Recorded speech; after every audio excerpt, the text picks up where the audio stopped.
And I was attempting to uh,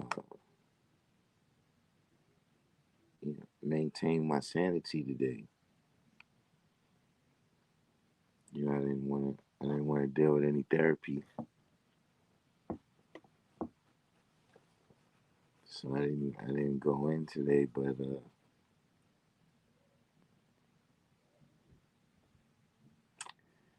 this is what I met with.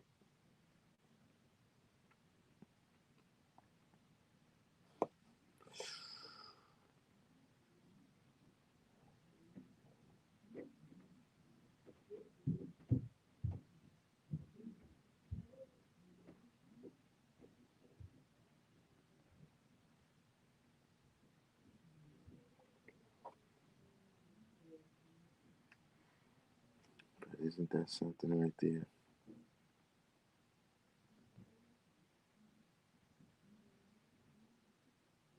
Is it me, or is everyone frozen, or is it just me?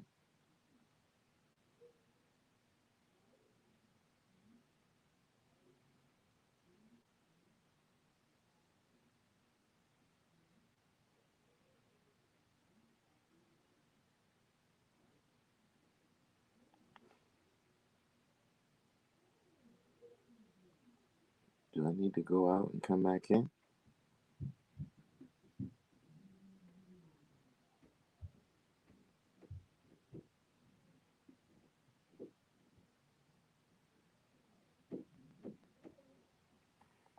And Pierre.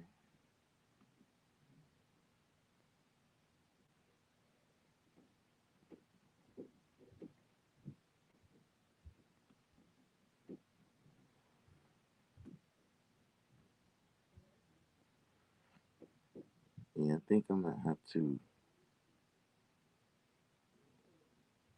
end up switching over to Zoom or something. I don't know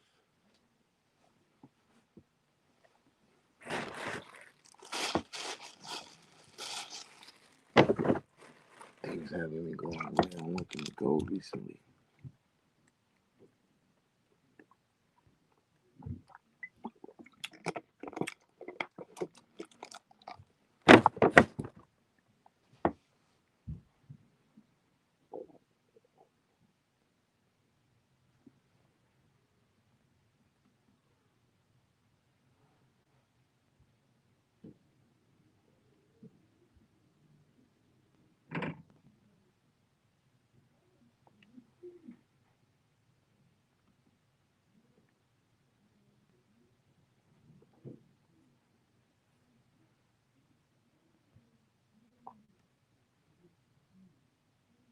Okay, now I'm back.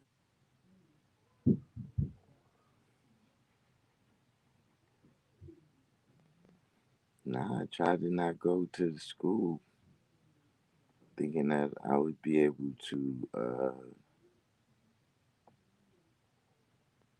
you know,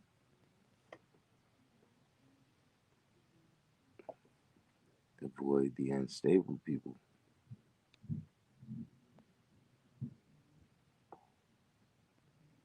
So we got the Wordsmith, L7, SW, West Coast Wise, Wise U, Jarrell Boylan, Knowledge Alive.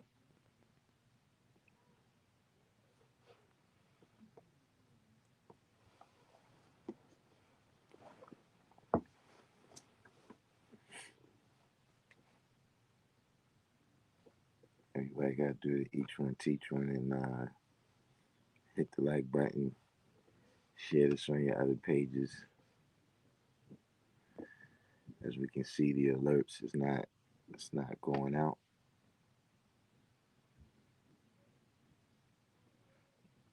We don't want to have to repeat.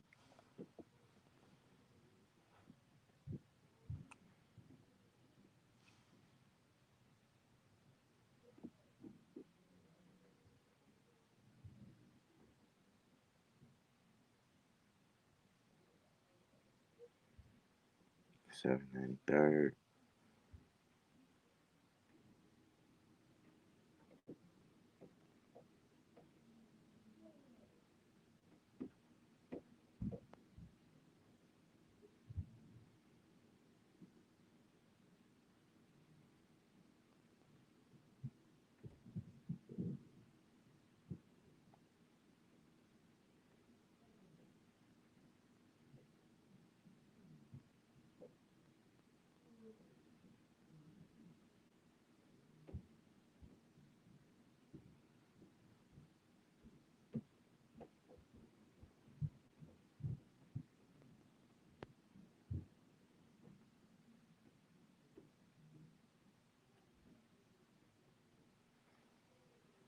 Get a few more people up in here before we get to the topic.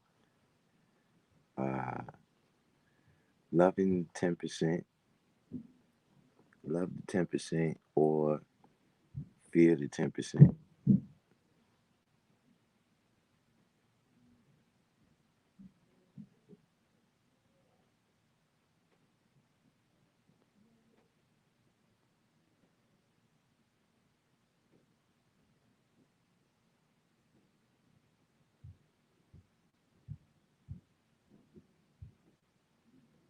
So a little something. Some of our topics we've been running across.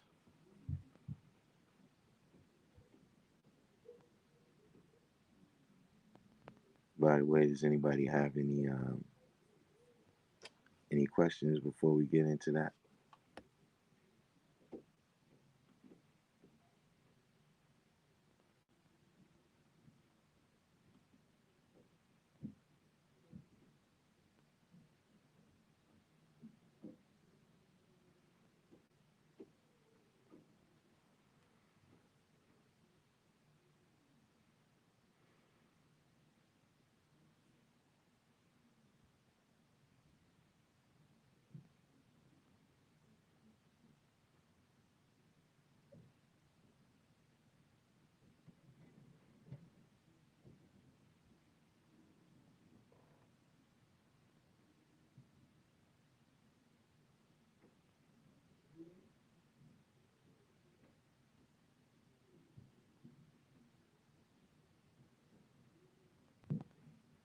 I know my screen again, man.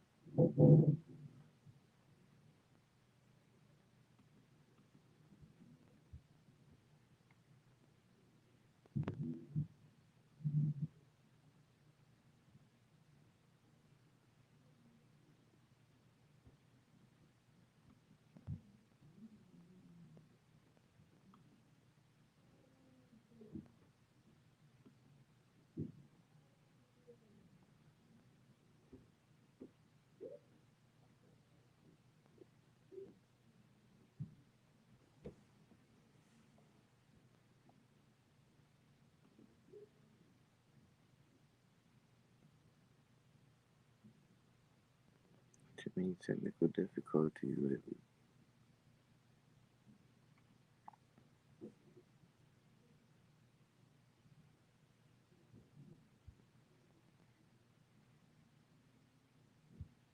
West Coast Wise said that's a serious question because it says he likes the devil because the devil gives him nothing. And after taking the devil off your planet, you also got to take the 10% off also. L7 said fear is not an element of God, so I guess it's the loving aspect that we focusing on. So now what context of love or the lack of? You know, and I see what you're saying. And what I'm about to say is related to that. But see, the part we looking over, right, is are there any Muslims other than righteous? And see, it's easy to see why we overlook it because we not Muslim. So see, that's one of those, and the 1 in 36 is like that, where certain degrees, the wisdom build degree in the 1 in 36 it's easier. You know what I'm saying? It's sexier to draw up understanding from something like that. You understand what I mean? Now, in that context, right? In the 1 in 36, this is a conversation between two Muslims, right? Fuad and Elijah. So in that degree, when he's saying that, are there any Muslims other than righteous? The point being that an individual who's doing other than righteous cannot, he's not going to be taken in consideration as a true Muslim. But we have to draw these things up. So now, when it says, are there any gods and earths other than righteous? So now, you gotta, the same way you was doing when you said, okay, well now we gotta define what we talking about love. Okay, we gotta define what we talking about righteous. Do we mean somebody who, uh, speaks eloquently? You know, or are we talking about, some type of pattern of behavior? You know what I'm saying? Are we speaking from the internal aspect of saying our behavior? Because see, that's where I'm saying that, you know, searching outside of that,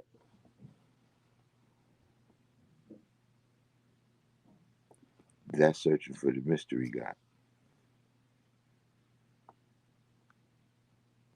And so now you come to the point where you love or fear the devil,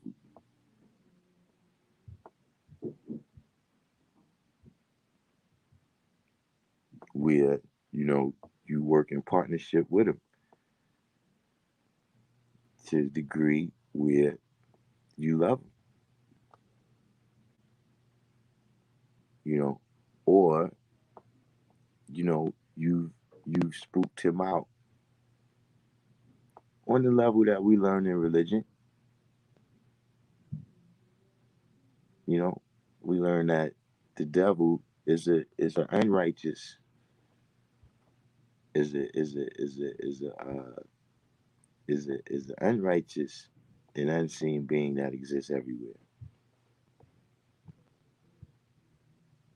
And so you carry this in, and then everything that you hear the colored man is doing, right, becomes something from the boogeyman.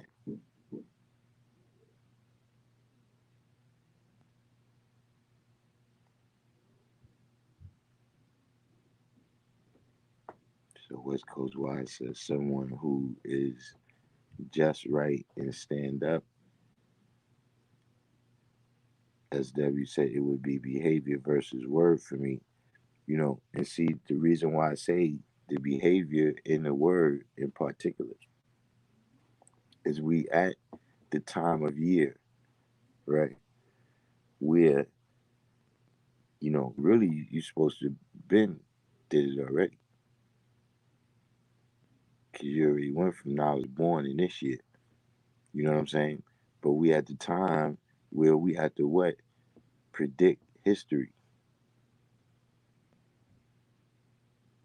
Or has anyone considered uh, predicting history of what's going to happen in 2021, what we're going to do in 2021? Like, I hear all the predictions about what the 10% is going to do. Oh, it's going to be this vaccine at this time, it's going to be this at that time, it's going to be that. But, are we focusing on the part that we're going to do?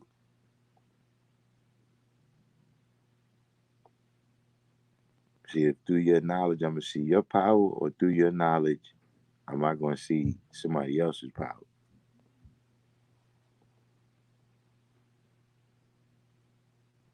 Because if that's all you locked in on, that's all you focused on. If all you focused on is what the 10% is going to do, and not the righteousness that you're going to do, then in reality, you increase his power by that much.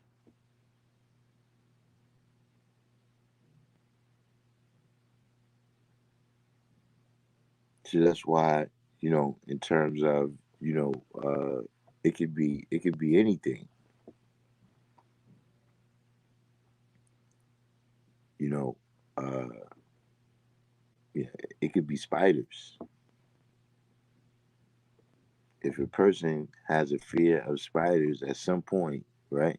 They tell you, look, you gotta face the fear. You gotta come face to face with spiders, right? To see that it's a real thing and that you're blowing up the spider in your mind. That in fact, this is a tiny insect right here that you could crush without even, you know what I'm saying, without even consideration. Like you don't have to think about how you would do it. You wouldn't need to, you know, go get a weapon to handle the spider. But yet some people is afraid of the spider. That's in their mind. That's how much power and how much size they assign it to the spider in their mind. So by the same token, if that's how you always dealing with the color man, because see the love is the same way in a lot of ways.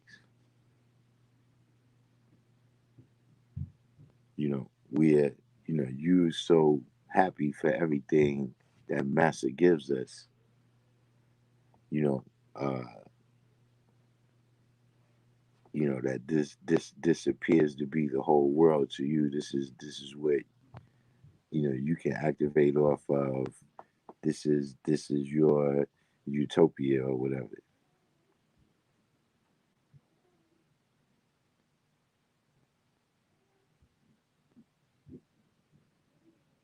But I was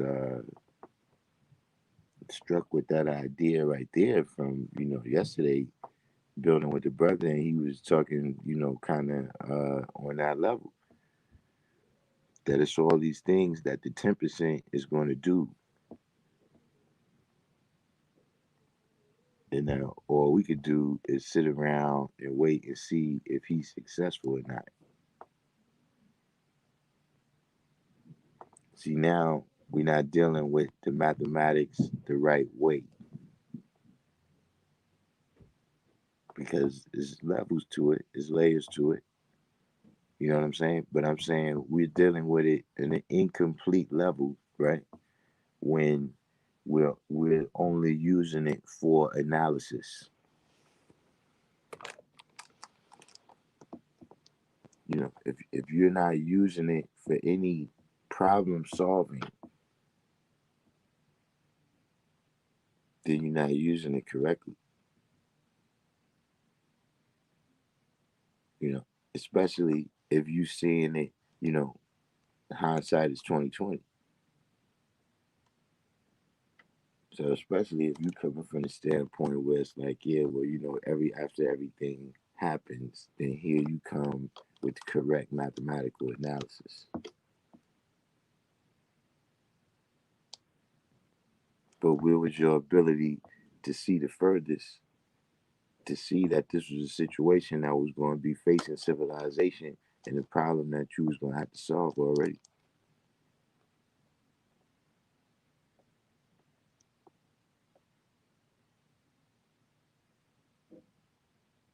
You know, so a lot of these things they seem, we can kind of make the opposition seem insurmountable in our own minds.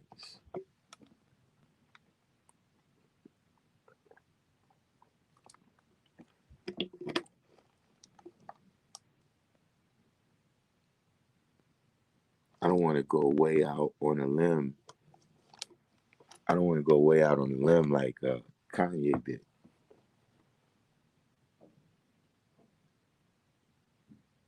But you know, I don't want to say I know what he means. But slavery had to first exist in the mind.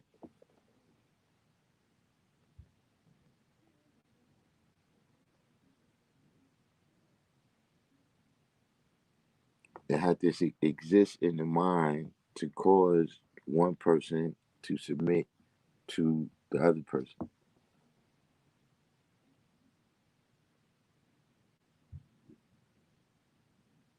See, this is what the what you call it, the Willie Lynch letter is all about. It's saying that you got to create a slave in their mind, and all the ideas, all the thoughts, all the emotions that go along with that.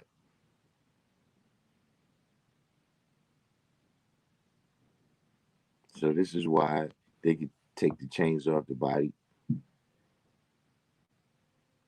because they've created slaves in the minds of the people,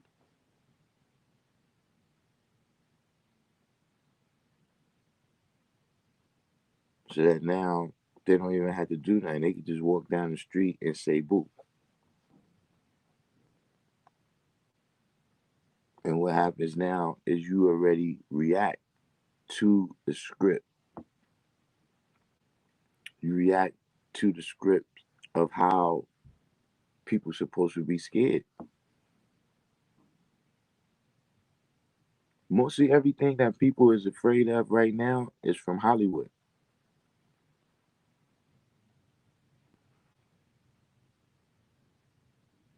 Like different things, all this, living dead and zombie stuff. You know, when people used to return to the essence, they had a funeral right now. The people used to be buried right in the backyard. Nobody was afraid of dead people like that. At one time, it was barely any light. Like now, we live in a world with electricity where everything is constantly illuminated, but people wasn't afraid of the dark and all these different things like that. That's from a script that we've been given with all these different stories, man, about being afraid. Just like the scripts they give you about, Officer Ed is your friend, and Nurse Betty is your friend, and Fireman Tim is your friend. And then, depending on what other type of experiences you have, you grow up and react to that script. So now if one of these people come and they tell you something, they tell you, here, look, stick this in your arm. You know, you've been trained to go according to that script.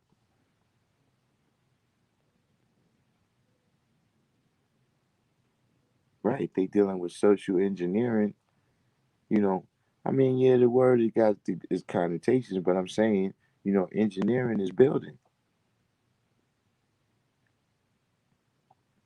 You know, we have to actually build our society in that way as well. They see when they have whatever's the heroes that they have. Like for instance, when you're talking about the uh, the monuments and stuff, and they saying that, okay, look, these people right here is, heroes. You can't just throw their history away. See, those heroes amongst them also show them the powers that's amongst them. Like it shows them, like, okay, this person right here was brave. You know what I'm saying? And they played whatever part they played, in establishing the nation. You know, this person right here can use that blueprint for how they going to be. Anthony Samuel said that's called being fed the wrong knowledge, being led in the wrong direction. But what I'm saying is that we first do that. We the first ones that search for trillions of years. You see, even taking that type of stance.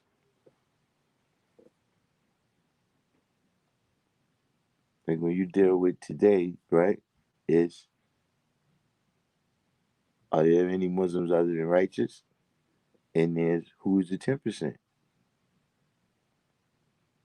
So it's telling you about what a righteous person is going to do. You know what I'm saying? Or one thing that is telling me.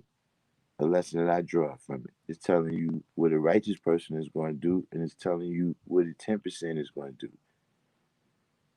You know what I'm saying? You just coming in, so you probably missed that part of the conversation. But that's what I was saying. Is that see, we focus a lot more on who is the 10% on today than we do on what is the righteous behavior that we're going to live out. See, that's why I say all the time, don't get caught up, man, in just saying knowledge, wisdom, and understanding without thinking about, okay, what is the behavior that's going to go here to balance out this knowledge, wisdom, and understanding.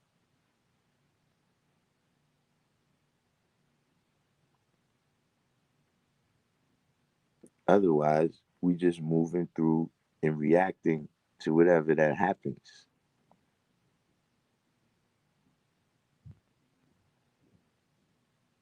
See, just like how, in 2020, if it's one thing that I seen is that, you know, those reactions, they drew a lot of attention. I'm not gonna say they can't work. They drew a lot of attention, but it really wasn't that much uh, freedom, justice, and equality that was accomplished by that.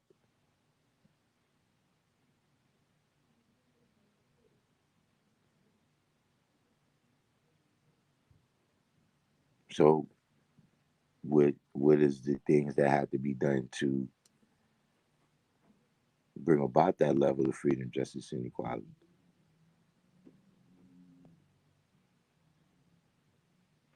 Or are we just waiting for this next set of politicians right here?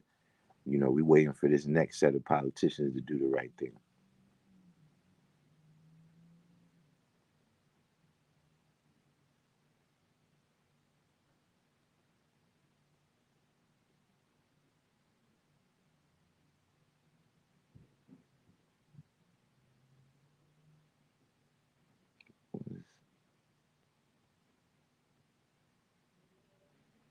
You got tortured minds out there.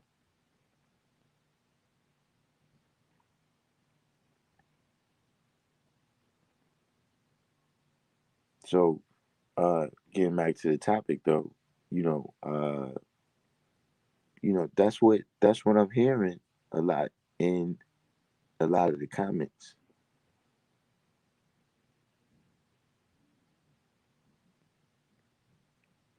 You know, loving the devil or fearing the devil.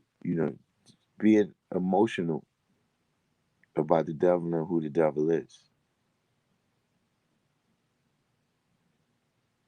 See, a lot of all those emotions, you know what I'm saying? You got to be able to, uh, you got to be able to control them in order to have understanding sometimes.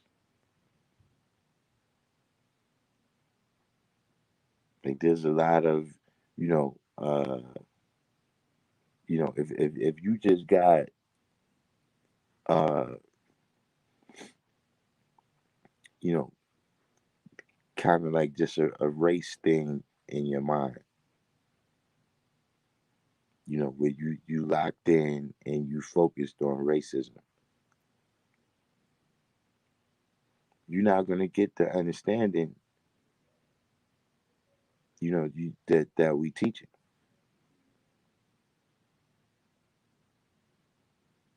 You're not really gonna understand what and how the devil is made. It tells you the devil is made from the original people.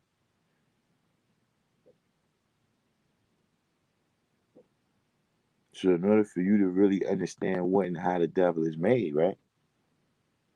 Which is, you know, even when you look at your decision,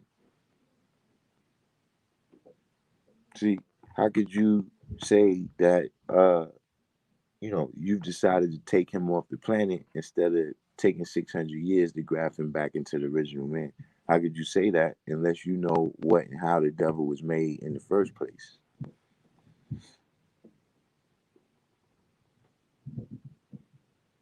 See, knowing what and how the devil is made, that got something to do with how you going to take them off the planet.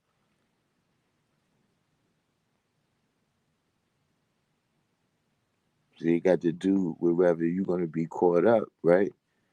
Whether you're going to be caught up when it's time to look for the four devil's heads to take. See, anyone in the room right now, that's a question. Where's the first place you got to look for four devils to take their head?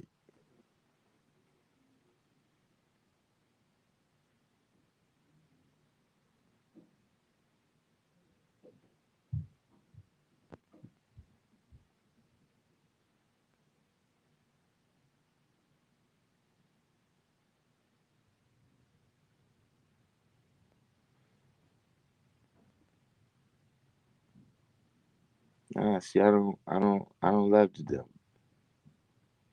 I don't hate the devil either. I'm not. That's what I'm saying. I'm not emotional about it.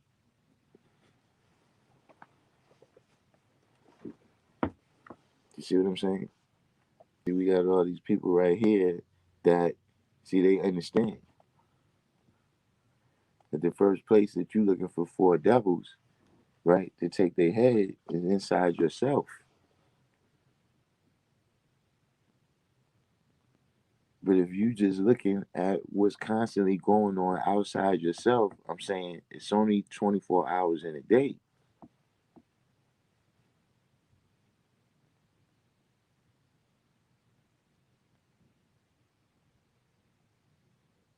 So we don't understand, yeah, on the art of war and everything, we have to know, we have to know our opponent. But what do we know about ourselves? See, because that's what they doing. They dealing with the knowledge of themselves.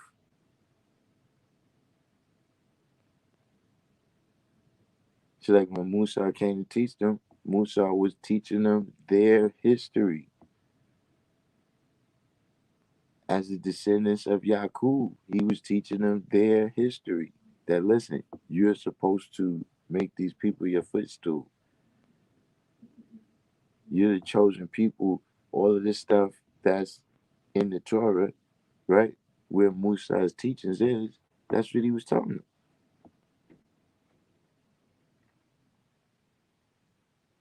These is all the people right here. These is the patriarchs. These are the things that happened. This is how the blueprint was laid down to how y'all came to be where you at right now.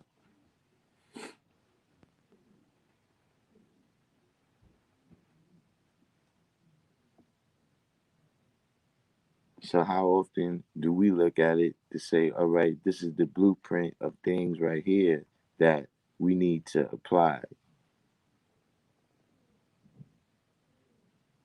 See, because a lot of times we do it subconsciously,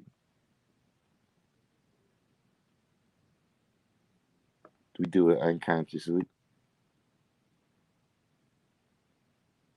Like when we teach this knowledge, you know, the way we use the mathematics, that's from a blueprint that already was laid down.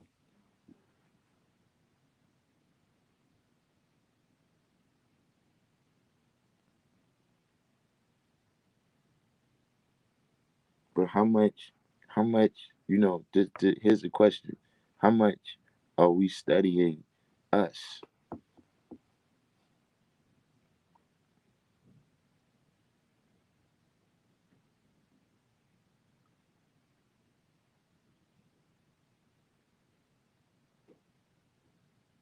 See, we could all talk a whole bunch about the devil and what the devil is doing, but how much are we studying us?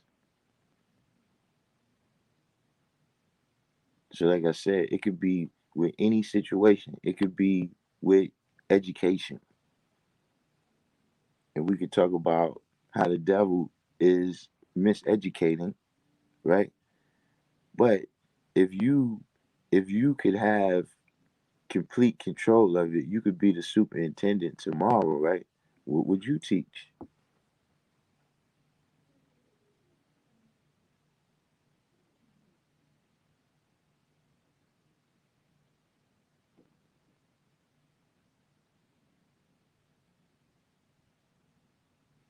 Because we can't have it both ways. We can't have it both ways. If we saying, look, there's no mystery God, then there's no mystery devil neither.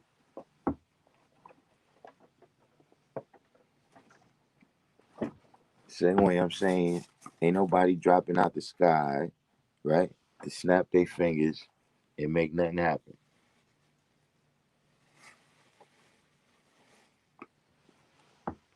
Ain't nobody lifting up from under the ground to do that either.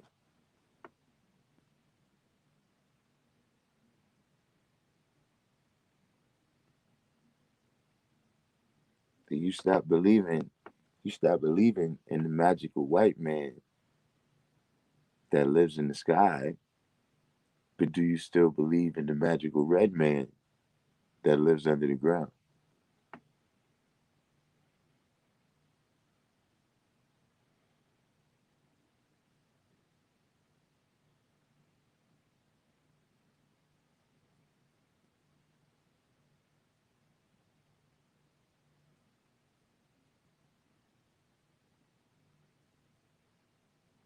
See, that's what happens with a lot of this, you know,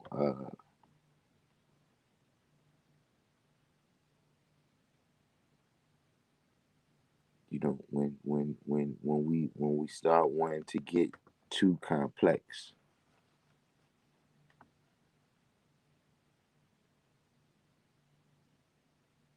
and not understanding that, this what we saying is something that's got to be broken down into steps where we can live it out and where we can teach it to babies.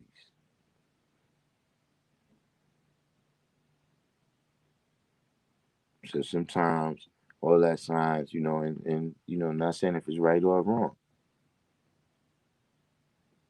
but in terms of, way out of space and all of that, listen, we got a master right here. What's going to happen in 26,000 years in some whole other part of the galaxy? Right now, we're not there yet because, a lot of these things, that's what I'm saying, we want to get complex with all these different, esoteric sciences, all these different magical sciences that's telling us we're going to have the power to, uh, you know, overcome all the trials and tribulations. You know, the good ship Jesus is coming.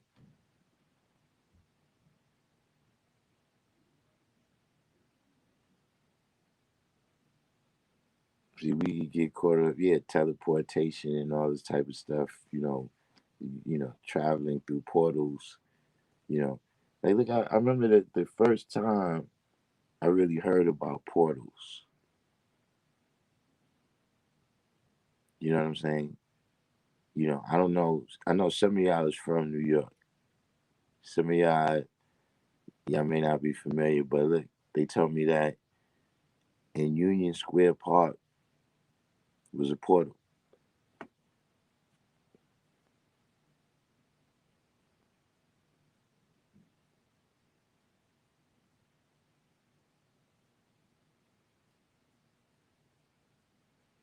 I don't know. These kinds of things. You know, I don't really know how to how to digest them.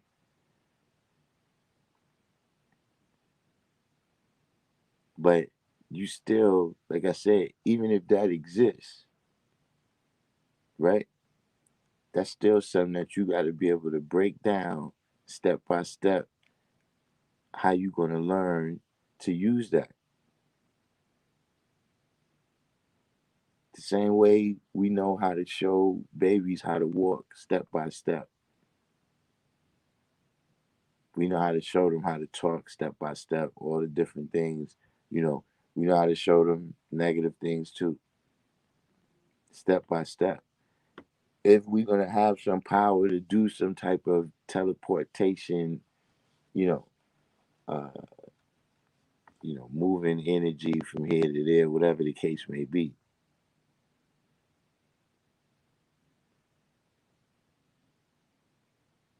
it's still gonna be a step by step going from knowledge to born. It's not gonna be you're gonna jump from 1 to 3 to 9.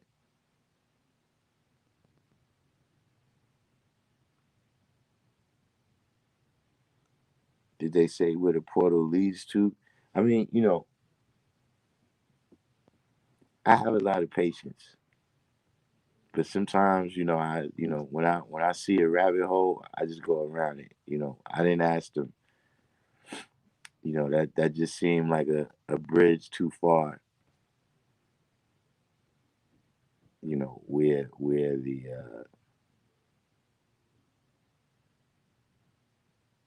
Where the portal might lead to.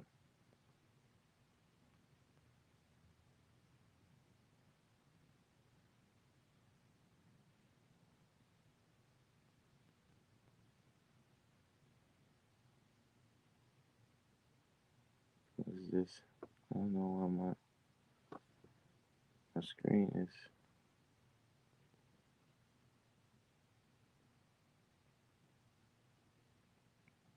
SW said, "What is God doing to educate Himself?" Should be the question.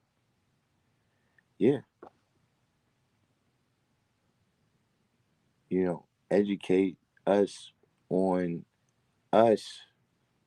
You know what I'm saying?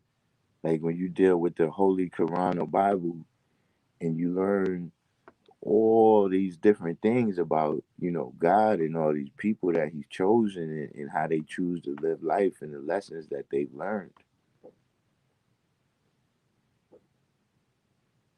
That's a history that they compiled, you know, of some other people, whether they actual people, whether they composite people, whether they imagine people. We supposed to be writing that history for ourselves. We not supposed to be just sideline characters in the story. You know, the Bible is about the people of Shem.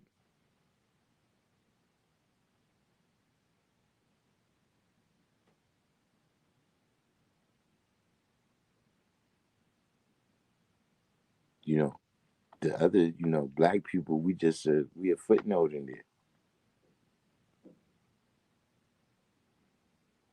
We just props in the story of you know Jacob and his people,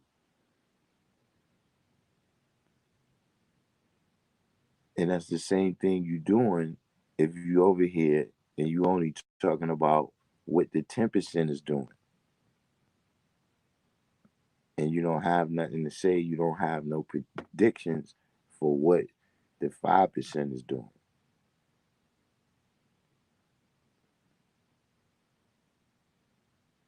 See, just because something is the trend, just because something is the trend out here, that don't mean necessarily that that's what's going to happen, or that's how things is going to continue to go because it's the trend right now.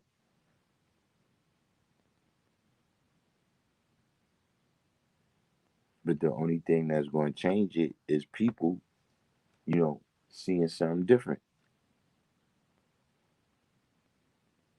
If the people see through the illusion, if they see through the lie,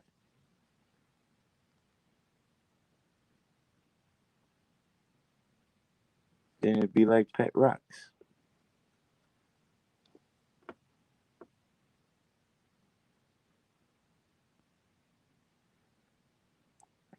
You said here people like Robert Greene offering people more gold for their labor with books like 48 Laws of Power.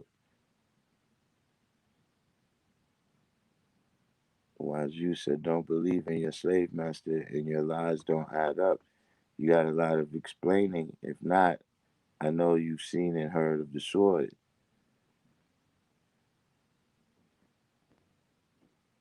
Yeah, you know, that's a part of that training.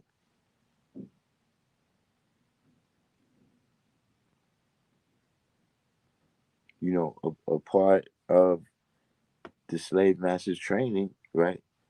Or part of what the slave master trains the slave, right, is that it's so dangerous outside of my power right here. See this right here, where when you on this plantation where I'm all powerful, then this is where I can protect you. This is our plantation, right? As opposed to when you go out there, now I see it's all other type of dangerous. It's other type of dangerous colored people, and if they catch you, who knows what they're gonna do to you?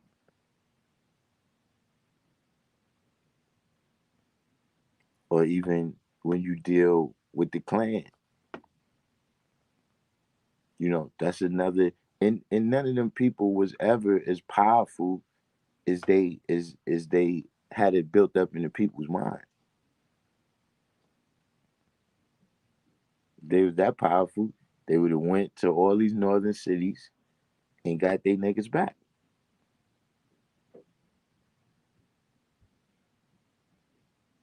You trying to escape? You trying to go to Detroit? Nah, son, we don't play that. You get back out here in these fields.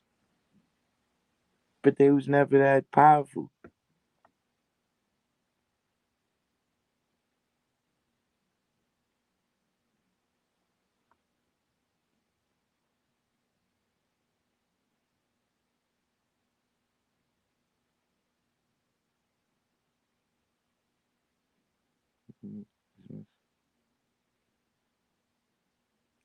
Cage.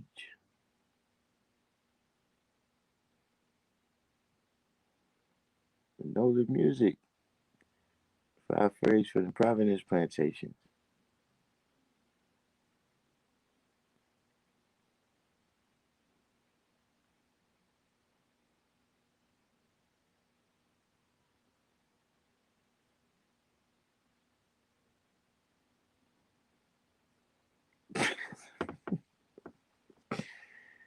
The wordsmith, man, he's going strong, man. SW said Robert Greene is an interesting one. I think he comes from a psyche angle that most don't want to look at in regards to the revered examples he uses. I mean,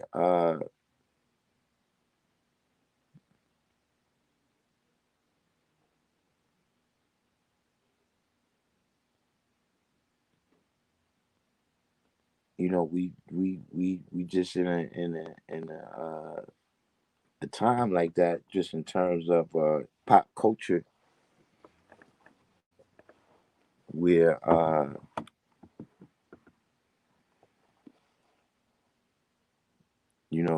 these kind of personalities, these personality traits that he illustrates in there, uh, they exist amongst a lot of people, right? That rise to the top now, that rise to the top of pop culture. And like you said, people don't want to look at uh, those other aspects of how they rising to the top. You know what I'm saying? Like it could be any, Facebook, these different you know, uh social media companies or whatever.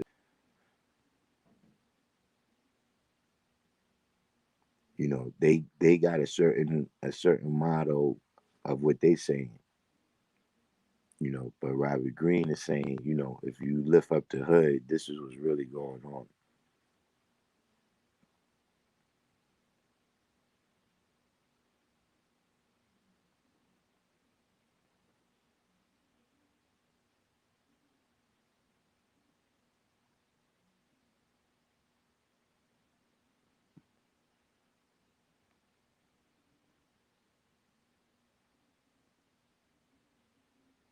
But you said people trying to kill you because you don't eat pork. How do you know you don't eat pork?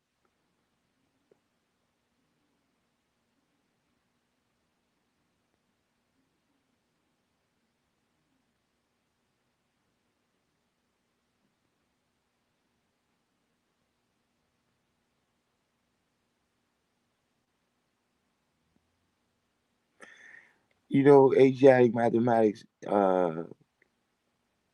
You probably not gonna get real power by reading Robert Greene because you gotta internalize those principles too. See, those people that he's talking about, they don't really need to be taught that. That's just how they are. You understand what I'm saying? But if you actually went in and started developing those type of principles, you know what I'm saying? Uh, you could become one of those individuals. But again, it's because people read the book, but you read it on the magical basis that you're gonna snap your fingers and whatever is the title of the book, you're gonna be able to accomplish that. You know what I'm saying? You're gonna get rich in 30 days. You're gonna become the king of France. Whatever the book is selling.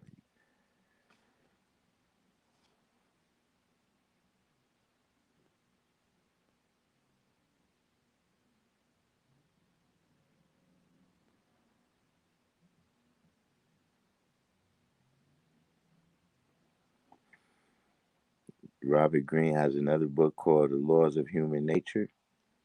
I haven't seen that one yet.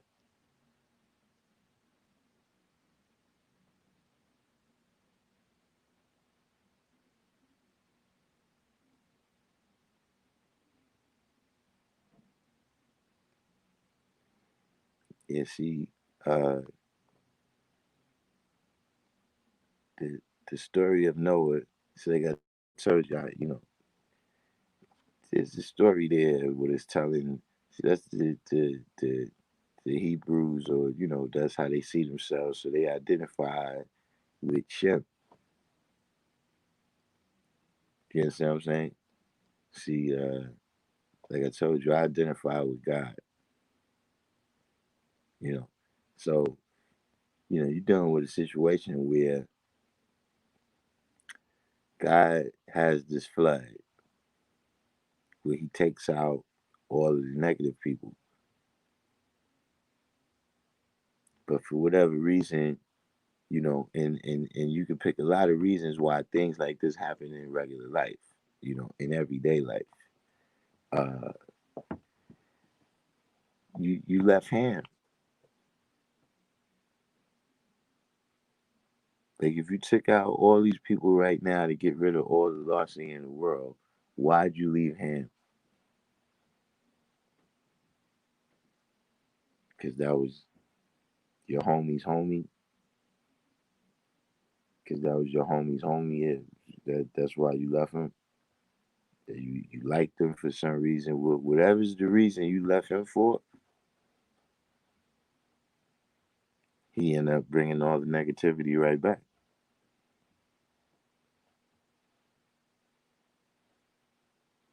That's just letting you know you can't take two devil's heads or three devil's heads. Can't be 3.8 devil's heads. It's gotta be four devil's heads.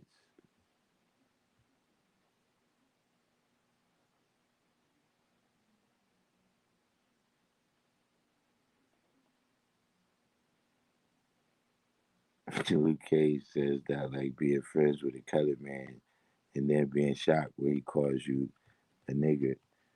Uh, well, that's related to what I was saying in general in terms of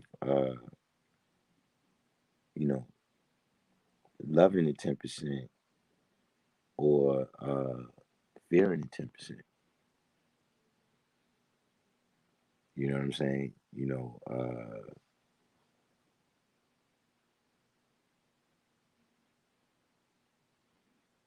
When you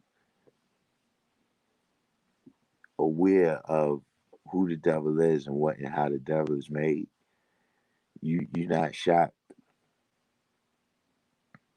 You're not shocked by any of the things that happen.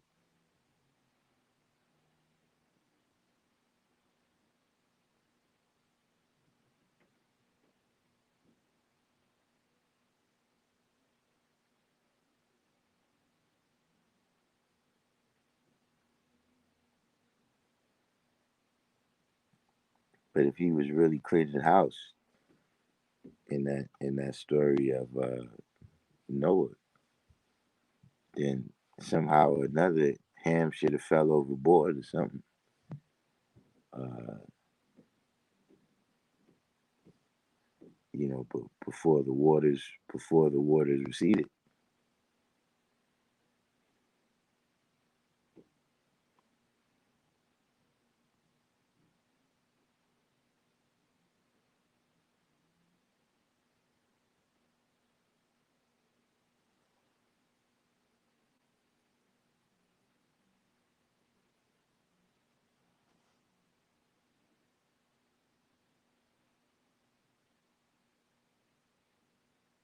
Go ahead. Hopefully, man,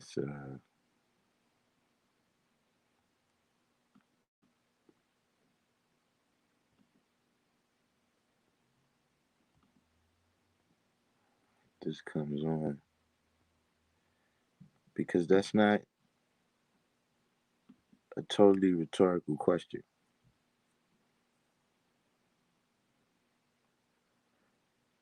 It's not just rhetorical. You know, what do you promise your nation you would do?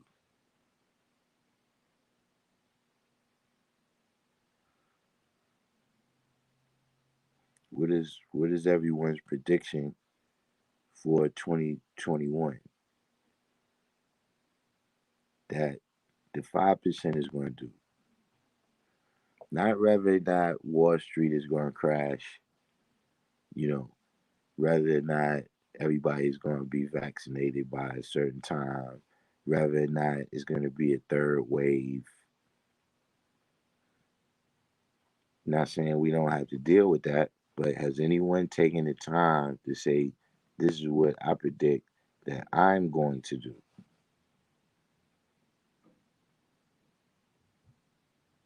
And remember, you know, this shit, it may not be, you may just renew the history that you did last year.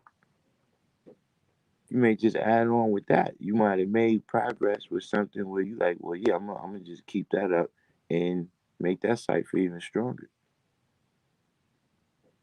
But have you even taken the time to do it? Let alone the amount of time that we devoting to, you know, we looking at the news, we reading the news, we dealing with all those things, right? But the creative power that exists within us never gets a chance to be developed if we don't develop it. Whatever the power, you know, a person can be highly intelligent, but if they don't develop it through no form of education, then it's going to be limited how far it could take them. It could be any given thing. A person can have natural athletic talent, but if they don't develop it, they don't eat the right foods, they don't do the things that it takes to make that come out of them, it's not going to really do that much good for them.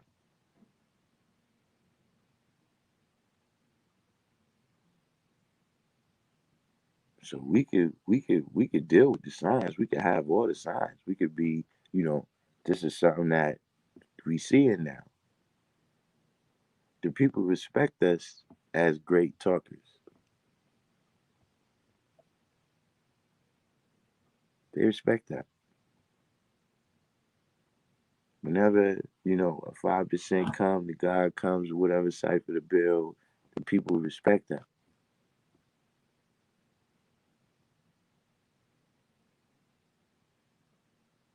But now when it comes time to balance that out, what do they see?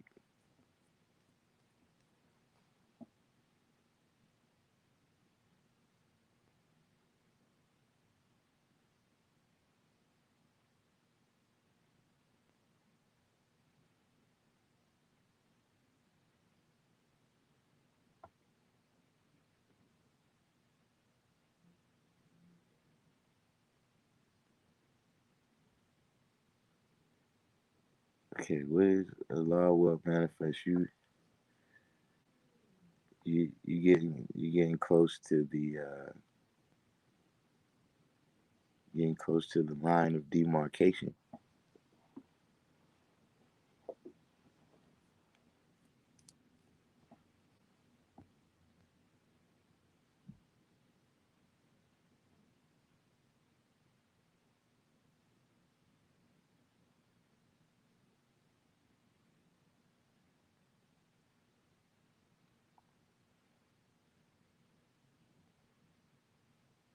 Colonel Rogan said, I see 48 laws as a sort of blueprint to recognize the deceptive nature of other people and protect oneself from that deceptive nature.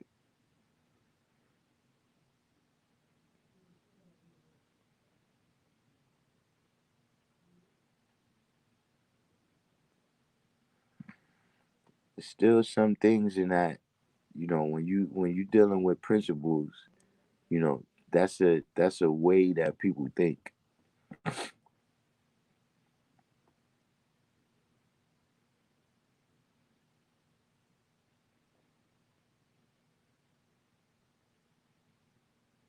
Like that's something that is internalized.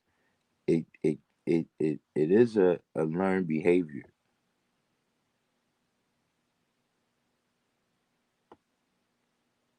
Just like principles is, that's something that has to be instilled in people.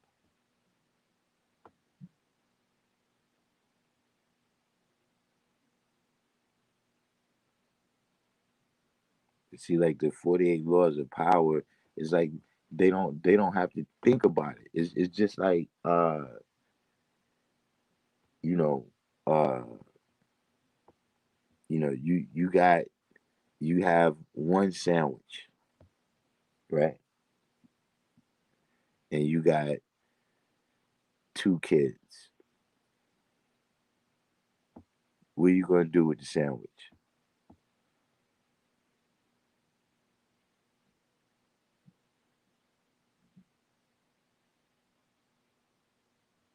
See, most people they don't have to think about it. You're gonna cut the sandwich in half and give it to the two children.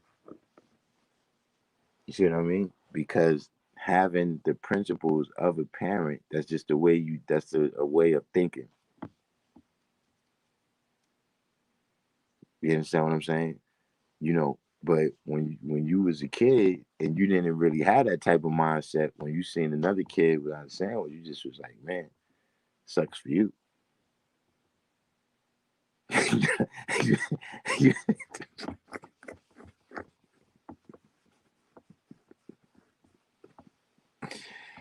He's like, man, see all this sandwich right here, man, running all down my arm, man, and everything. Oops, dropped the piece. But that's because you didn't have that type of mindset at that time.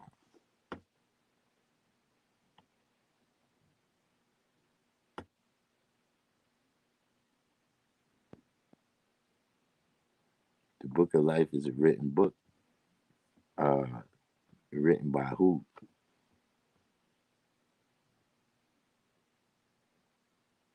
So you got a whole bunch of books called the Book of Life. Book of whose life?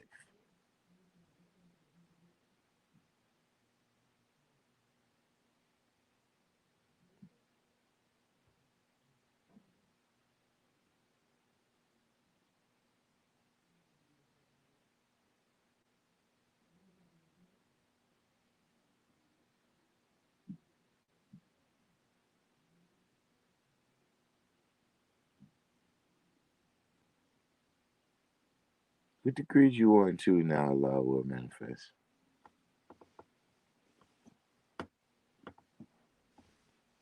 Why is you? What degree? What degrees? What degrees he was on last time?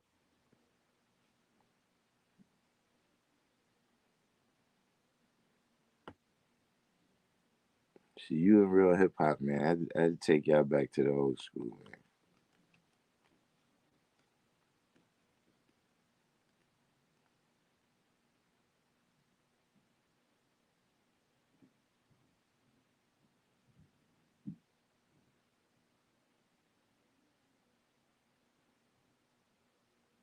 What's going on? Boy, boy came in.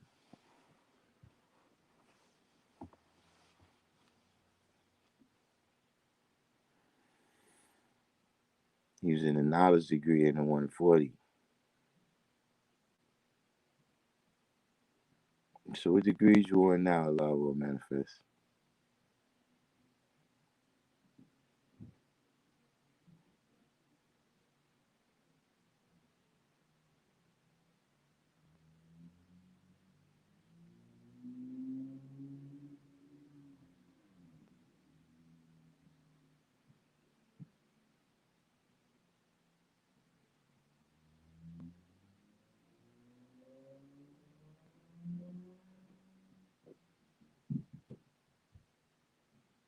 See what happens? You ask a degree, it takes 10 minutes. It takes 10 minutes. It takes 10 minutes to give an answer.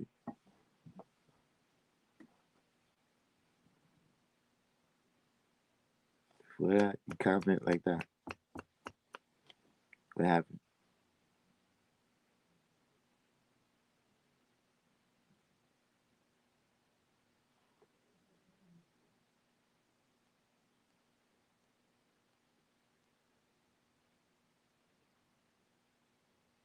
What are you talking about? Let's go. What degrees you knowledge? Where we going?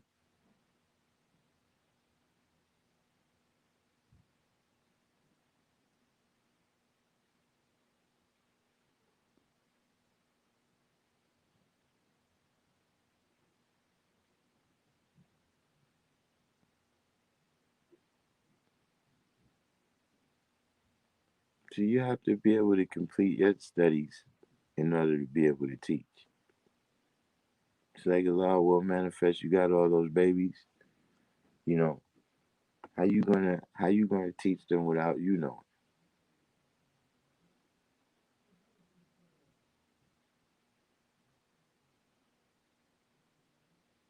Like that's the first. Just like you were saying with the Book of Life.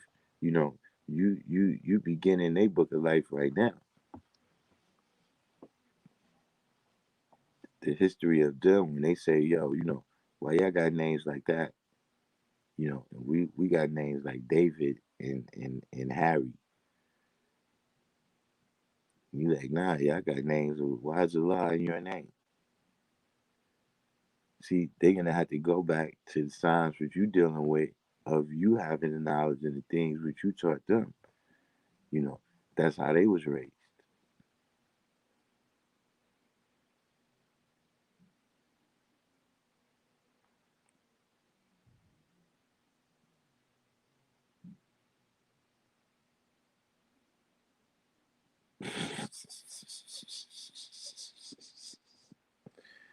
SW is crazy, man.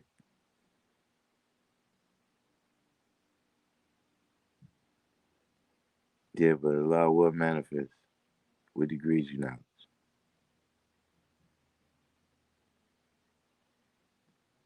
I hope you didn't think I was gonna forget that I asked you that.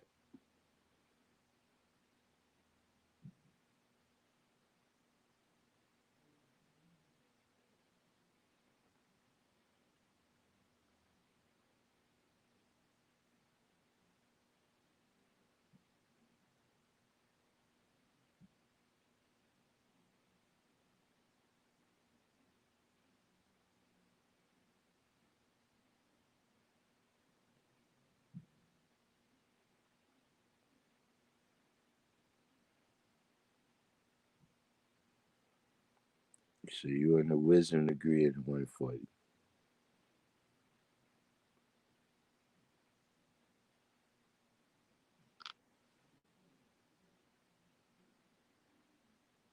That's a little bit.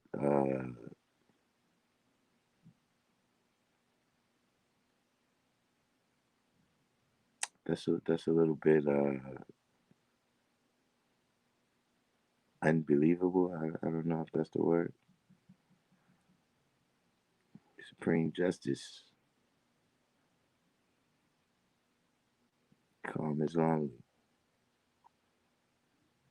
Yeah, how does one stop? Because it's been a while.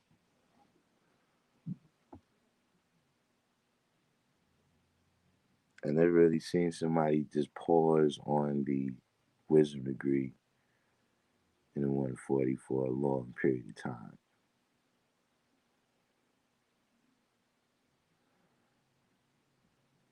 You don't move around the sun in a high speed of rotation.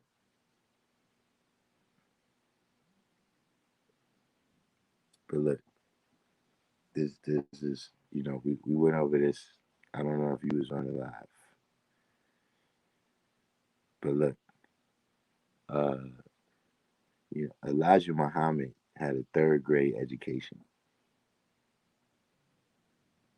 and even Elijah Muhammad was able to quote 120 lessons in 3.5 years,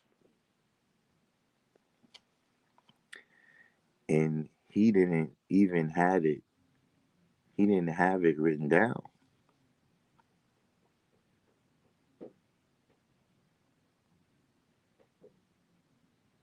Like you got it. Somebody gave you copies of it.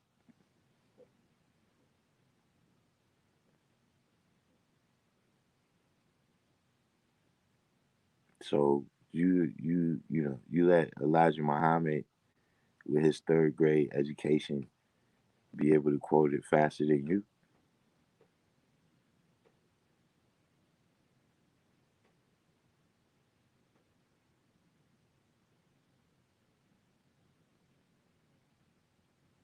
Like all the signs you don't move around the sun in a high speed. Well, what speed is life happening to you? What speed is that? Because that's the speed you better know what you need to know, whatever it is.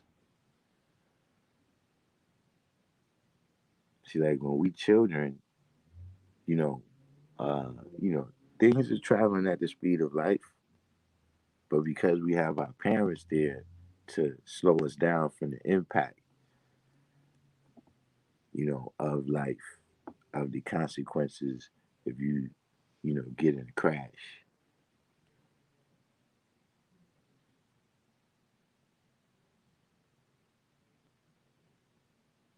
But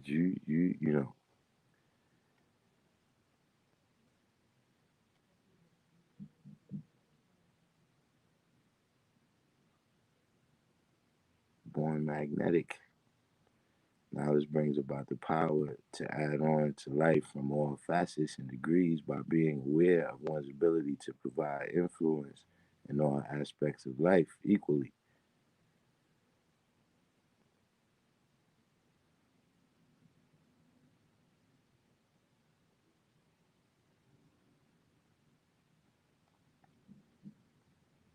Supreme Just said, from mouth to ear is when we speak it, though to receive it, it has to be from ear to mouth, meaning you don't speak, you learn.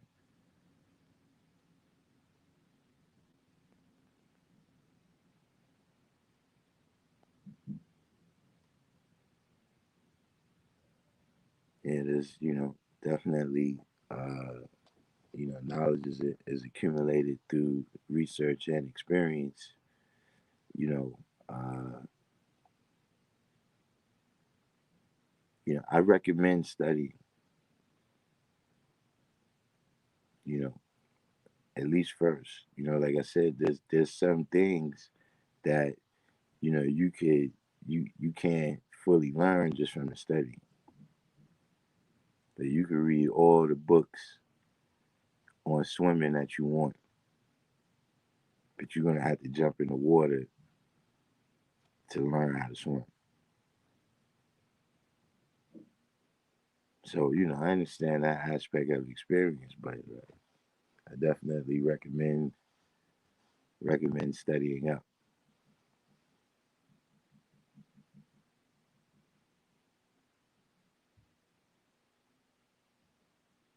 But yeah, Supreme Justice, what we was talking about,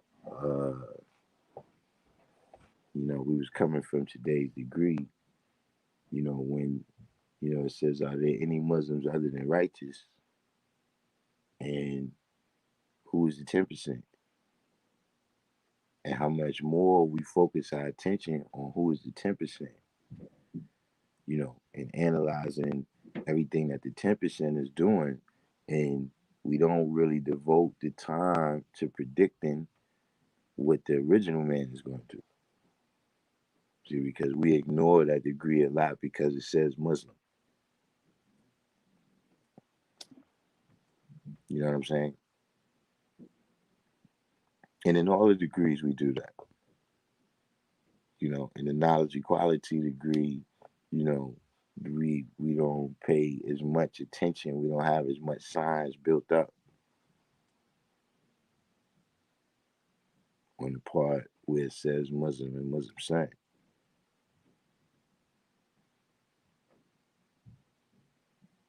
But in that instance right there, you know, what it's doing is it's causing us to uh is causing us to uh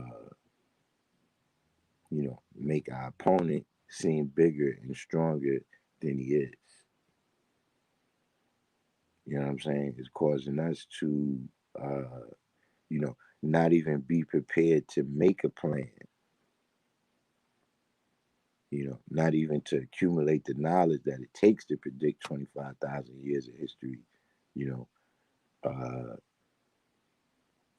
because the opponent seems outsized.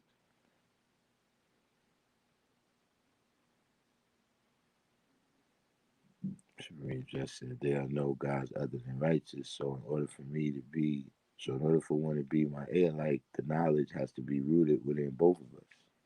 Yeah, you know. But sometimes, you know, in order for that knowledge to take root, we got to take out the weeds of who is the mystery God, right? And then who is the mystery devil too.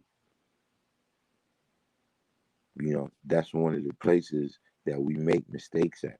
You know, even you know when we dealing with you know who is the original man. You know what I'm saying? We also had to deal with who is the original woman. You know who is the black child. You know having you know specific principles that they supposed to live out, right? Is the same amount of importance of having specific principles for us to live out. So, by the same token, we get rid of this idea, you know, of the mystery God.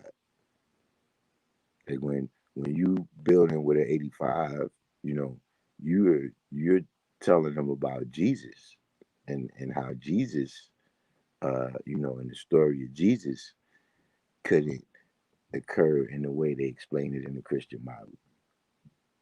You know, you're talking about how you know the Red Sea. You're talking about God for the most part. You don't never really teach them, or it's not as common to hear somebody, you know, teaching that there's no mystery devil.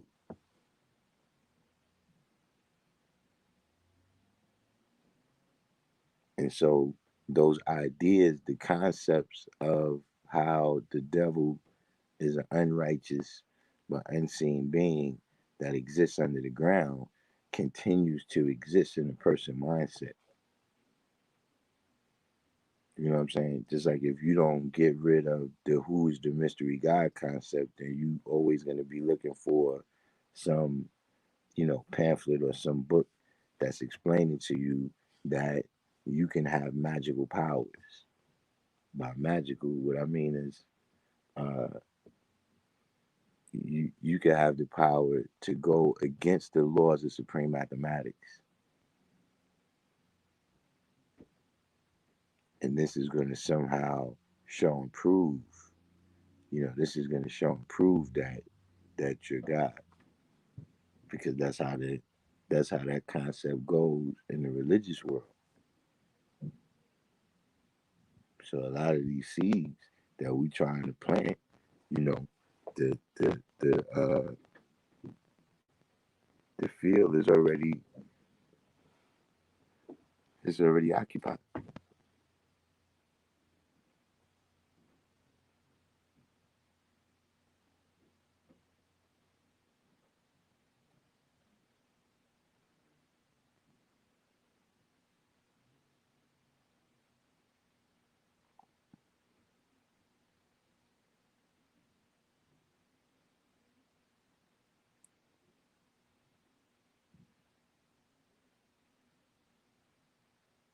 See, SW, I don't know why you getting mixed up with law will manifest talking about Pluto.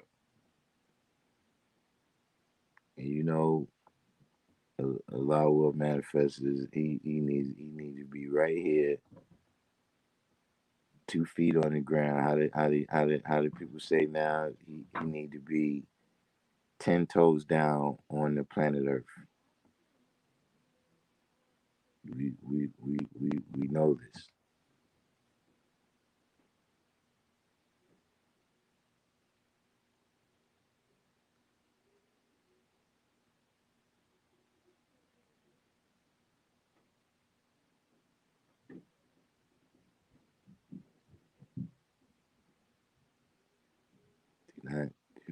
Do not have that man out there. Do not have that man out there.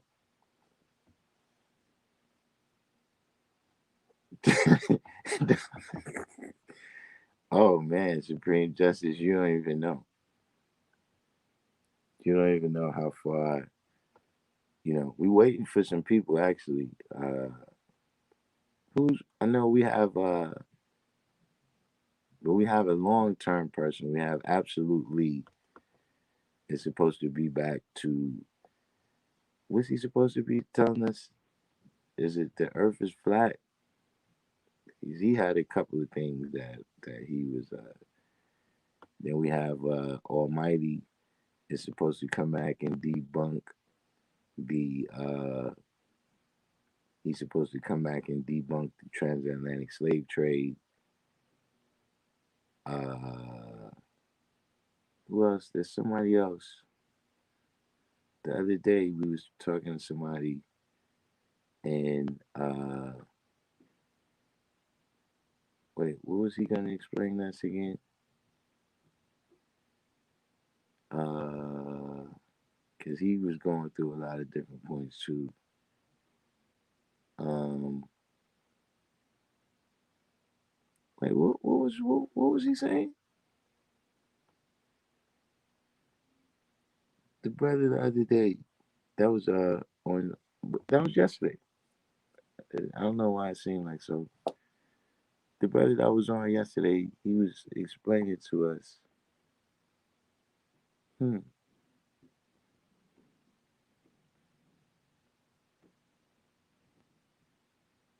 Yeah, I can't even recall.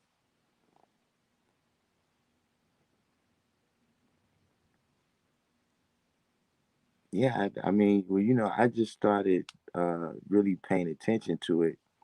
It was something I, was hearing about. Uh,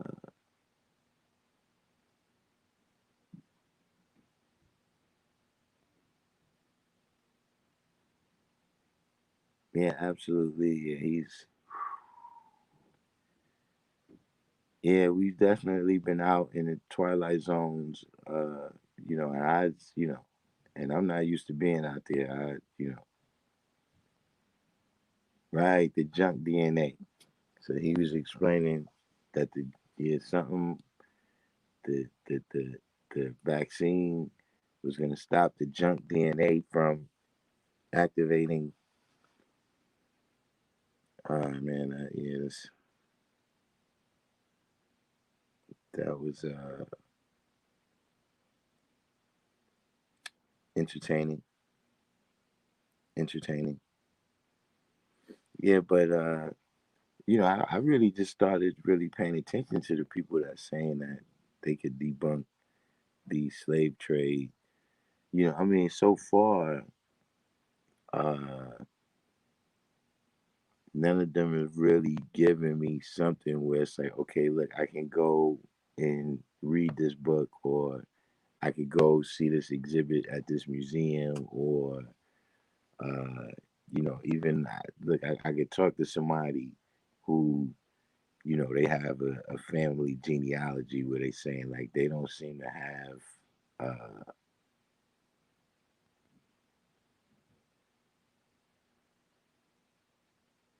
whoever that belongs to vaccine nation. I mean, uh, the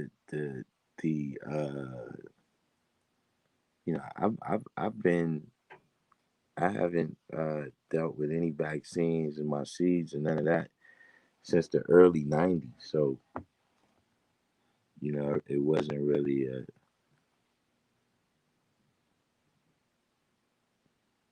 But I wanted the brother to come in with the debunking the slave trade just to see what uh because it's just some questions I have where I don't understand. Like I just like who's the who's the whose bright idea was that? Like who was sitting around where they say, you know what, I got it figured out. Let's tell all these black people that they African. Hey, what, what? I don't get it.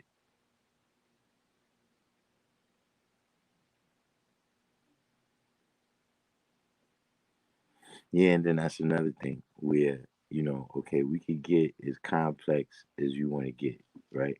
But and this is one thing that I personally appreciate about the 5% is that okay, listen, whether you want to deal with debunking the transatlantic slave trade, whether you want to say that there's no other possibility of any people being over here outside of the transatlantic slave trade, right? Whichever side you want to be on, right? Are you saying that we the original man or not?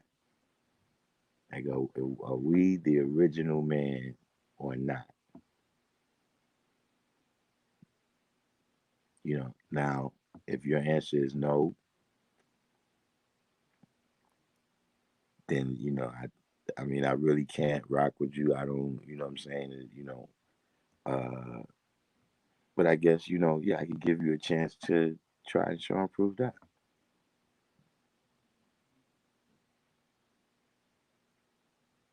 Now, if your answer is yes, it's just that, my point of view is that, everywhere on the planet is different. And so the way we have to apply our mathematics is going to be different. We all have the power to write our own history. So whatever language that people use, you know what I'm saying, at any given time, you know, when they express for themselves who they are, you could say it's Washita, you could say it's Hebrew, you could say it's Sumerian, you could say, you know, what whatever it is,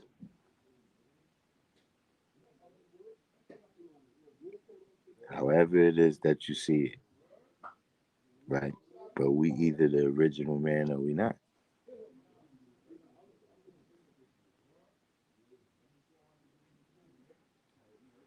She says here it has been said that the slaves who were brought here was only 3 to 6% of the people. However, from the time slavery began to the time it legally ended, that is still a lot of people.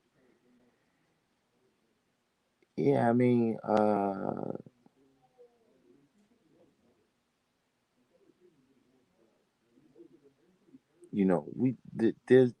there's a lot of things, you know, uh,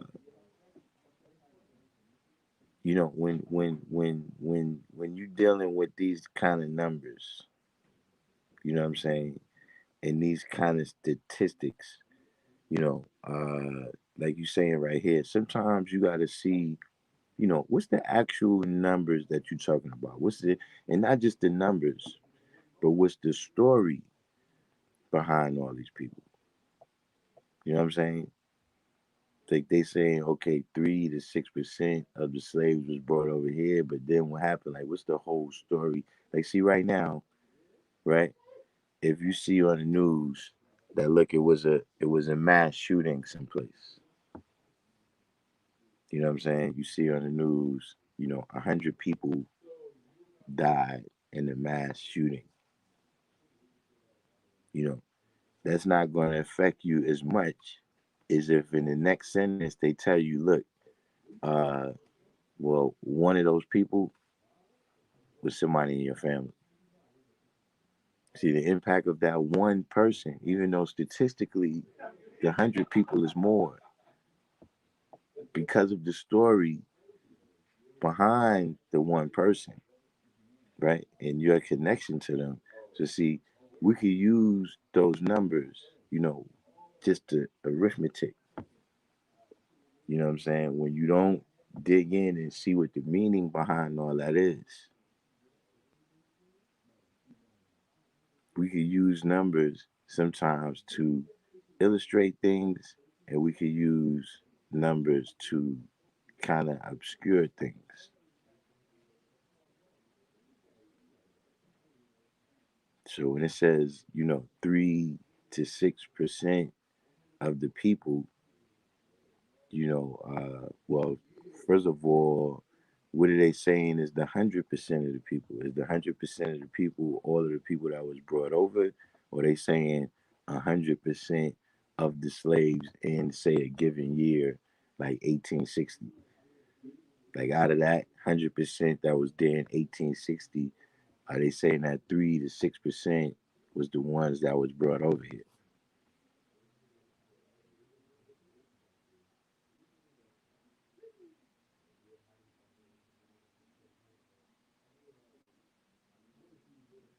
And then, of course, I have the question of,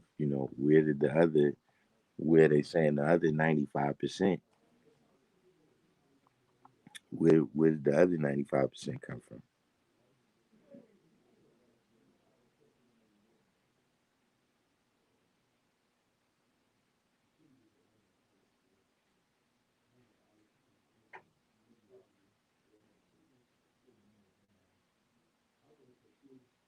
Let me put this, did I put this in here?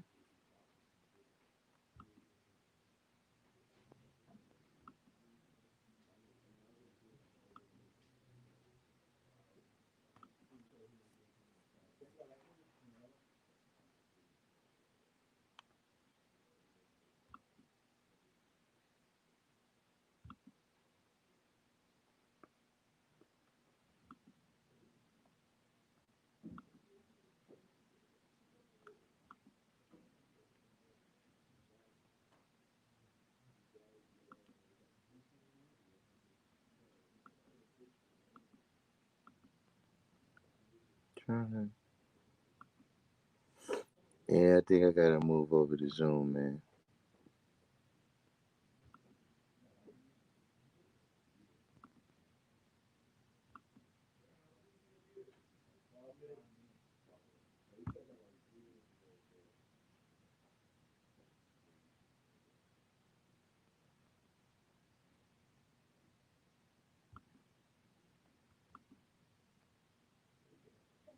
Trying to put this link in here.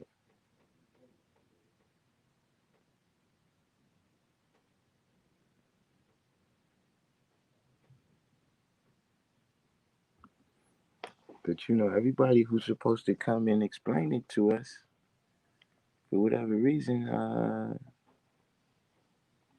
the last minute they can't come on for whatever reason.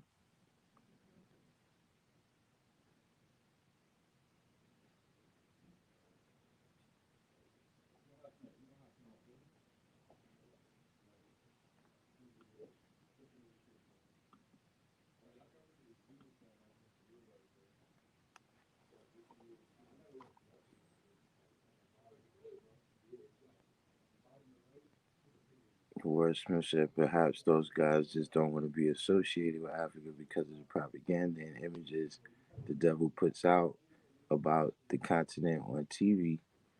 They always portray Africa as uncivilized and third world only and rarely show the true beauty of Africa. Supreme Judge said what some tend to forget is that the original man has been seen and heard all over, and that at different points in time our people went to different countries and continents and birthed civilization. Yeah,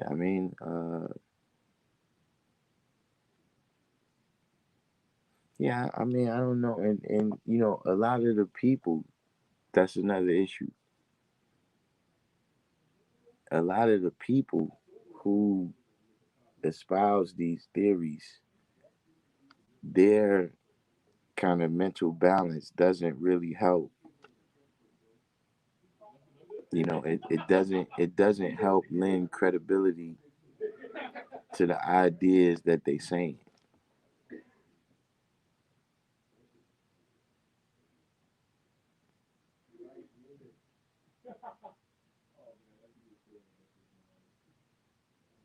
But to me, one of the big problems I think it is Supreme Justice, just that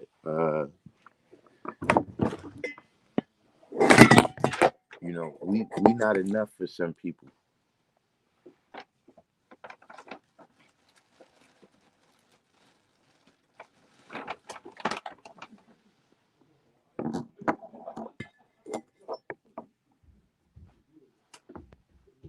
What I mean by that is you know uh just looking inside ourselves and saying that these are the powers that I have, and this is how I can manifest them, and this is how uh, I can apply myself to the situation and bring about a solution. That's not enough for some people. For some people, they have to find the smoking gun. Like there's some people that don't won't be satisfied unless you find a letter from the Pope, right, to the Mufti of Islam, in Morocco or wherever, or Egypt, when they could find a letter, where the Pope is saying, yo, and y'all guys better stop coming over here to Spain.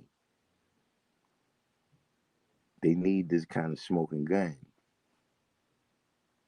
Like it's not enough for them to look inside themselves and see what the truth is. There's some people that they need to see, you know, uh, this script right here that says, look, say this cantation, say this incantation every day for 65 days, and then it's gonna release all the energies, and all your chakras, and then you'll be able to, just point your finger like that, and the devil goes off the planet. Like it's not enough, when they was shown the reality of self, when they was told about the reality of self, that wasn't enough. There still has to be some smoking gun. There has to be some event. There has to be uh, the wizard behind the curtain, because this has been our education.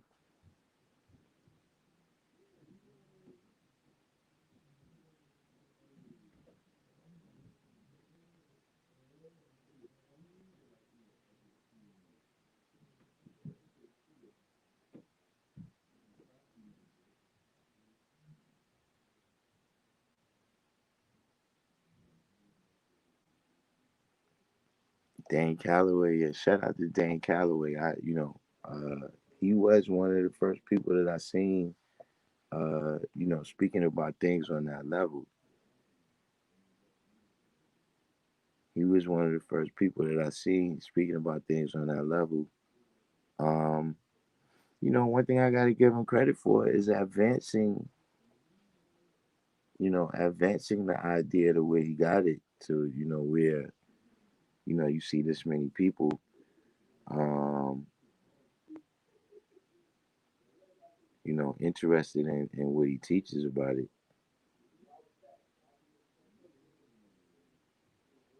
True Universal, and that's up from Facebook today.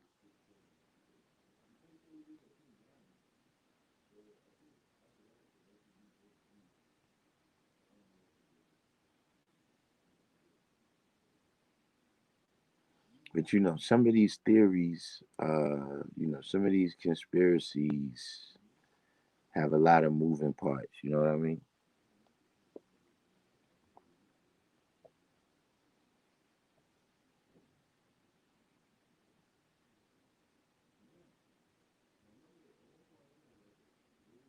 Once you get up to a certain amount of moving parts, it's very easy for things to go wrong.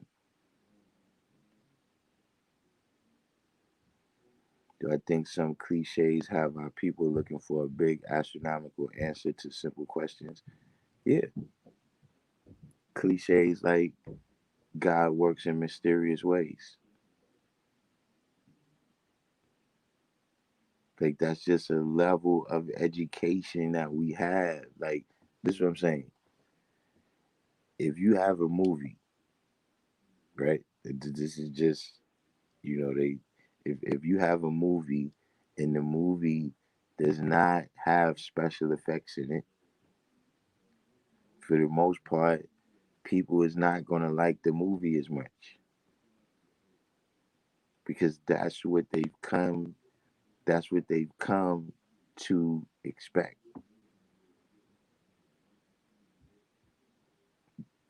And so it's the same thing.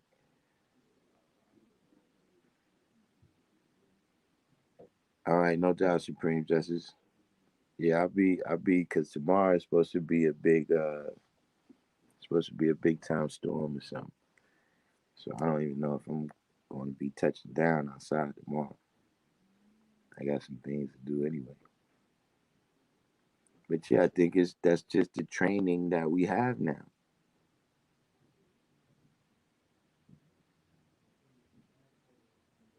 Like from between Hollywood, the movies, you know what I'm saying? Like you ever watch an old school movie and they had the special effects and the special effects look all cheesy.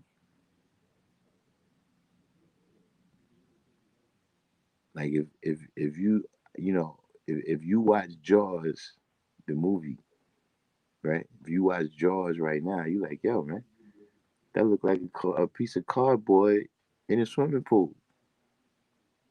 But at the time when it came out, I thought that looked as real as it get.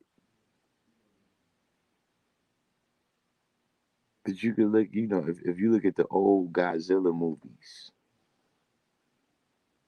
if you look at the old Godzilla movies where you could tell this is obviously a man, dancing around some toy houses, and you can tell he's not even a tall guy, he's not even a big guy. Yeah, Buck Rogers, Star Trek, these kind of things. Like you look at Star Trek, and it looks like toy toy spaceships, in a shoebox. Yeah, you're right about that, Kendall Rowland. Some of the cheesy movies are my favorite. Look, and Godzilla is a perfect example. I don't like none of the new Godzilla. I like the old one with the man in the suit. So I agree with you on that. But I'm just saying that we still see the difference in what the mind has been trained to accept.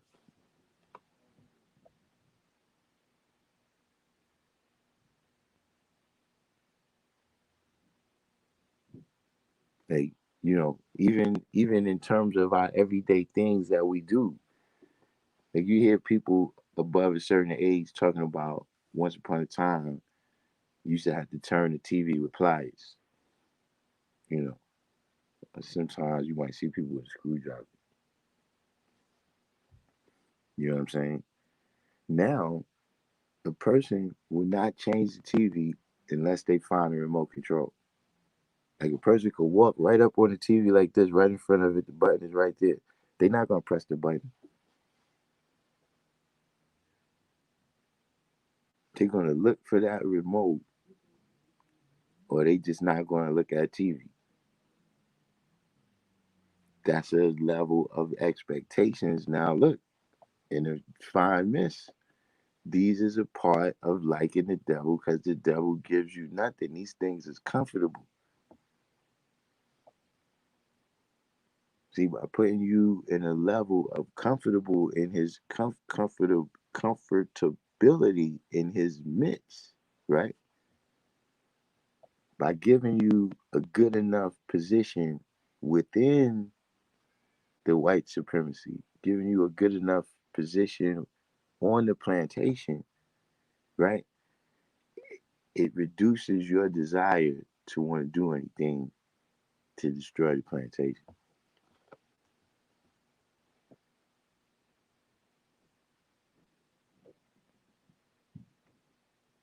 right? TV used to go off a certain time, exactly, you know, but it's never been a time that they didn't realize it from the very beginning,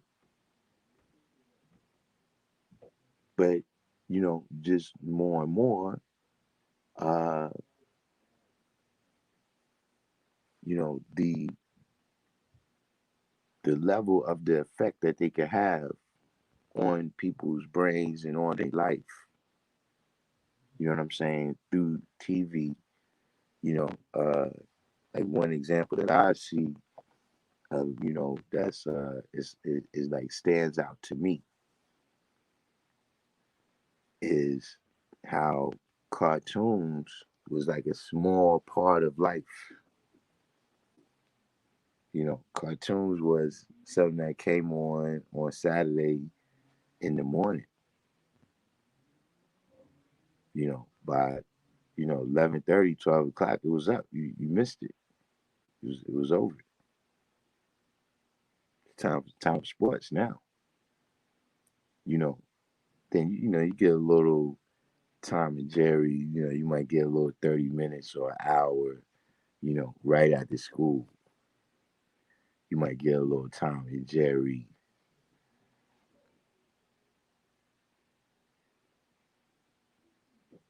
But now, there's cartoons on 24 hours a day. There's like 5 or 6 different channels that's devoted just to cartoons. And then you got all levels of cartoons.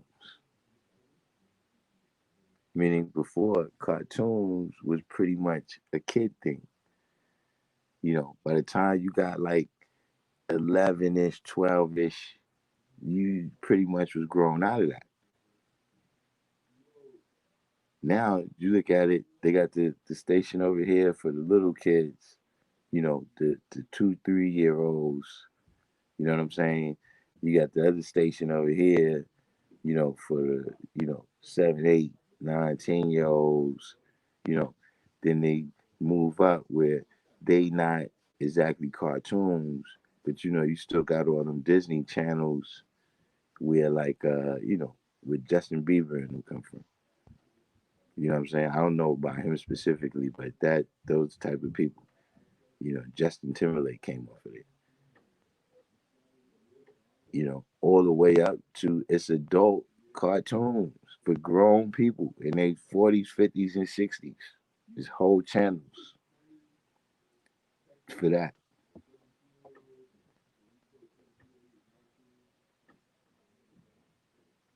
All that's about the level of the impact, man. Like right now, that's what I'm saying. They make all these superhero movies. You can't make the X-Men, the movies without all that fantastical stuff, man. Like if you seen what's the dude's name? Tom Cruise. If you seen Tom Cruise in a movie where there wasn't no car chases and no explosions, you know what I'm saying? Would anybody still watch it?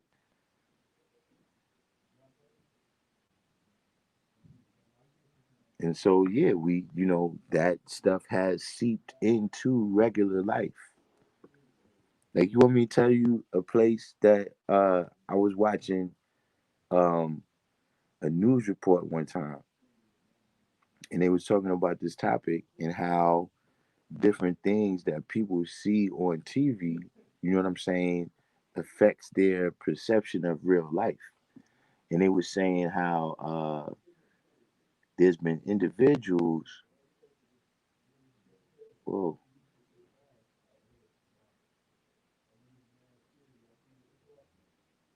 who's that?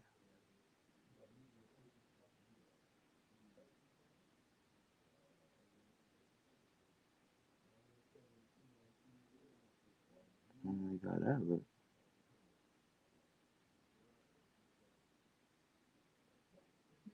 Whoa. But they were speaking about court cases, and they were saying that the different shows like CSI has been causing people to get acquitted for charges that they would have got convicted for years ago. And they were saying because the people watch CSI, they expecting the evidence to come in the way it does, on the TV show. Like they expect, they like, dude, what's the? This not evidence, man. Like, where's the DNA? Where's the fingerprints, man? Where's the cell phones? You know what I'm saying?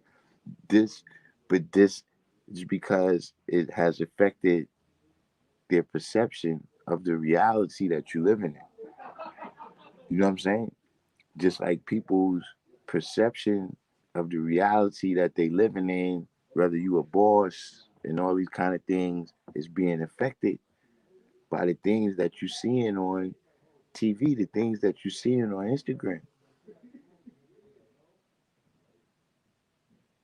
And see, that's why it's important what I'm saying about the whole uh uh video today is that you are the first, right, and most important person that's controlling the images that you got up here, right, that you start activating off of.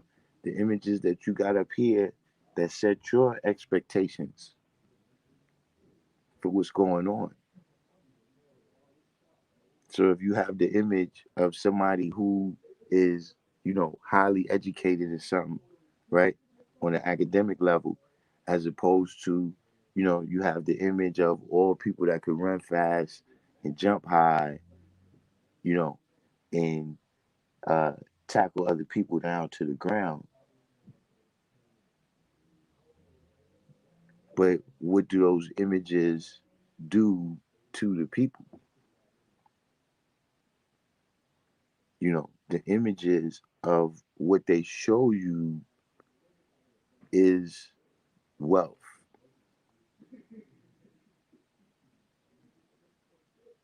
You know what I'm saying? I'm talking about on every level. What it is that people value out here. What it is that people is ready to, give their life, liberty, and pursue the happiness for.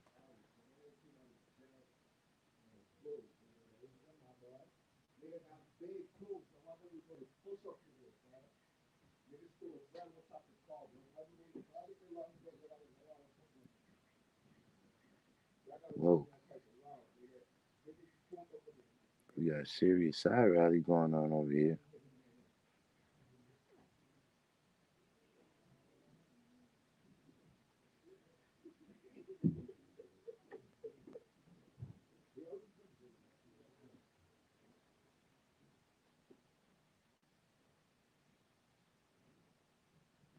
Hmm. Got a little crazy out there.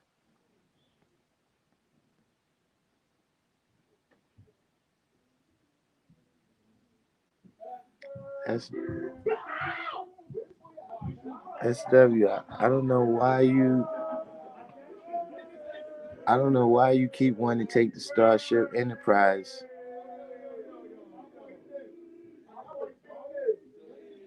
I don't know why you keep trying to take the Starship Enterprise with the law will manifest.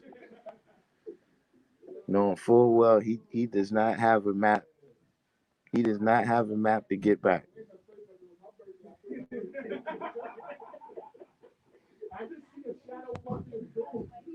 Knowing full well he does not have a map to get back.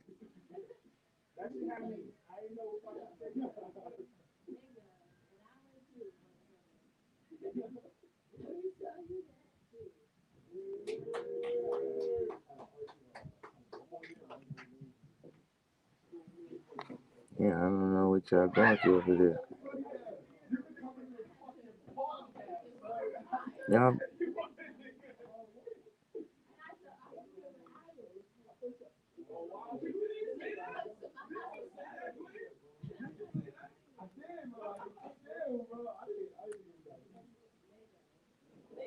all right.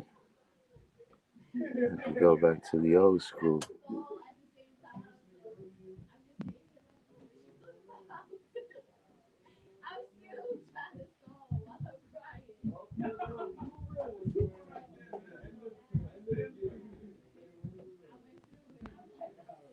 The law will manifest. We need to see you up to the. We need to see you up to the bill degree in the 140 pretty soon.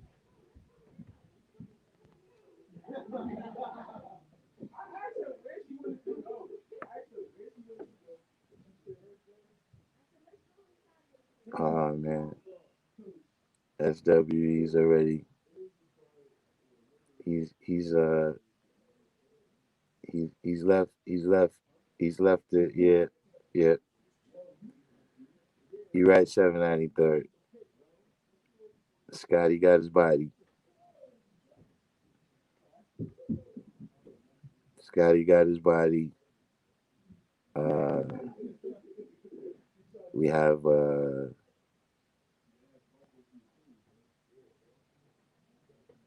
the the the Empress. You know, she's out of space with a balloon. She's out of space with a hot air balloon right now. I don't know how that's gonna work out either.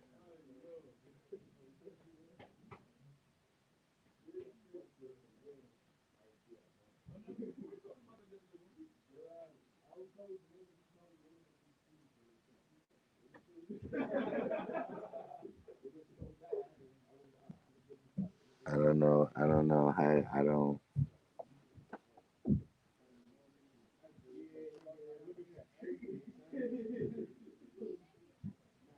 See, I'm gonna tell you what it is. And drop a jewel on everybody right here. I'm gonna tell you why.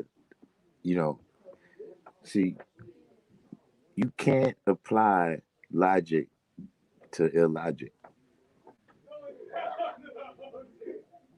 And somebody's never gonna do something stupid, right? And then you say, "Oh, I know why you did that." And if that do happen, you gotta start watching yourself. If somebody do something crazy and it makes perfect sense to you, you on the list.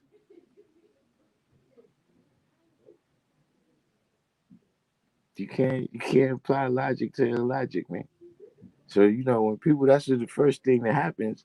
Somebody somebody says, somebody will say something, and in my mind, I'm like, all right, hold on, how can I make sense of this? How can I,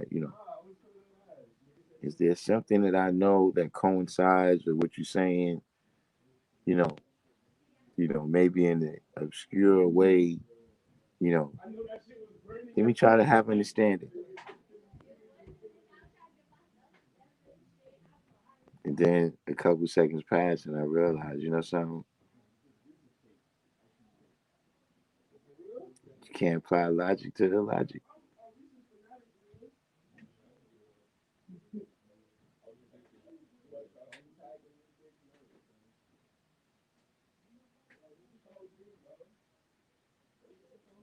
She said, "This here." Allah will manifest. Pluto is for Plutonians. Plutonians. See, Allah will manifest. Here's the thing about talking about Pluto.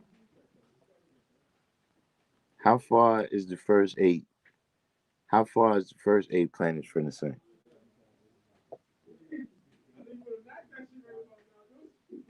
Like how are you 3,680,000,000 miles out?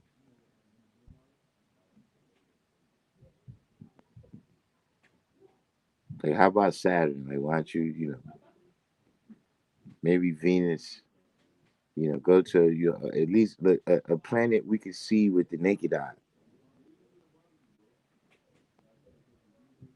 Why you gotta be all the way out there in the danger zone?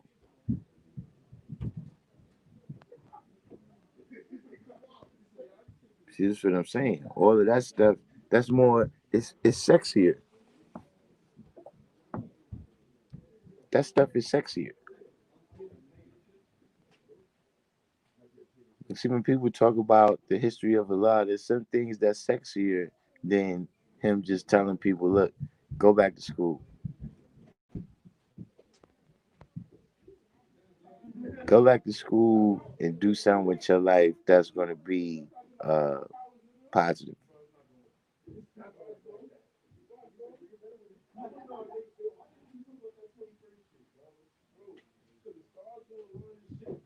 See, you wouldn't hear about all this other talk. Allah did this and the star went over there, and that's what people want to hear about.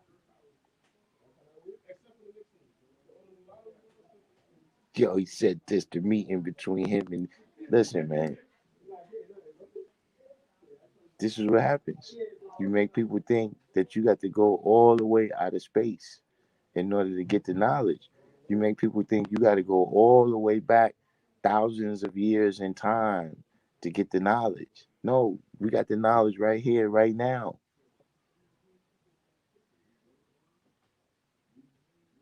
I'm not saying that that stuff is irrelevant, but when we out there, before we've mastered right here, then yes, it's irrelevant. You know, if you try to be 6 feet before you was 5 feet, I just don't know how that's gonna work. How you gonna just skip over that?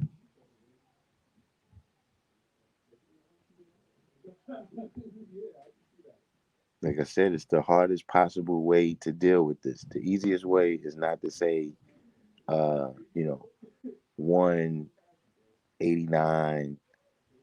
116, 42, 17, 29. That's not the easiest way to count to 120.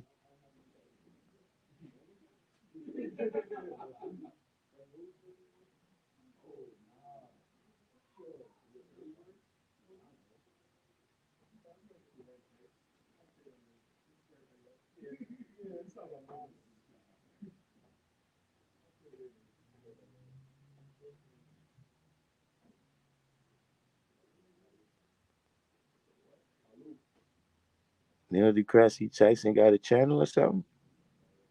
Like I see him on different shows.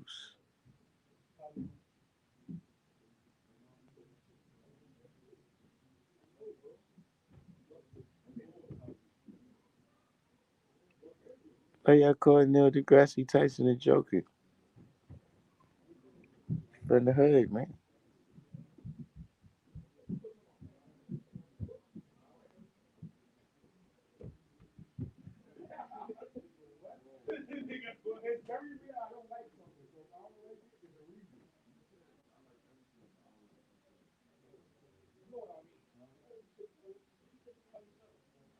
Well, I will say this about Neil deGrasse Tyson, but you got to say that about all scientists. Is that I wouldn't say all scientists. You can't say all, but a lot of them, uh,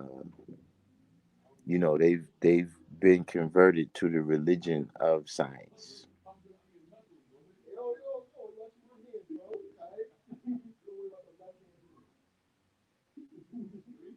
So, like, regardless to whoever it is you're dealing with, we constantly going through examination. So theories that was accepted as scientific fact 50 years ago, right, is on the trash heap of history now. And so even when you're dealing with, things in the scientific manner, you still have to not take things on face value. You know what I'm saying? Which I have things that I take on face value. You know, I don't know if y'all wanna. I don't know if y'all wanna. Uh, I don't know if y'all want to talk about that stuff. But I got a couple things that I just go ahead and take on face value. You know, I don't know about everybody. You know what I'm saying? But in terms of researching this science and this history and all of that, uh, once we begin to start believing in the infallibility of uh, these ideas or these people that speak these ideas, now we've crossed the Rubicon into uh, religion.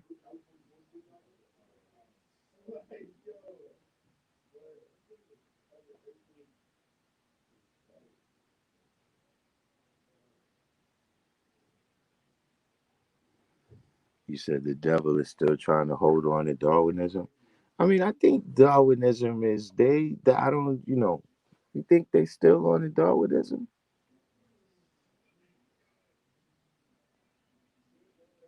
I mean, well, my kind of what gives me that perspective is how many times the theory has changed.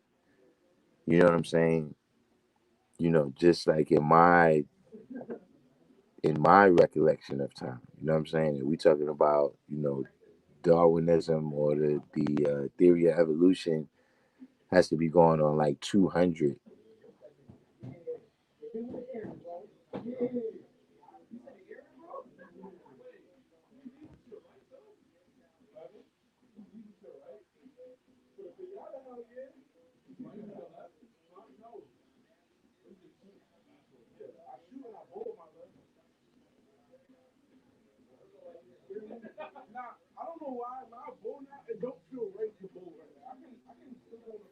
Yeah, I mean, but now it's not really evolution anymore though. That's what I've been noticing. Like at this point, all of the different uh all of the different species, they not saying that none of them came from each other no more.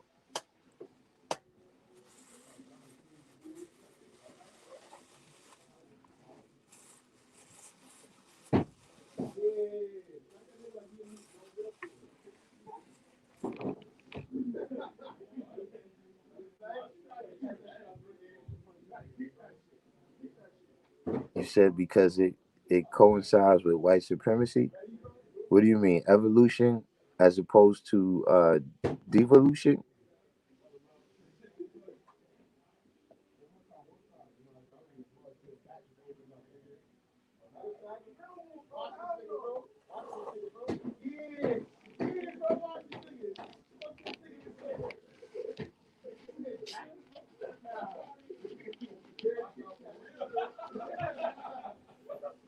Since we don't have de-Christian, don't tell de-Christian.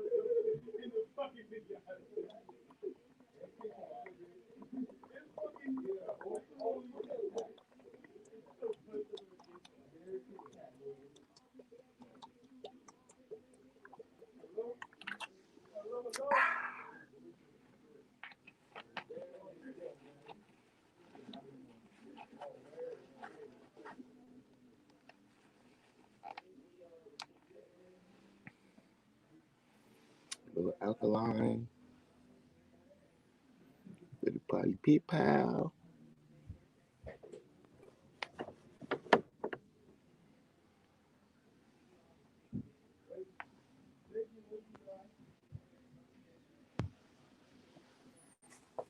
But I don't know, man. Y'all probably still mad at y'all probably still mad at Degrassi Tyson over Pluto.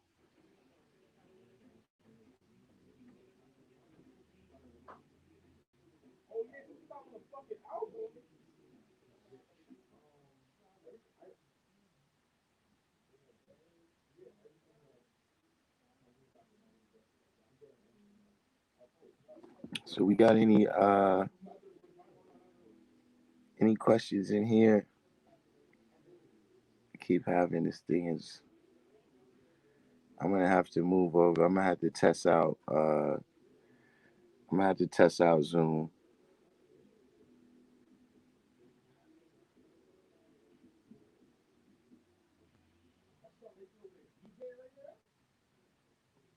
I guess tomorrow. Tomorrow will probably be our first. We see what goes on with Zoom.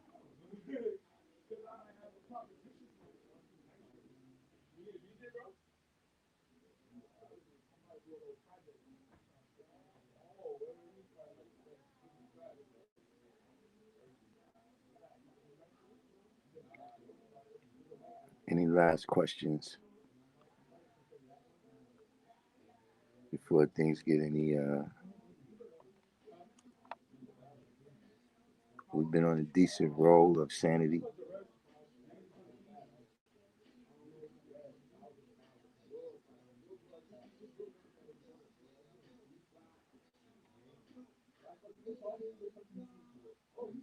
We got our little point across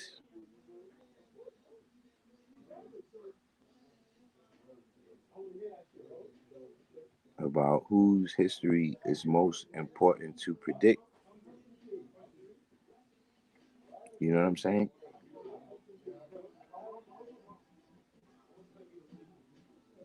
Predicting all this gloom and doom. That's Yakub's history. That's Yakub's history that he gave to the colored man. See, when it says that our rewards is going to be peace and happiness, right? But that's something that we got to actually deal with.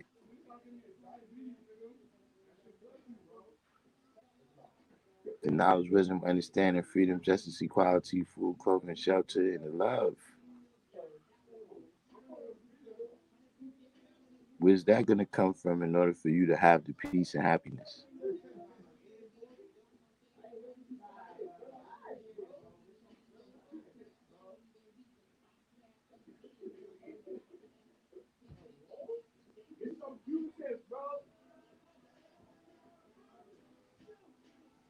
What are we doing here? Has everyone done the each one teach one and hit the like button on the way in? Share this on your other pages, your Twitter, your Facebook, the Facebook groups, text message, etc., etc.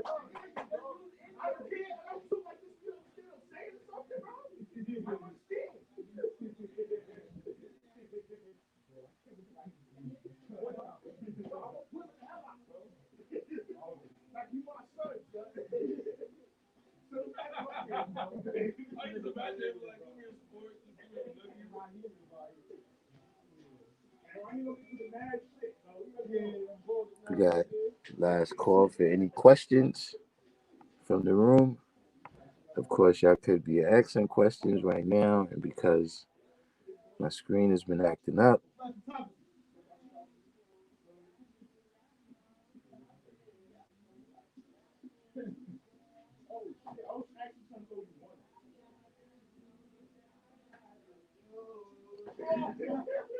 how did you get confused? Allah will manifest. You be confusing yourself, man.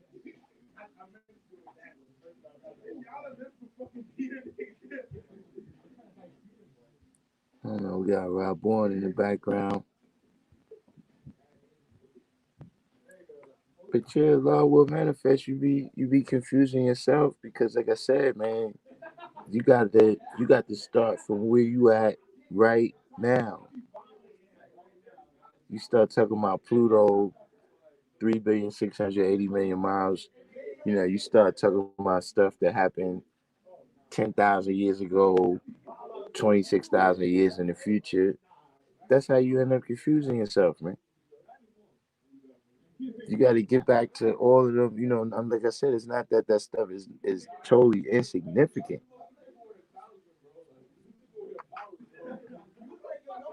It's not that it's totally insignificant. You know what I'm saying? but it's just that how you how you get there. You see what I'm saying? When you start trying to skip the steps, and then you gotta make leaps. You know what I'm saying?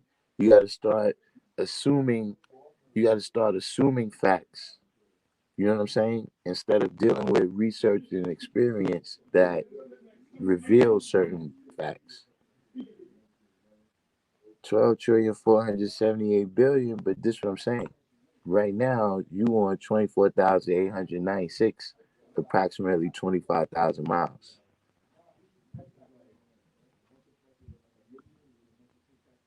You're not on uh you're not on uh the square miles of the planet Earth. And that's what's going to confuse you, man. Look, everything when you go to school, there's a reason why you learn how to count first. Like first, you learn how to count. Then you learn how to add. Then you learn how to subtract. Then you learn how to multiply and divide, and you keep going. You understand what I mean? Because see, first of all, everything that you're learning is adding up over time.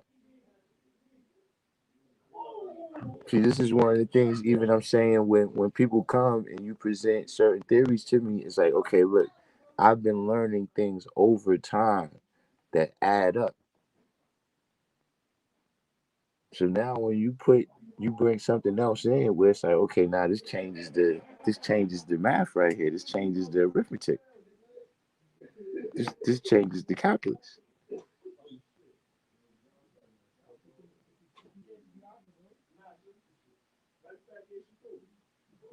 But you gotta, and I mean, see, it was easy for me because that's the way it was given out. When I got the knowledge, that's the way it was given out. You got the degree that you was on. You know what I'm saying?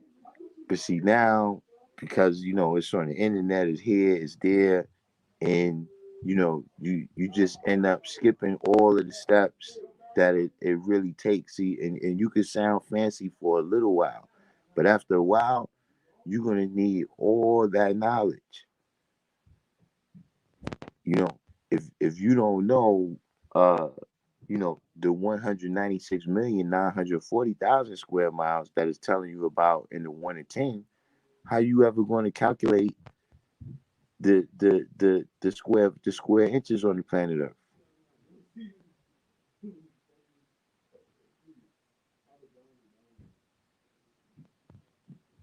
You're gonna it's not confusing.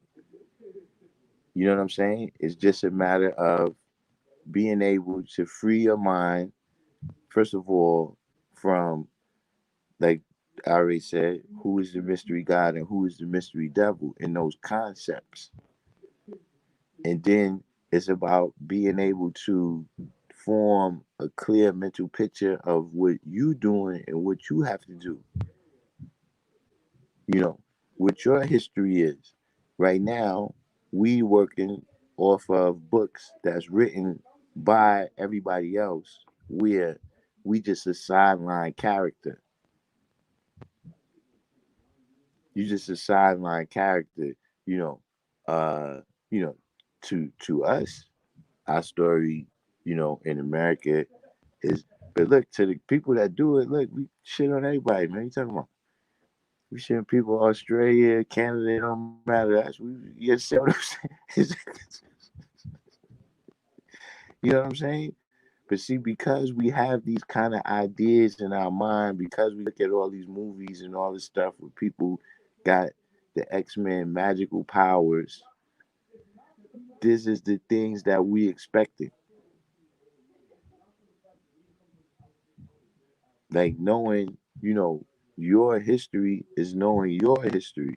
You know, you look, we got people in this nation tell you about the history of the Sumerians. They tell, you know, but see, that's more sexy. oh, the Sumerians, you know, they came from some aliens and people being down, and they was mining all the, you know. See, all of that seems more sexy, so that becomes what we expecting to happen. That becomes what we thinking that we have to know in order to improve our situation. And then you go study that stuff and you get confused because a lot of it applies to those people at that time in that environment. It's all different aspects of life. Like right now, there's things that because we have electricity, we can apply our mathematics in a certain way right now that they couldn't apply it like that 200 years ago.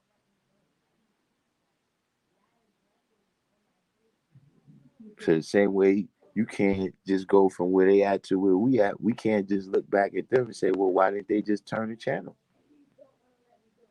Well, because they didn't have remote controls.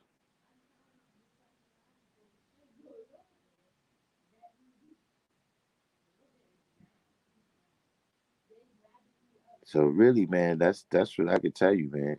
You know what I'm saying? Is uh, you know, start start where you left off. You know what I'm saying? And stop looking for the the red pill is not going to give you neo powers. I mean, you could draw it up mentally, but all the red pill is going to do is make you aware of everybody that's around you. It's going to make you aware of who is God, who is the devil on the planet Earth. But we can't spend our time. We can't spend our time being mostly concerned with the devil and what he's doing. See, that's where you lost at because you worried about what's going on Pluto instead of look. Like I said, that's not a rhetorical question. What is the history that you predicted for 2021,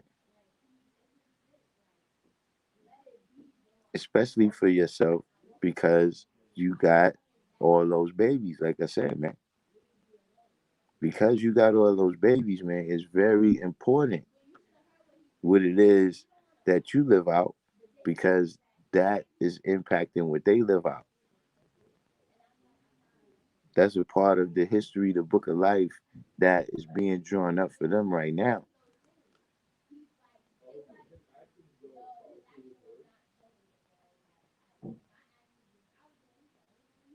All this other stuff, we impress each other with that. But if kids don't understand what you're saying, they not impressed.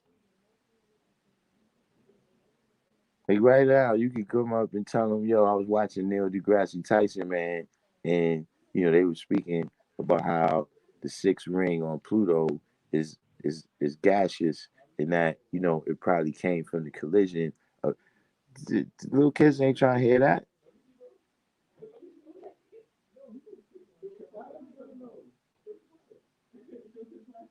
So see, sometimes and I seen this in you, where it's like you want to impress people with your wisdom. You want to impress people with the things that you're saying. You know, they see this there, this Mercury.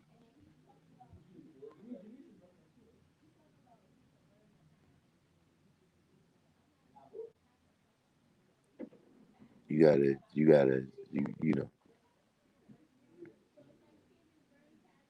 so you gotta understand too that look, even in our time in this knowledge, you know, unfortunately, many of us we have to spend time. Uh, we have to spend time destroying some aspects, man, of even how we first came into this knowledge. you see that in some parts of your journey, you took a wrong fork.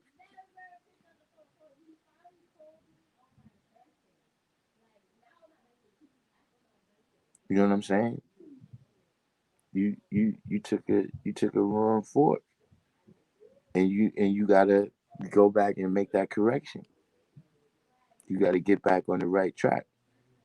You know, you keep trying to tell us this Mercury stuff. See, like I told you, I know what it means, but I know you don't know what it means.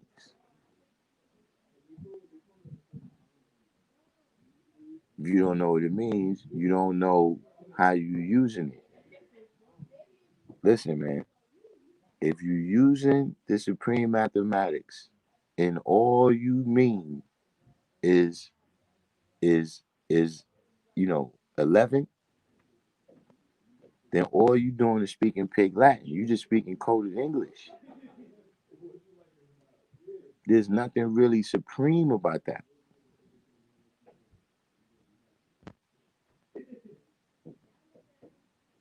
You're not really using the supreme mathematics in a way where you deciphering the reality that's around you. You just speaking above people's heads. You speaking above people's heads when you saying Mercury. Who you teaching by saying that? Other people that know the one that know the solar effects. Who you teaching when you say that? You just speaking above the people's heads. Now, who's the people that speak above the people's heads?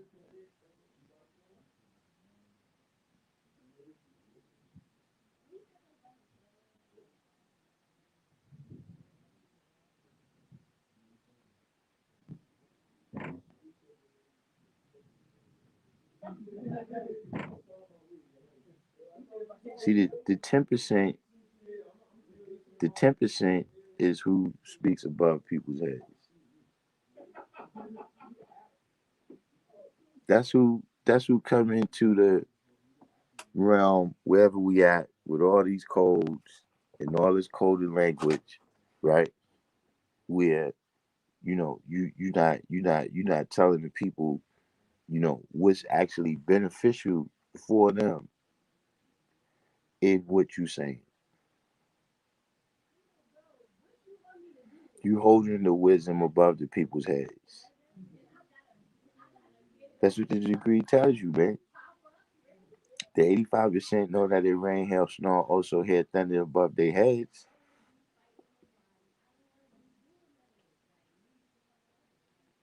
Now, if they let the 5% teach them, we supposed to get in their head and tell them what that rain, hail, snow, and earthquake comes from. But the 10% continues to teach them that is coming from something above their heads that no one will be able to see until he dies, etc., etc.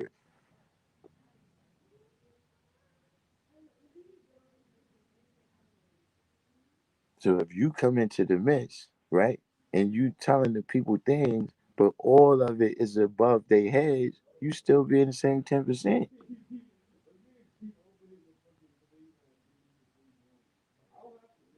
There's 1,000, uh, when I say gods, there's 1,000, mystery gods.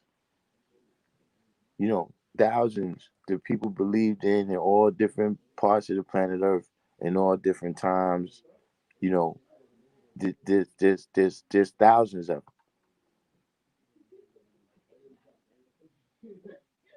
Whether you talking about Jesus or whether you talking about, Zoroaster or whoever it is. The key thing is not that it's Jesus or Zoroaster. The key thing is that you're not seeing your own power.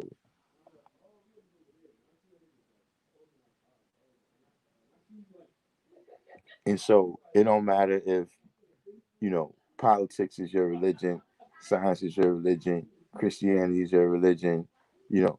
etc., etc. The key thing, what it tells you, is that the Son of Man searched for trillions of years. That's what it's telling you, trillions of years, all over the planet, all out of space, under the ground, in the tree, in the water. We're gonna do a dance. You didn't try all that.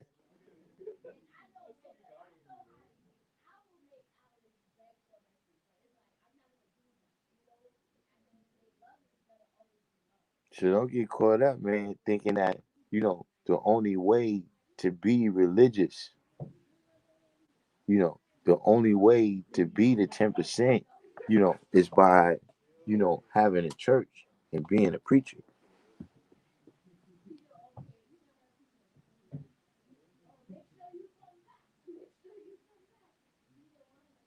See all that religion stuff? That's about not showing and proving things for yourself. See, when you show and prove things for yourself, you gotta be scientific. See, just the beginning part, right, of asking yourself the questions, right, that it takes for you to show and prove things, you already you starting to this is the scientific method. So you already putting the knowledge first. See, then when you come up with, your experience or your field, whatever you're going to study, in order to come to a greater understanding of whatever that thing is, now you're dealing with concrete stuff.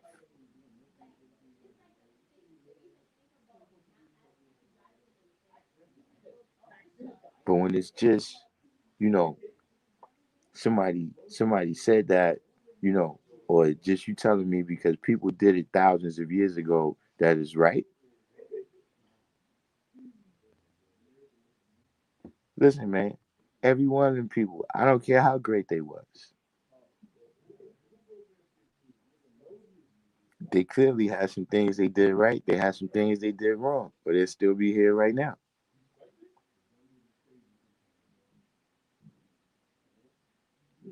Now, the thing is, are we going to renew the history or repeat the history? Or we going to rely on the history?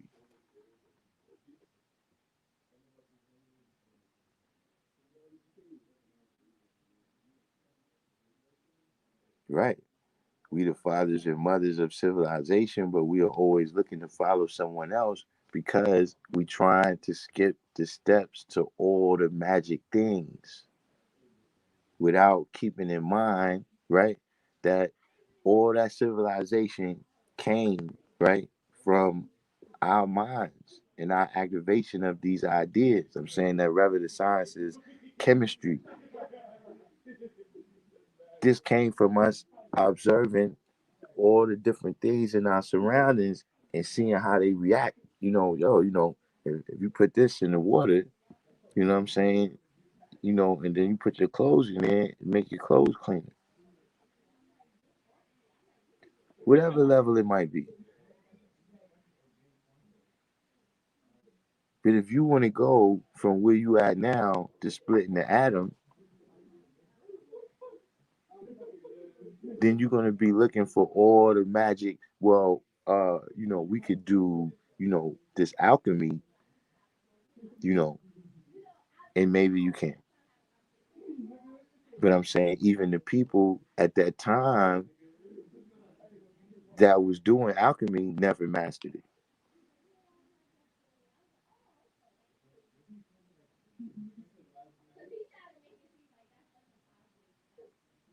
So that's what I would tell you, man.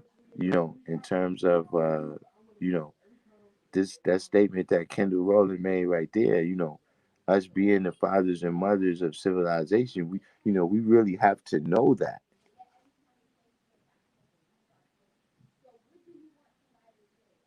We really have to know that and not just believe it.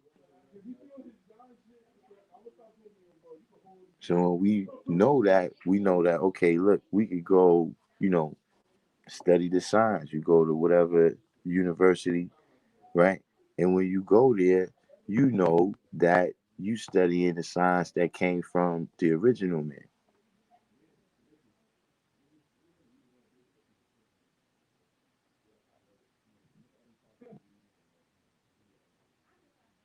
And so, as the original man, right, you can not only study it, but apply it. They see in order to build a pyramid, you got to study the laws of physics, but then you got to apply those laws. Like anybody can sit around and say, yeah, right now, uh, according to our calculations, we could build a pyramid right here. Anybody can tell you that. That's there's a difference between you making statements of things that you trying to tell me is facts, and you really showing and proving some facts.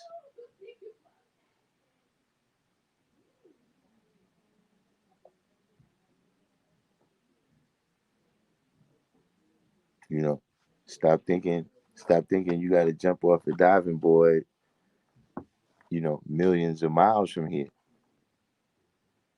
You know what I'm saying? And just start with, look, this is what I'm saying. The law will manifest. Why not just say peace? Like, think about this for a second. Think about this for a second. You got one word, peace. One word, one syllable. But you rather say Mercury, Mercury, right? Two words, six syllables. Or knowledge, knowledge, two words, four syllables, than just peace. What?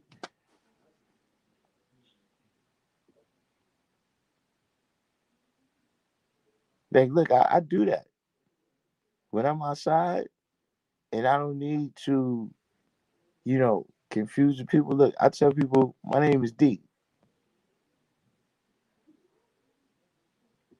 Name's D. If that's the level where we at, well, listen, I don't need to lose no time searching for that does not exist with you.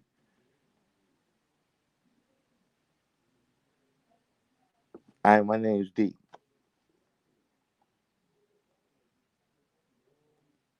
Why go through that whole thing of saying knowledge, knowledge, when you could just say peace?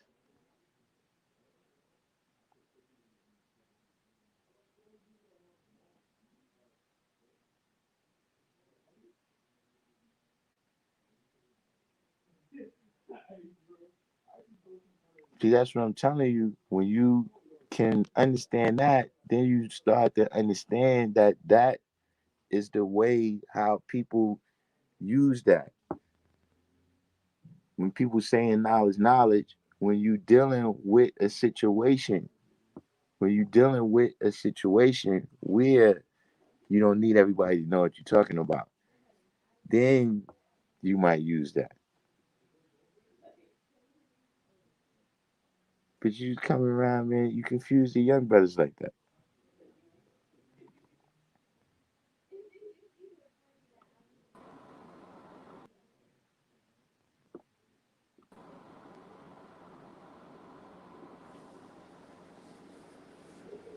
You, Yeah. Oh, where's my what's wrong with this? get my trusty headphones? Wait a little second for this thing to stop shaking up. Yeah, I don't know what it is, man. The stream yard is going downhill, man.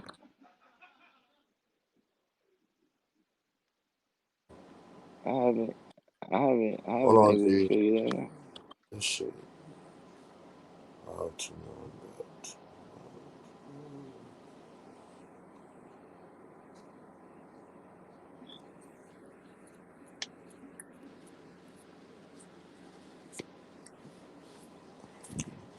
Yo, That must be.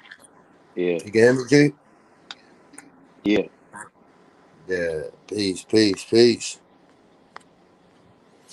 What's up? Damn.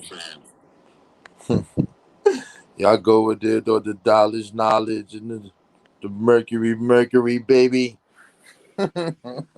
Yeah, yeah, yeah. You wanna, that everybody wanna get fancy. You know what Yo, I'm saying? And you start missing the actual facts, man. yeah, I get it. I'm saying I'm just being real. Like until 2 weeks ago, I didn't know that was even a issue. Like I didn't even know that was a problem because, like, I mean, where Mm-hmm. I got the knowledge of so fat, that's just something that we said. And everywhere I went, I'm figuring, yo, if you, yo, peace, God, or somebody might talk to me and I find out that the God, I ask them, yo, what's your attribute or what you dealing with? And once they tell me they 120, I'll be like, all right, so they know. So it's just something that we just said because we speaking to each other. We not Mm-hmm. teaching a a person that or a regular person and starting with the 12 jewels, but somebody might ask that. Just because I say peace God, somebody might be like, yo, why you saying peace God for? Now you gotta explain to this person what Mm-hmm. God is and why you saying peace. And I don't know. I just think that is I don't know, man. I don't really know what to say about it. I thought that was just like that's our language, and then we speaking to each other in that Yeah, but aspect. see, That's to us. yeah, But I don't know, man. right. But see, what happens though, is people start spreading it out. You know what I'm saying? See, Right. so like we were saying, you know, you got a lot of 85% now, right? That they'll go around saying 49311. You know what I'm saying? Like they use the language in the most base kind of way, and they getting that from us. But why, Spencer? You said you had difficulty yesterday. What was the difficulty you had yesterday?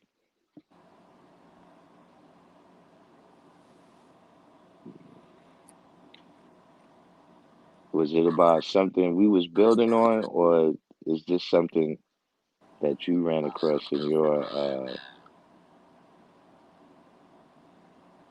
something you ran across in your travels?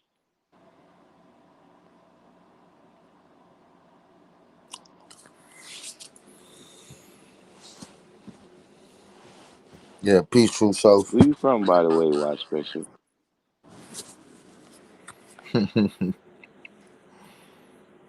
Damn, it was hot in here yesterday, man. I came through thinking everybody was here, man, and they not here.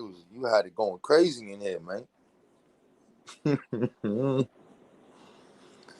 God Yesterday, oh yeah, yesterday we went down a rabbit hole yesterday. I can't even recall what was it about again?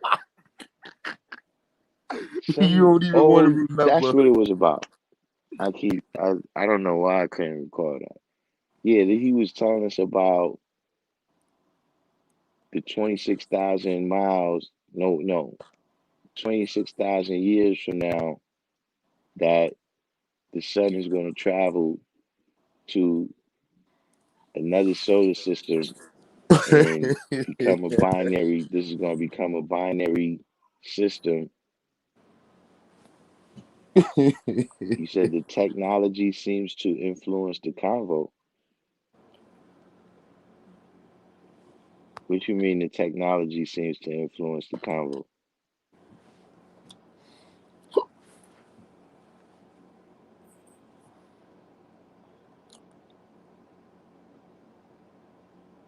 'Cause a lot of times when you ask a question, you know, the how concise the answer you get to your question, right, is a lot of times related to the way you ask the question. You know what I'm saying? Like we could question some things, but we don't even know what to question about it. So then we don't really get to an answer.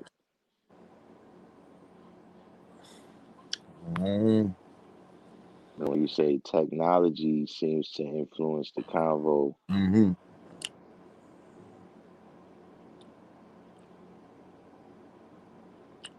said you from Medina in Atlantis.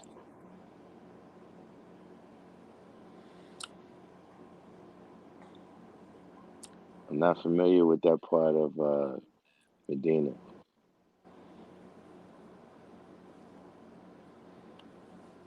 Atlantis.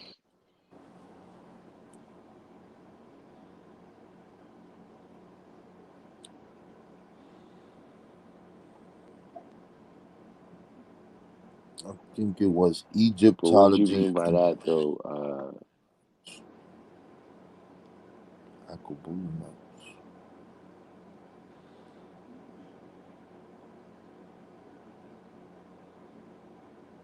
You had a hard time understanding the younger generation. I mean, you gotta keep your finger you gotta keep your finger on the pulse, man, of what's going on with them. Mr. Spot.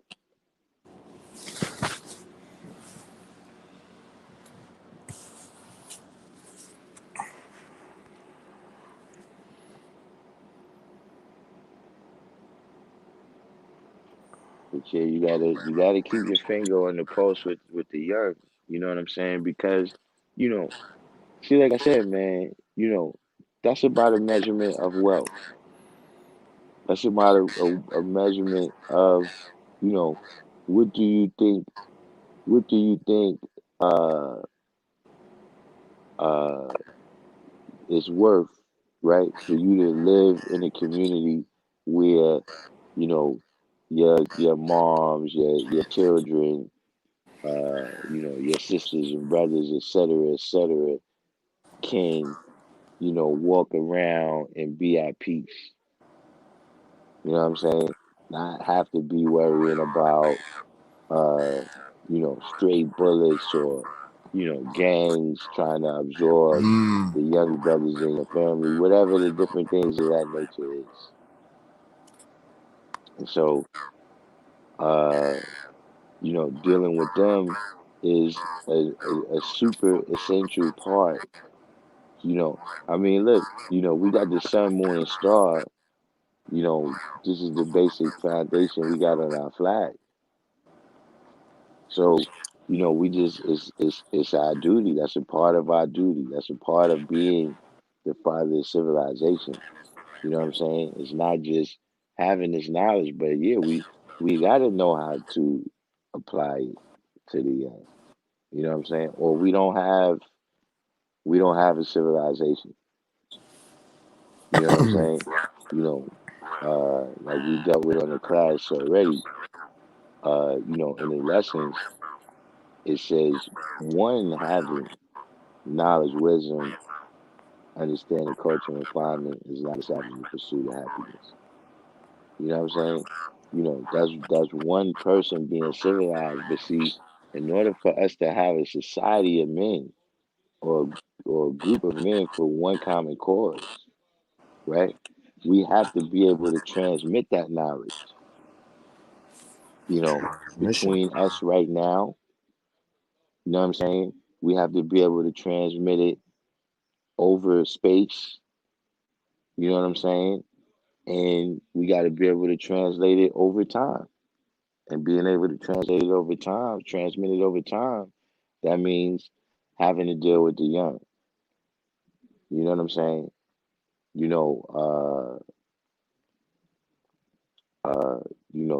the type of institutions, educational institutions where uh uh because this is where they state of mind, their whole outlook on what's going on. Meaning that, you know, even right now, I look at it, you know what I'm saying, where I see people that, uh, you know, I, I've been around since before they was physically birthed, but now these people is in the government. They elected officials and they make decisions, right, that affect my life. They affect, whether my daughter is going to school or not. And they make those decisions based on the type of education that they have. You see what I'm saying? So if we allowing them to be solely educated. I'm not saying that's wrong with going to school, but I'm saying that we're allowing that to be the only education, right? Because we can't relate to them. But if we can't relate to them, what do we expecting those old colored people down at the education to relate to them for? So it's just our duty, you know what I'm saying, to first of all, not become old yourself. You know what I'm saying? Because a lot of times, we look back, like we look at what the kids is doing right now, right? And when we look at it and we see that it's crazy, that's not really all the time an indication that what they're doing is crazy. Sometimes it's an indication of how older we got. Because we can look back at our past and see things that we did that was way dumber than that. But because now we got a higher degree of understanding, we able to see further than that. And that is one of the main things that we have to do, is being that we've gone through that experience, we've gone through whatever research, and we have that high degree of understanding.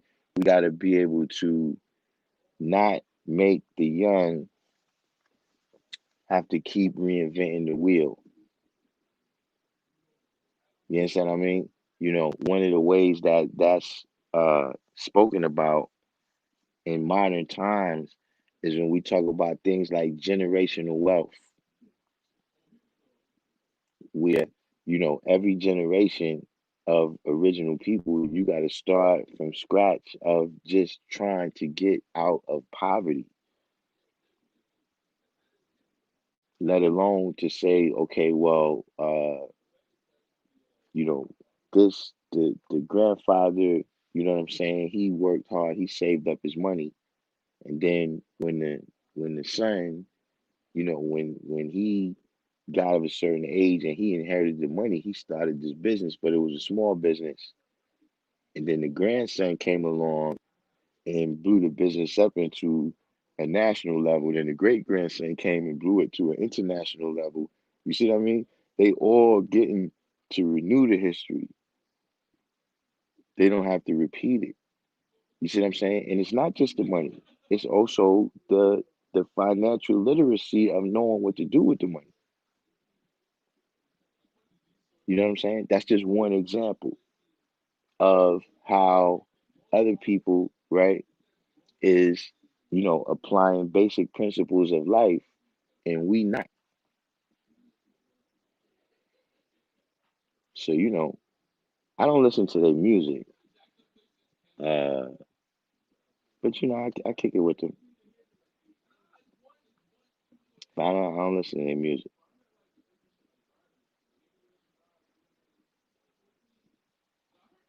What is this Yusef Abdullah? That's your name?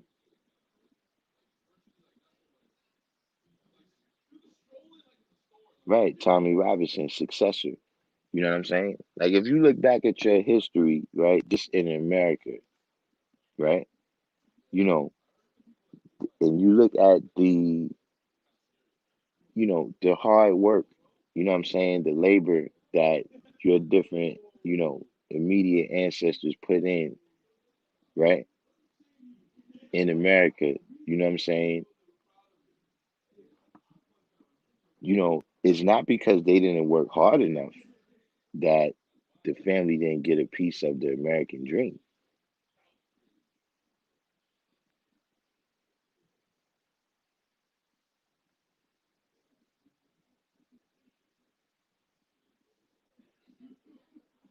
But see, we got to go back in and dismantle the part, you know, with everything. What about the role you played in it? You know what I'm saying? What about the part you played in it?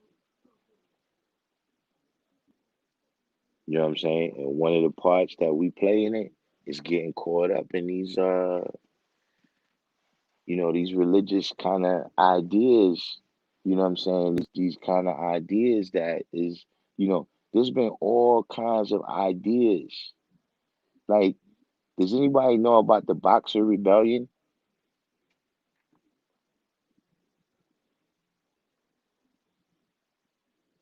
In the Boxer Rebellion, the Chinese got to a point where they was thinking that they had some type of magic that could stop the bullets that the British were shooting at them.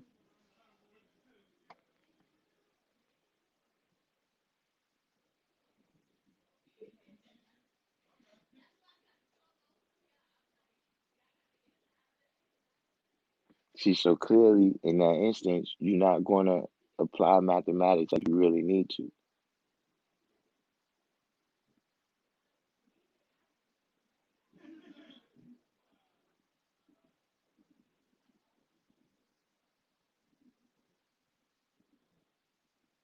But that could be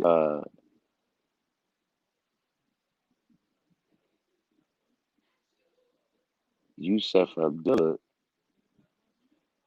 I mean, that could. I'm just saying that could be why you have a little bit of uh, issues with understanding some of the teachings on here.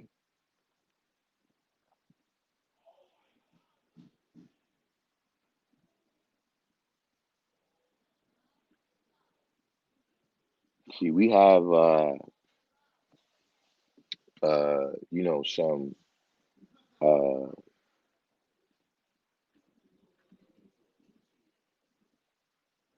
we I guess you could say, we are from the Islamic tradition, but Yusuf Abdullah, this sounds like a name from the religion of Islam. And because we don't practice the religion of Islam, certain things may not, uh, you may not get a very clear understanding of what we're saying unless we have an opportunity to explain it.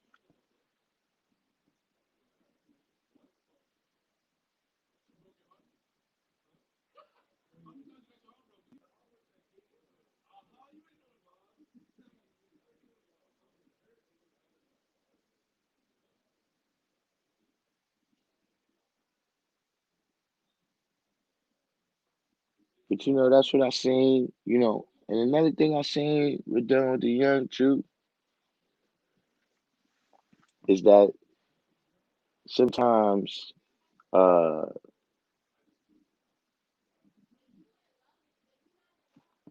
you gotta raise up out of their world.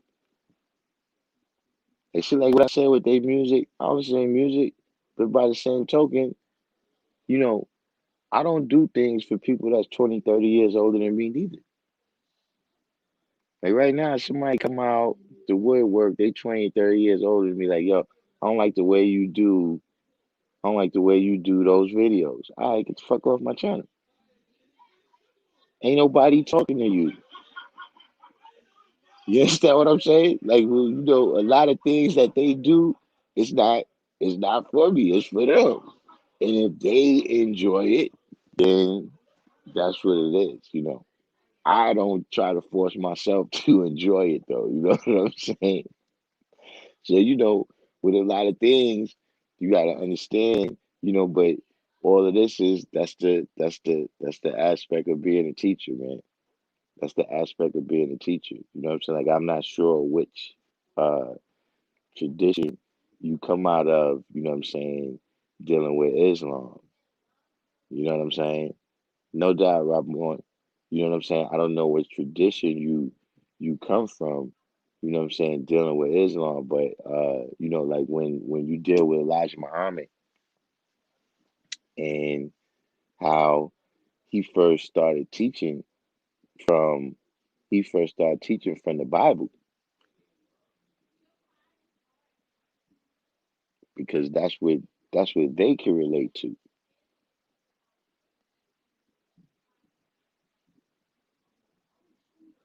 To just say not to say that, whoever it is, like yes, it's incumbent upon you as the teacher to find ways to get that knowledge into the heads of the children. Like when you think about it, that's what we complain about the education system is that they don't do enough to make sure that these right messages get to the youth in the school.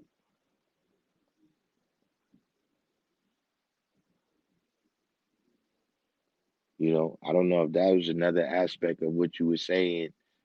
I don't know if that was another aspect of what you were saying about the technology getting in the way.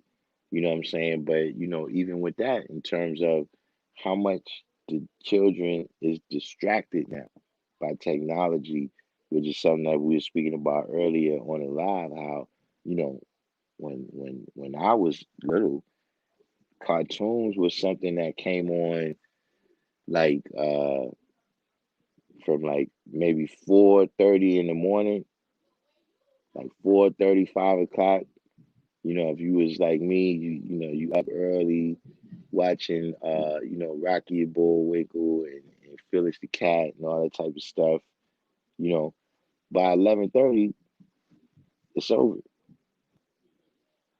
See, now you got 4 or 5 whole networks with 24 hours of cartoons.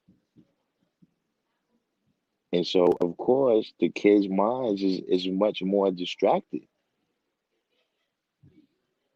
It's much more distracted now. But we still have to find ways, you know what I'm saying, to cut through all of that, you know.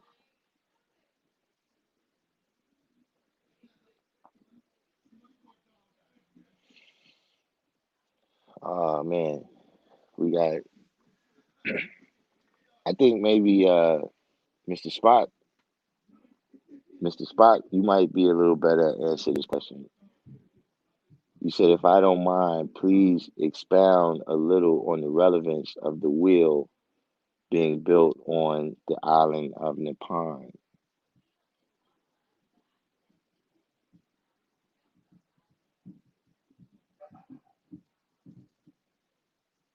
What's this? Kendall Rona said, we have, as far as possible, closed every avenue by which the light may enter the slave's mind. If we could extinguish the capacity to see the light, our work will be complete. They would then be on the level of the beasts of the field, and we then should be safe. Henry Berry, Virginia House of Representatives. Hmm. I never heard of this guy, Henry Berry. What year was this approximately?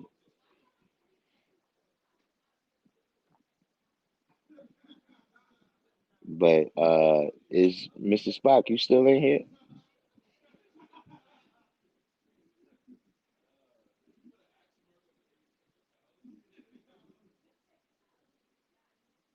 But when I deal with the wheel, right?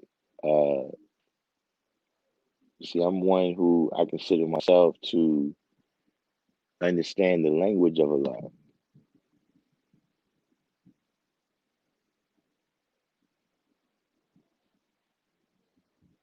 or should I say the language of Elijah?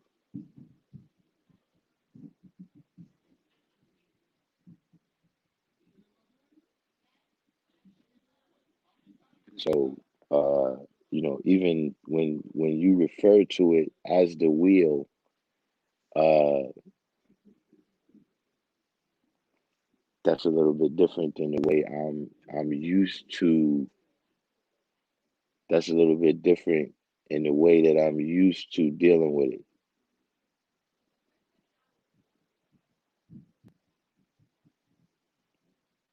So Rabon said Japanese involvement in the war coming up and their interaction with the black community, Seto Kata Takahashi.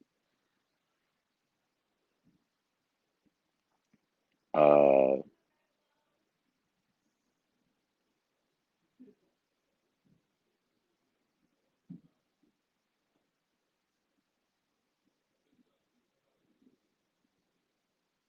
but the significance to me of the wheel, you know what I'm saying, was the importance of mothership.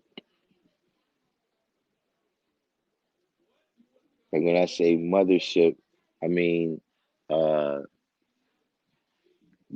when you have a sponsor and you say you have sponsorship,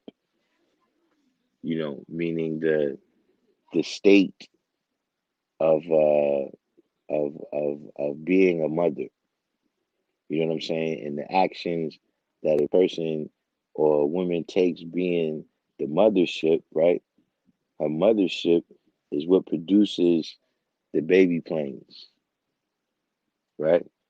And the baby planes, they engage in the fighting for freedom, justice, and equality.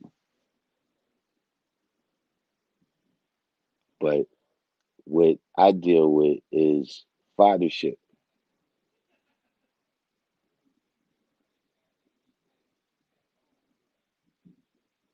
Yeah, we floating. We in outer space with we in outer space.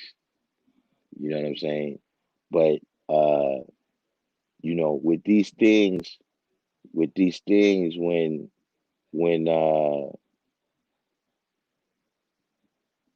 with these things, when you dealing with uh Elijah, I wouldn't, you beware of taking these things too literally.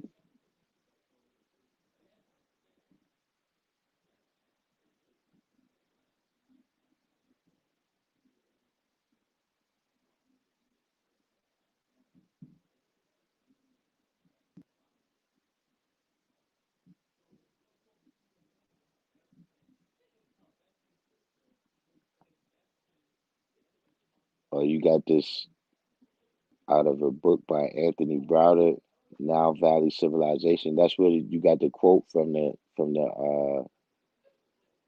the guy from Virginia.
Krishan Bell, you said you're more realistic with it.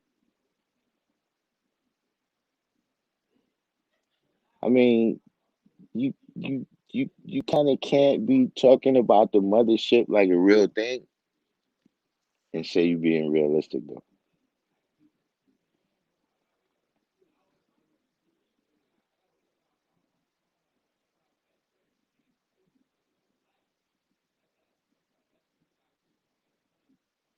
Hmm. Yeah, the wheel of Ezekiel. Yeah,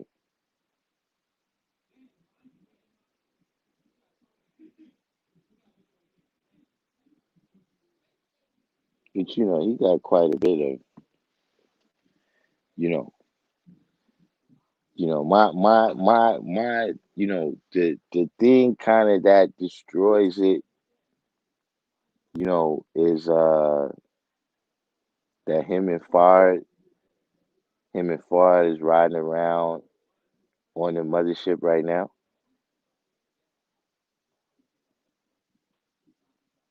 Cause I got some problems with that too.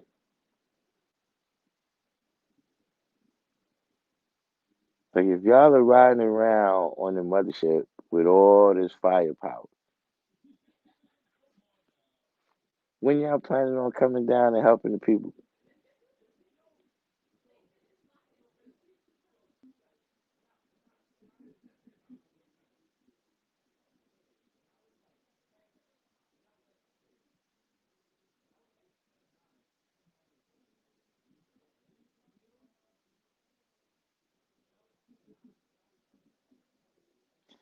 You know, that's a whole other issue. You know, what's Elijah's teachings and what's Far's teachings?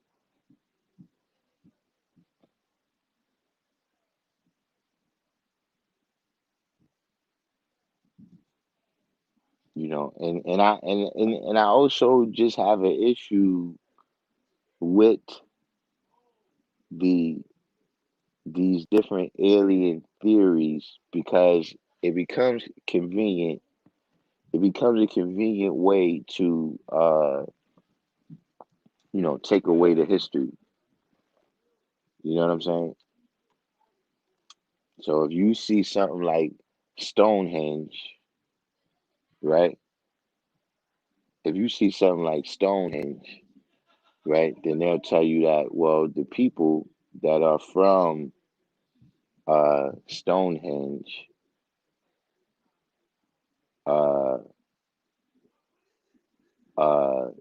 those are the people that built Stonehenge. But anytime we dealing with something that the original man built, right, then conveniently we had a visitation from some aliens, and they're the ones that built the pyramids, established the ancient civilizations, the junk DNA is from them, these kind of stuff.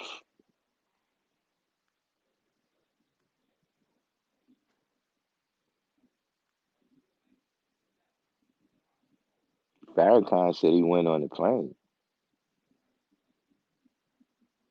All right. If Farrakhan said that, then this plane has left. This ship has left the port.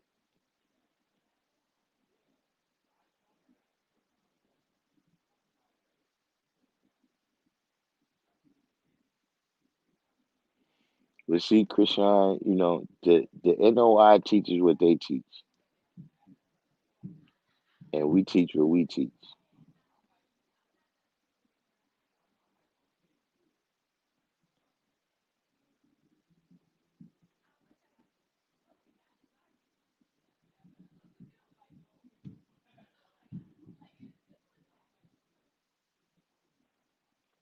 He said the Kabbalion, in the Kabbalion, it speaks of the mental plane. It also speaks of subplanes that come out of the mental plane.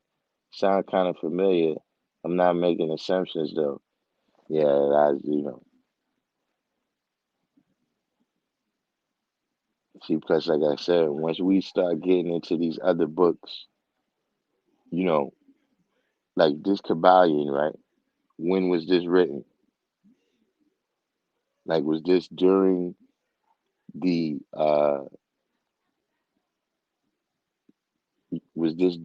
time of airplanes?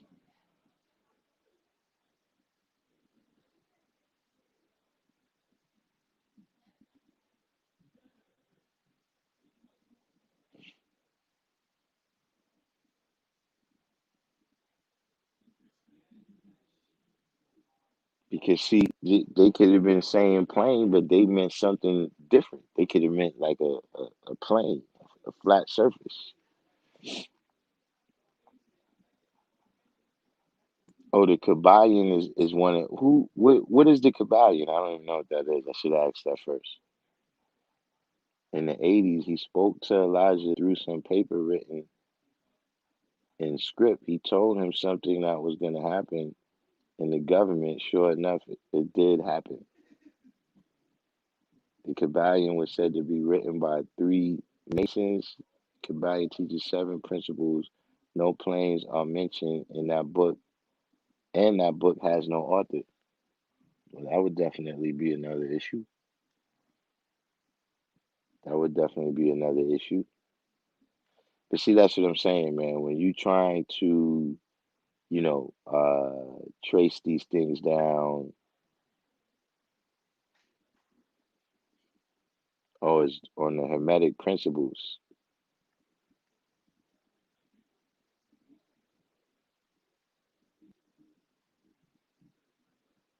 See, just the way I see it. Whatever symbology that we use now has got to be based on what we see right now. I don't have any problem with this symbolic teaching. You know, I do see how it's open to things going left in terms of people misunderstanding, you know, whether they should be taking these things seriously or not. But we also have to admit that, for thousands of years, uh this has been how we transmit knowledge. You know what I'm saying? And just like the brother was saying earlier about getting to the babies, you know, telling these types of stories is how these type of principles can be um transmitted to the next generation, you know, but it's just a matter of them having the understanding. You like the emerald tablets better.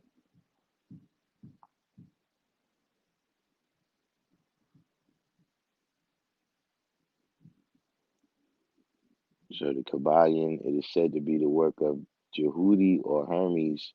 It is a book that I recommend to all the guys to get. It is very cheap and it shows and proves 120.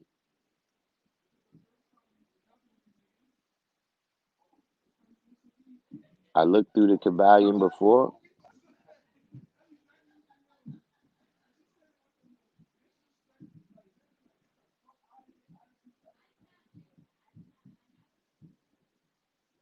It was written before there was any pharmaceutical companies too. So is there a year for it? So all right, Born said I have looked through the Kabbalion before. I must not have paid attention to the title, or I looked through it quickly. Jesus walks on foot on water. Elijah and Fuad, the mothership, take it for what you want to indulge your search into.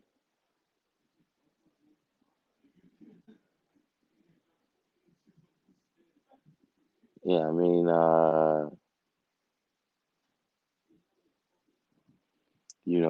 these different books, a lot of them I haven't, but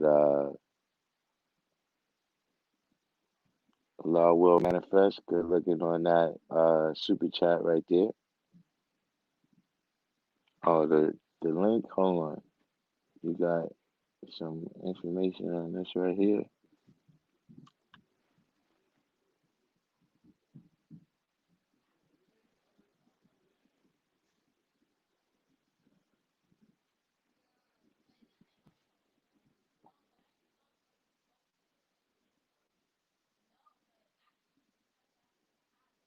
What is this? A super sticker. Either way,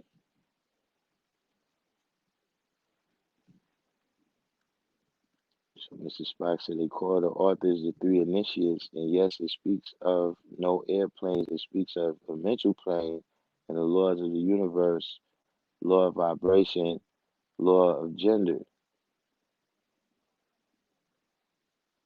Okay, so I see what you're saying now about the Hermetic principles.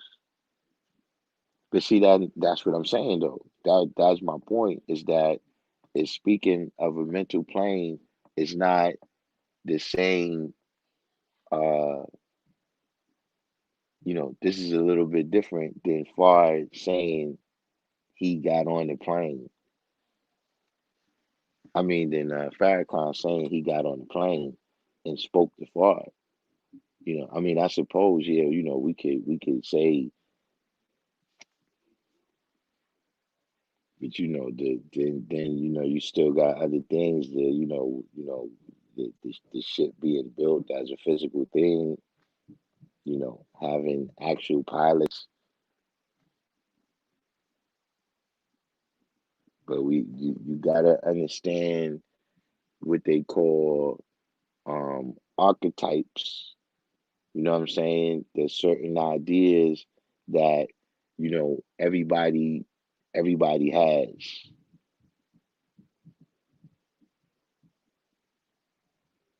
You know what I'm saying? Because of the images that people get exposed to on a mass level in any given day and time.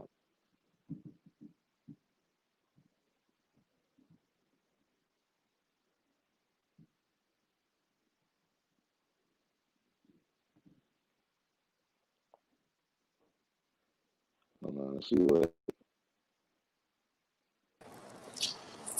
Yeah, peace, God. I had to jump Peace. back in there.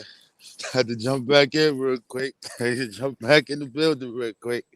But yeah, God, that Kabbalion is like, I think 1907, 1908. I'm saying, and that book, they say is about 3 initiates, but we don't know who they are.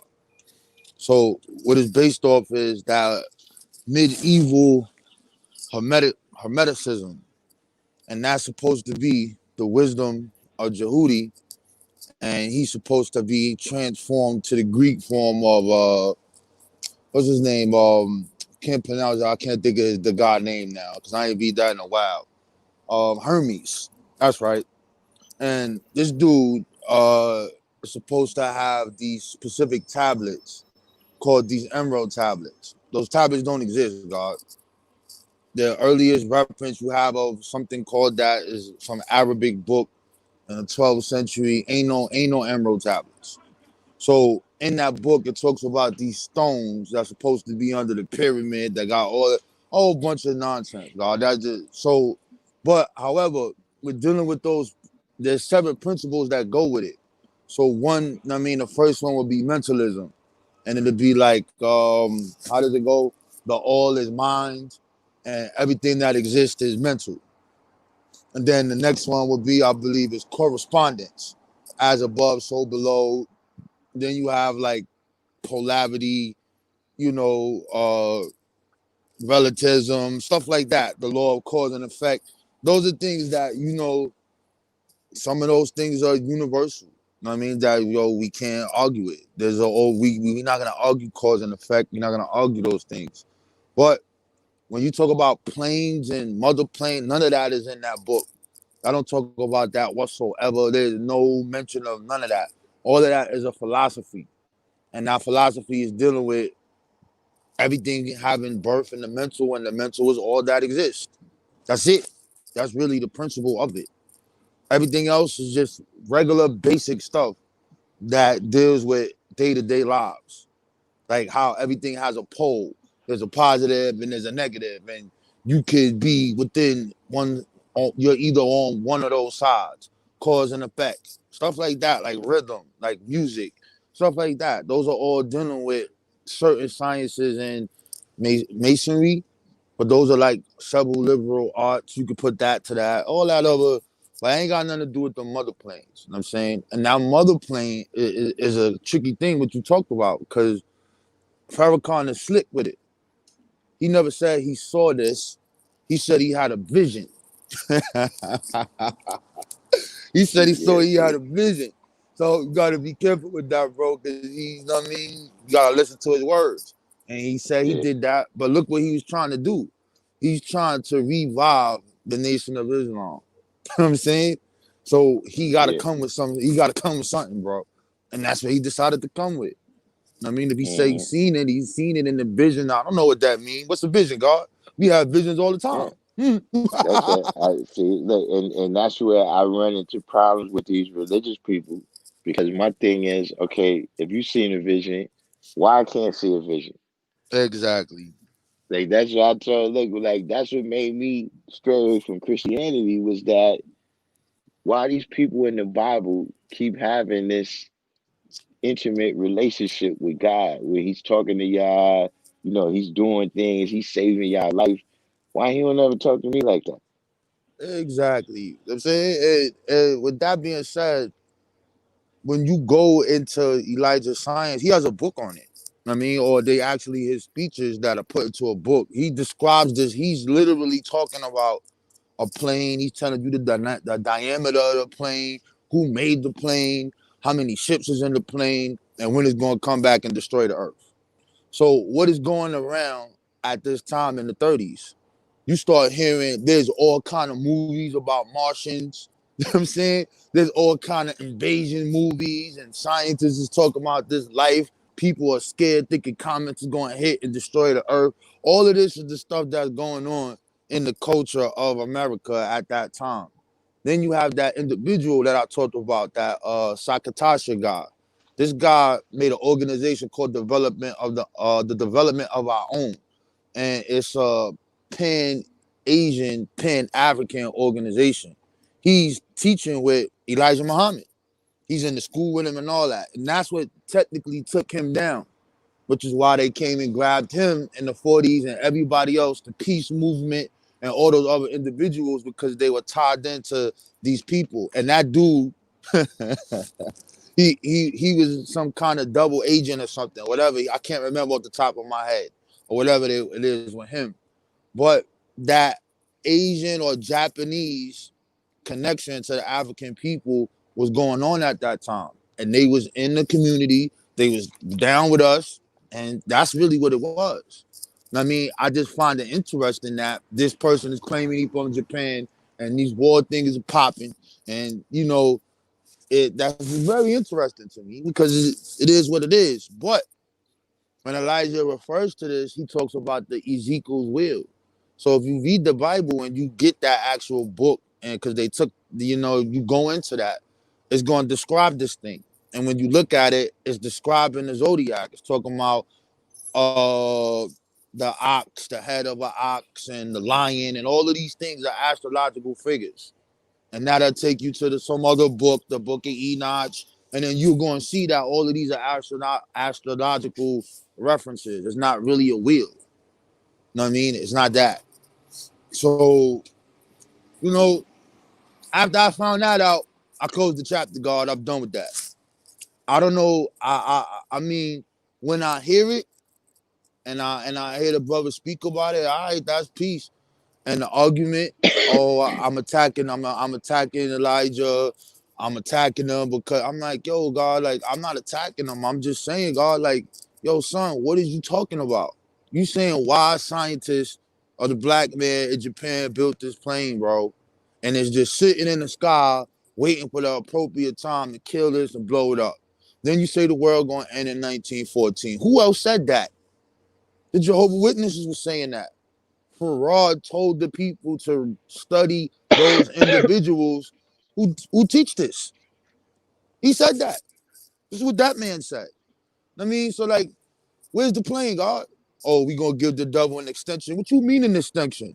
Oh, we gonna give him an extension so the people can have time to wake up. The time is over. What do you mean the time is over?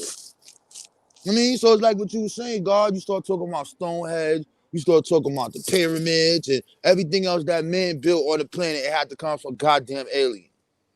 Or we mix with some other weird stuff like that. I mean, that's crazy, bro. I mean, and if Yeah. there are aliens and they come down, I'm gonna smack the shit out of one of them. What you mean? You let the people get taken on these boats and slapped, and women getting babies beat out of them, people getting raped, killed, stomped, man. Get out of here, man. What you mean, wake up? What you mean you giving a great, what are you talking about? Nah, son, that sounds like some Bible religious stuff to me. I can't deal with it, God. So, Mr. Spot, are you saying that this Kabbalion is a book of truisms? Because that's something that exists too. You know what I'm saying? Where some things is truisms, like they things that could be shown to be true in every day and time. You know what I'm saying? Like, speak about talking about, this is the last days and times and all of that. That could be applied in every time, or is it, you know, because if it's truisms, then we can apply them to a lot of different situations, as opposed to if it's like an informative thing where you saying that it's actually telling you about things that we see with the naked eye.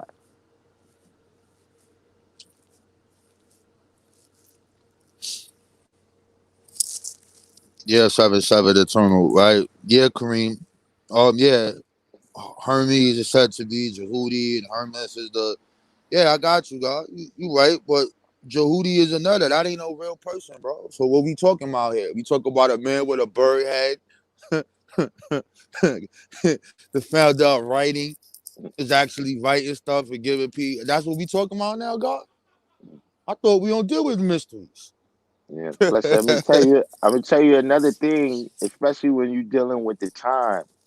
You know what I'm saying? You know, there was other things around at that time, right? Uh, where like a lot of things we look at it in the window of just Elijah Muhammad.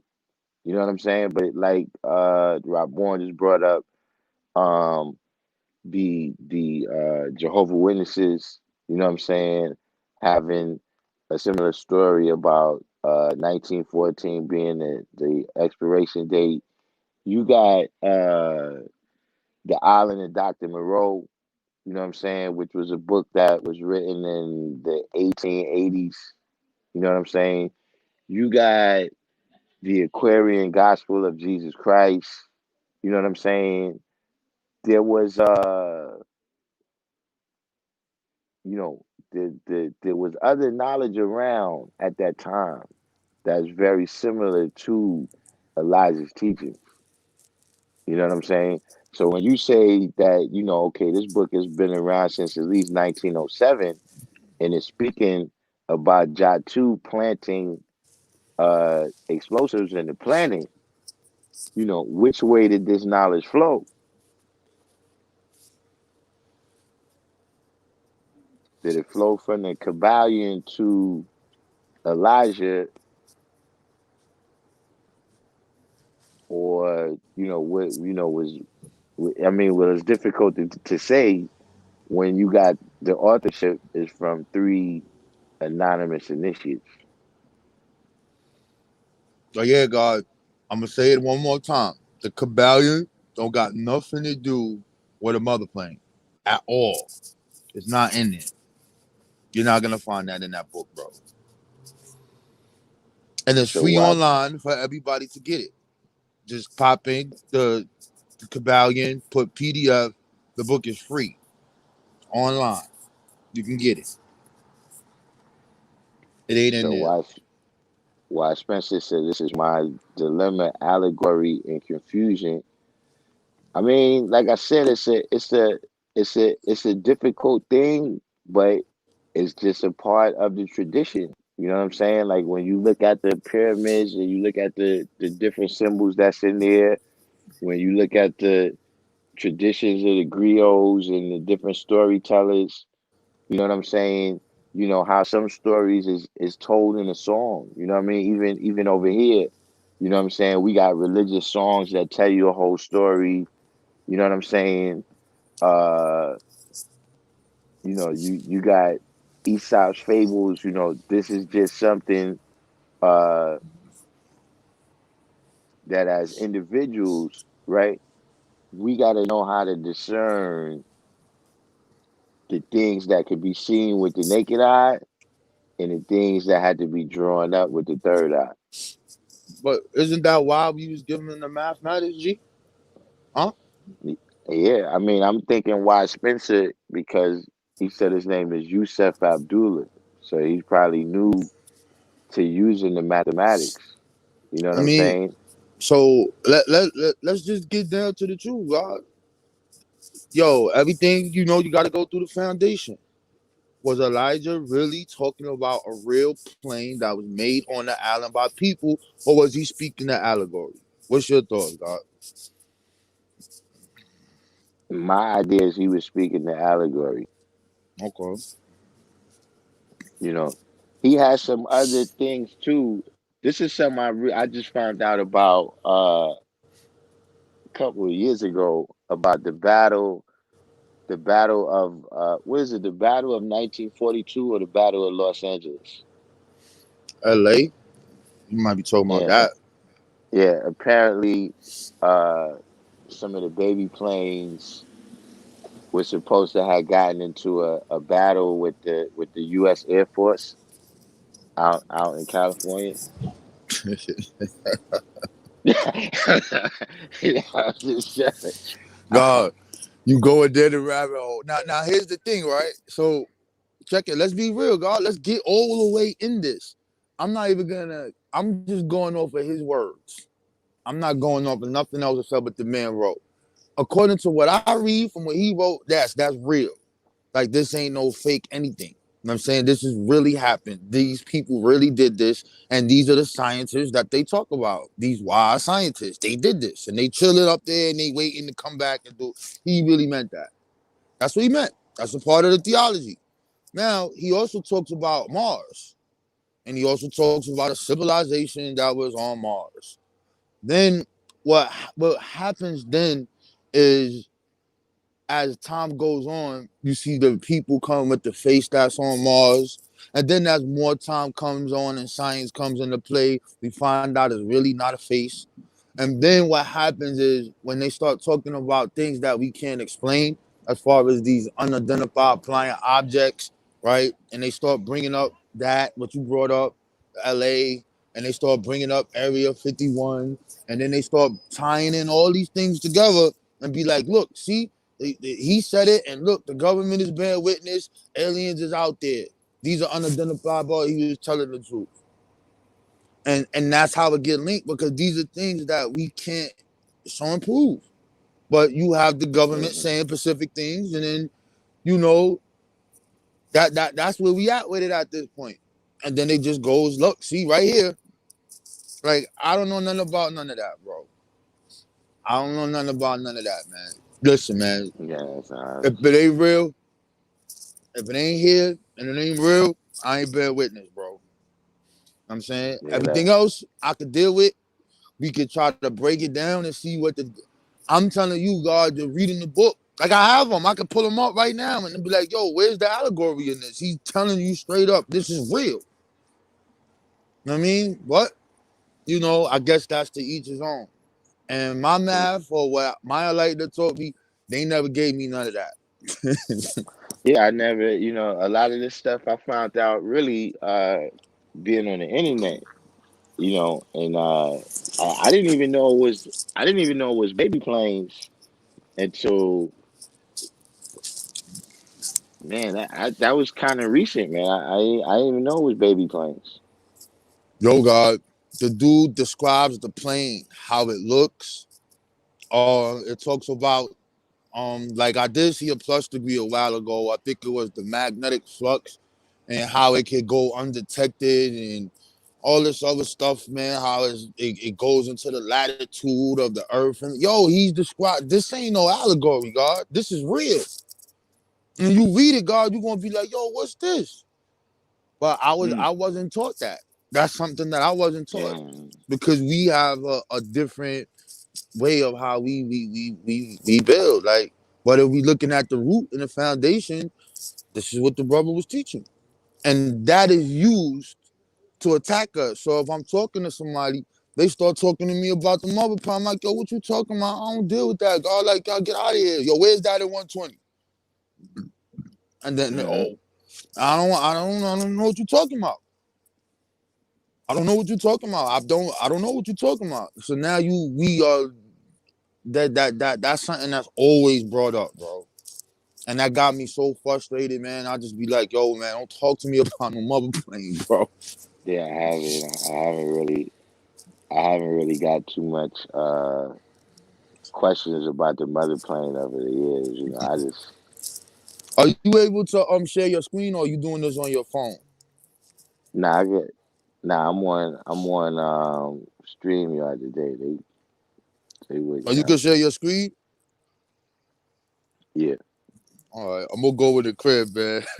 I'm gonna pull the book up, God. If you want to go through the rabbit hole, God, I'm gonna pull it up and let the people look at it. You know what Yeah. I'm saying? What's Dagger Squad? Allah World Manifest. What do you mean by that? Baby planes from the mothership. Keep in mind time frame that was teaching he couldn't be outright about a lot of things. Okay, he said I never said it came from the Capellian. I just said it speaks similar language. Okay. And Elijah is from that lineage when esoteric I got to pull the book up. Y'all go y'all gonna bear witness to these words, and you gonna show and prove to me where's the allegory in this, yo. I'm gonna get to the crib in a couple minutes. Get to the crib in a All right. couple minutes. As soon as I get there, I'm gonna jump back on, and let's see. Let's see if it's allegory. I don't think it is. I think he really meant it, yo. Yeah, See, I there you mean, go. There you go. Look at it. A lot of people have reported UFO encounters, though. See, that's what we talking about. That's what happens. yeah,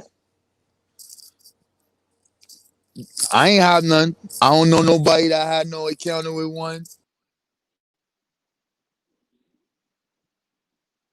yeah. My thing is just these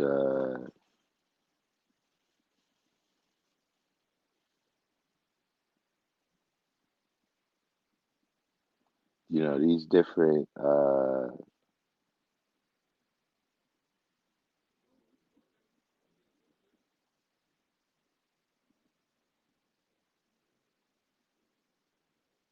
so you say in the plane and the subplanes refer to the mind. I mean that can I can see that.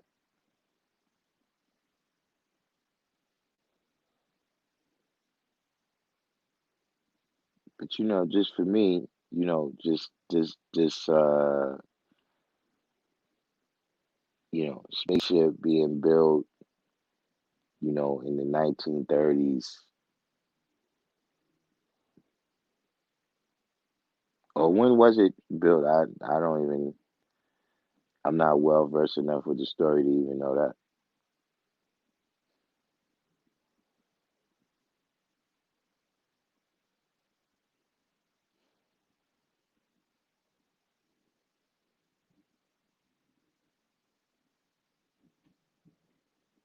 Right.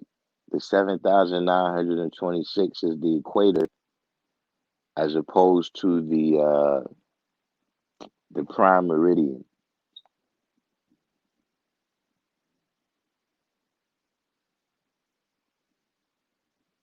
Like the diameter, it bisects. Uh, well, I guess they both diameters, but you know that the Earth is like oval. So the equator is longer than the prime meridian. So the prime meridian is what the prime meridian, right, from the North Pole to the South Pole.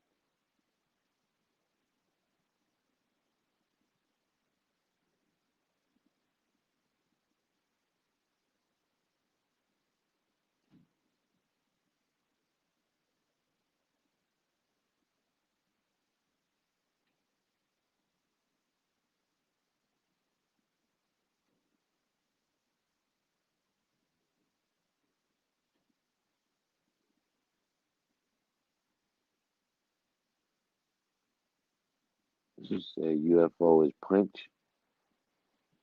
I mean, I haven't.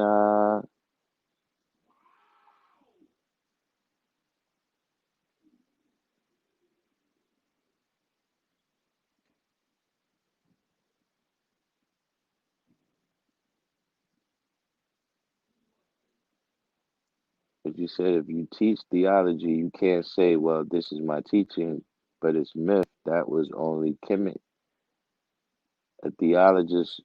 What you said? Pause the story.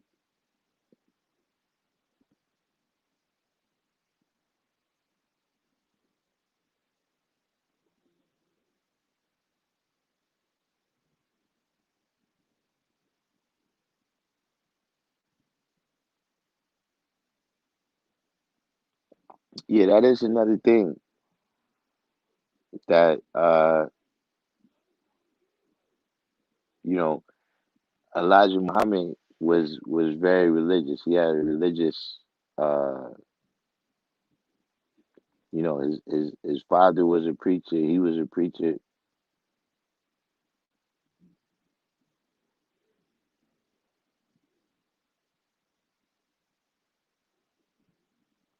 But like I said too, that's another aspect of things. You know,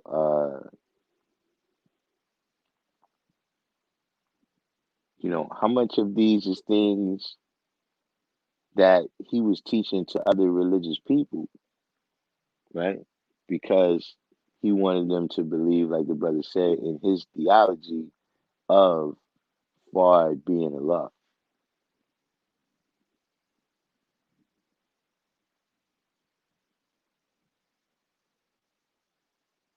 See, because remember, it's not just us from the outside, right? That, I wouldn't even say, we question him like we question him as a person or a scientist, but, we got questions about what you saying was far as teachings.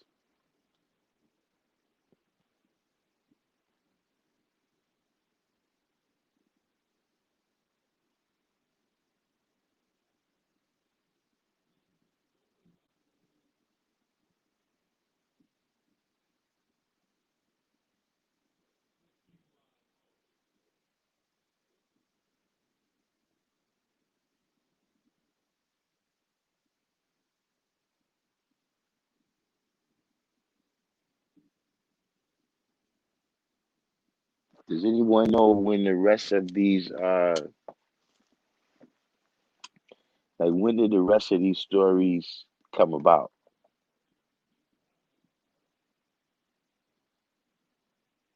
You know what I'm saying? Like, we know we got 120 lessons between 1931 and 1934. When did the when is the teaching about the mothership? When is it from? Or when did this start to appear in the NOI literature?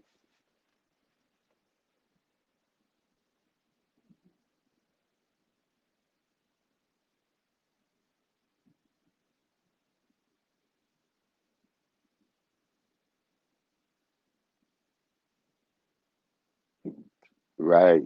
That's what I'm saying. After Fard wasn't around no more, Elijah, um, I mean, it's difficult to say, but when you judge by some things, you know what I'm saying? Like when you judge by the names that brothers had that was in the mosque, right? That was in the temple before Fard left. You know what I'm saying? Like the brother, there was a brother named Shakim Allah that had got arrested with them when they had the situation out there in the temple.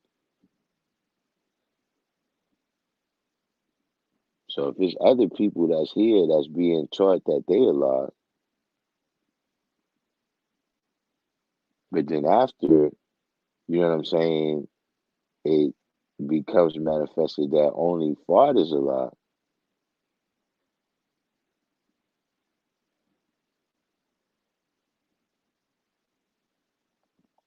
Now wait, he said Fard came in the person of Allah, or Allah came in the person of Fard Muhammad.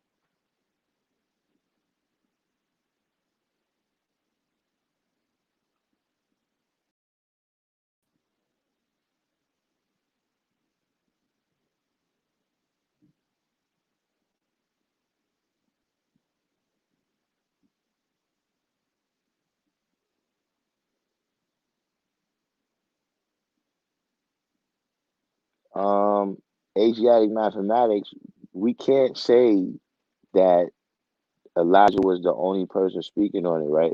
But we can say that uh, all of this started being manifested at a certain time.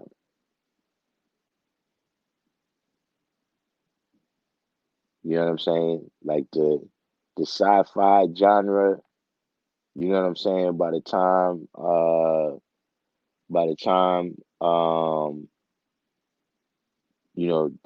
the 1930s came, was already up and going.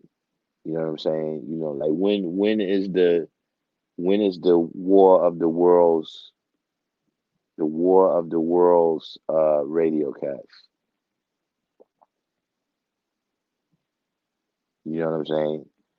There's things that, we could look at from both angles. For instance, you know, why do the aliens look alike? There could be two reasons. One reason could be because that's what they really look like. But the other reason could be because this is the image they've been showing us on TV. And so that's one thing they said, uh, I mean, I don't really research it like that, but, uh, some of the reading I did on it says that, people from different cultures, right, they see the same kind of aliens. Like the Greys is one kind of alien.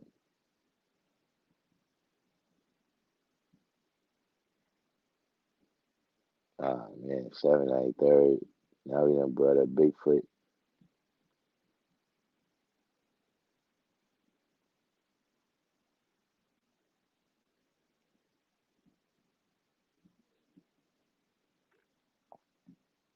So boy said the way I see it, Elijah needed something to believe in, something to keep him focused on his movement. And I think he needed something for those people to believe in too.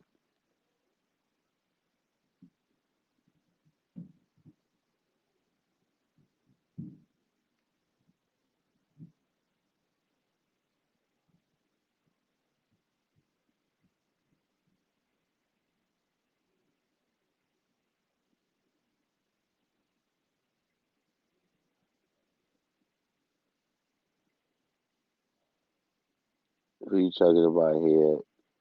SW said, do we know if he actually said any of this? Have they ever been seen together outside of prison?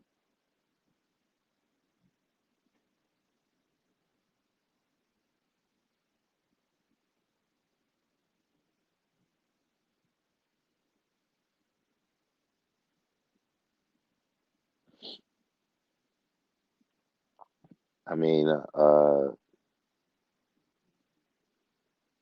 Elijah and Farr was in jail together.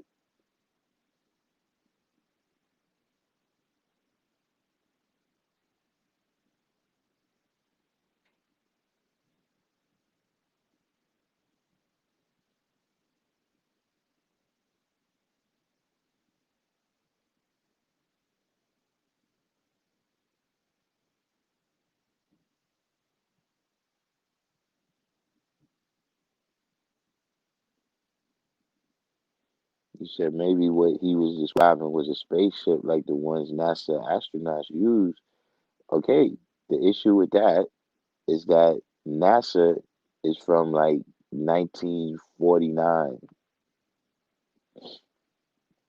NASA is from after NASA is from after World War II.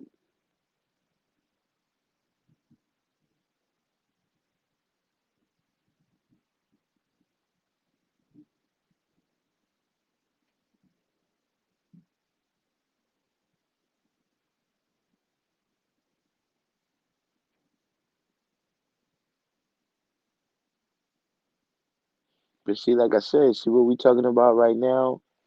People being able to accept this kind of stuff. You know what I'm saying? People being able to accept that it's visions and all of that. All of that is a part of the remnants of coming out of the religious mind frame. You know what I'm saying? The people who was Elijah's followers, they was people who was already in a religious mind frame.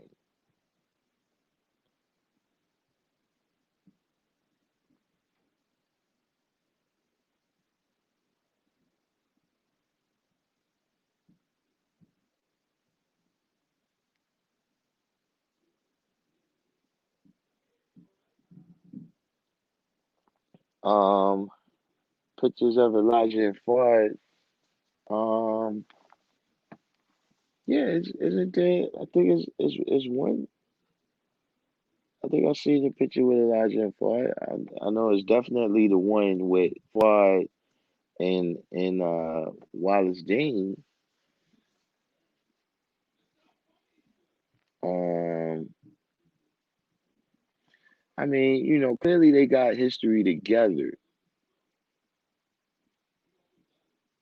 But like we was discussing the other day that Wallace Dean, he said that, his mother said Fuad never said he was alive.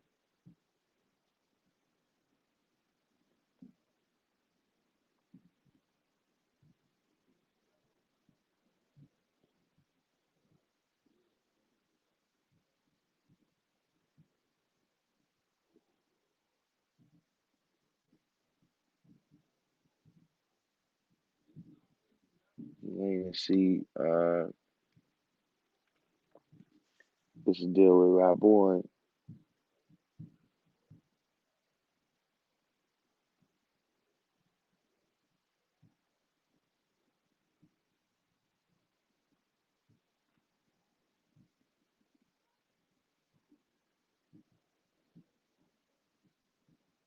You said, so was the devil the first one to space travel? Maybe Elijah did make it up, but there had to be original people who space traveled at some point in history.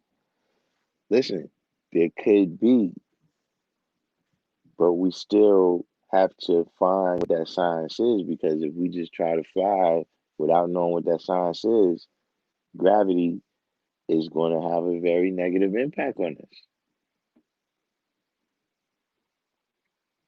We've seen the history of, the different times that people try to learn how to fly before the Wright brothers, uh, you know, uh, mastered the technology to do it.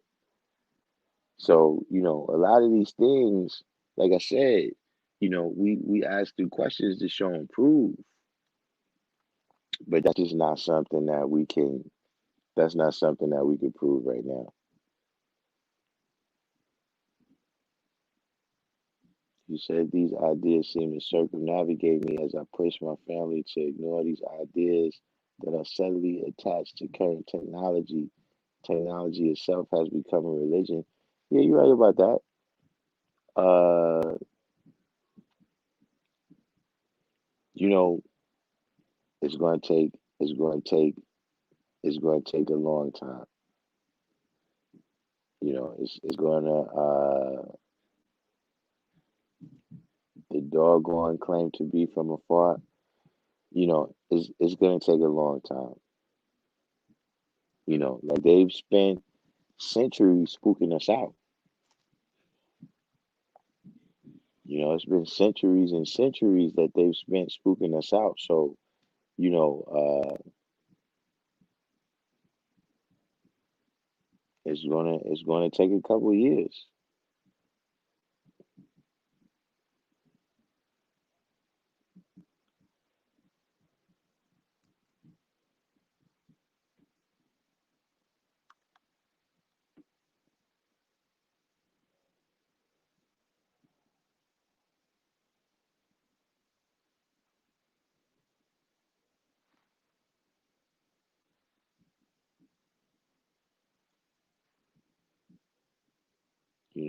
There's some people that's gonna wait for the good ship Jesus until the very end.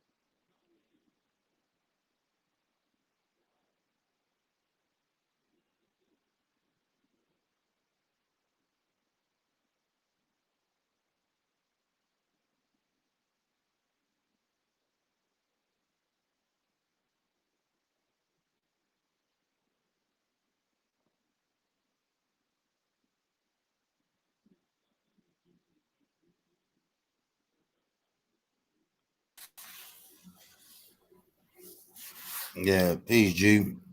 I'm gonna, Peace. uh, I'm gonna share this real quick. We gonna get to Mr. My brother Elijah's book. Yeah, peace, G. I'm gonna, Peace. uh, I'm gonna share this real quick. We gonna get to. Uh, you sharing my screen, God? Yeah. Okay, hold on. Let me find this. Give me 1 second here. No, not that one. This one.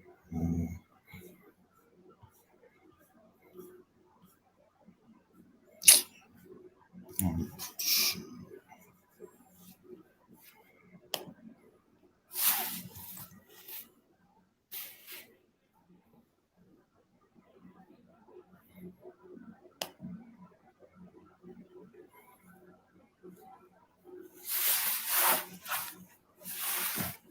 Oh, I'm gonna get to this. Give me 1 second.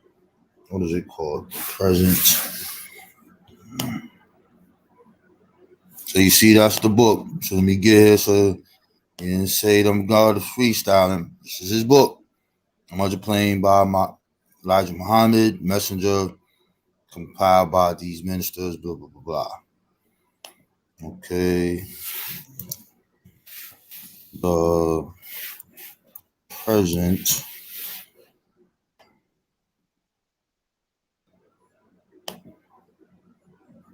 All right. This is Elijah. Now, here we go. The present wheel-shaped plane, known as the Mother Plains, is 1/2 mile by a half mile and is the largest mechanical man-made object in the sky. So he's saying it's made by man. It is a small human planet made for the purpose of destroying the present world of the enemies of Allah.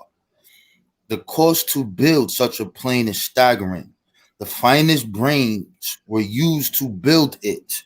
It is capable of staying in the space 6 to 12 months at a time without coming into the Earth's gravity. It carries 1,500 bombing planes with most deadliest explosives, the type used in bringing up mountains on the Earth. The very same method is to be used in the destruction of this world. The bombs are equipped with motors, and the toughest of steel was used in making them. This steel drills and takes the bombs into the earth at a depth 1 mile and is timed not to explode until it reaches 1 mile into the earth. This explosion produces a mountain 1 mile high. Not one bomb will fall into water. They will fall on cities, as Ezekiel saw and heard in his vision of it. Chapter 10 to 12. The plane is terrible. It is seen, but do not think of trying to attack it. That would be suicide. The small circular made planes called flying saucers, which are so much talked of being seen, could be from this mother plane. This is only one of the things in store for the white man's evil world. Believe it or believe it not. This is to warn you and me to fly to our own God and people. All right, God, where's the allegory in this? I mean, yeah, this is pretty serious here. What year was this story written right here? Like when This did is it? in the speech.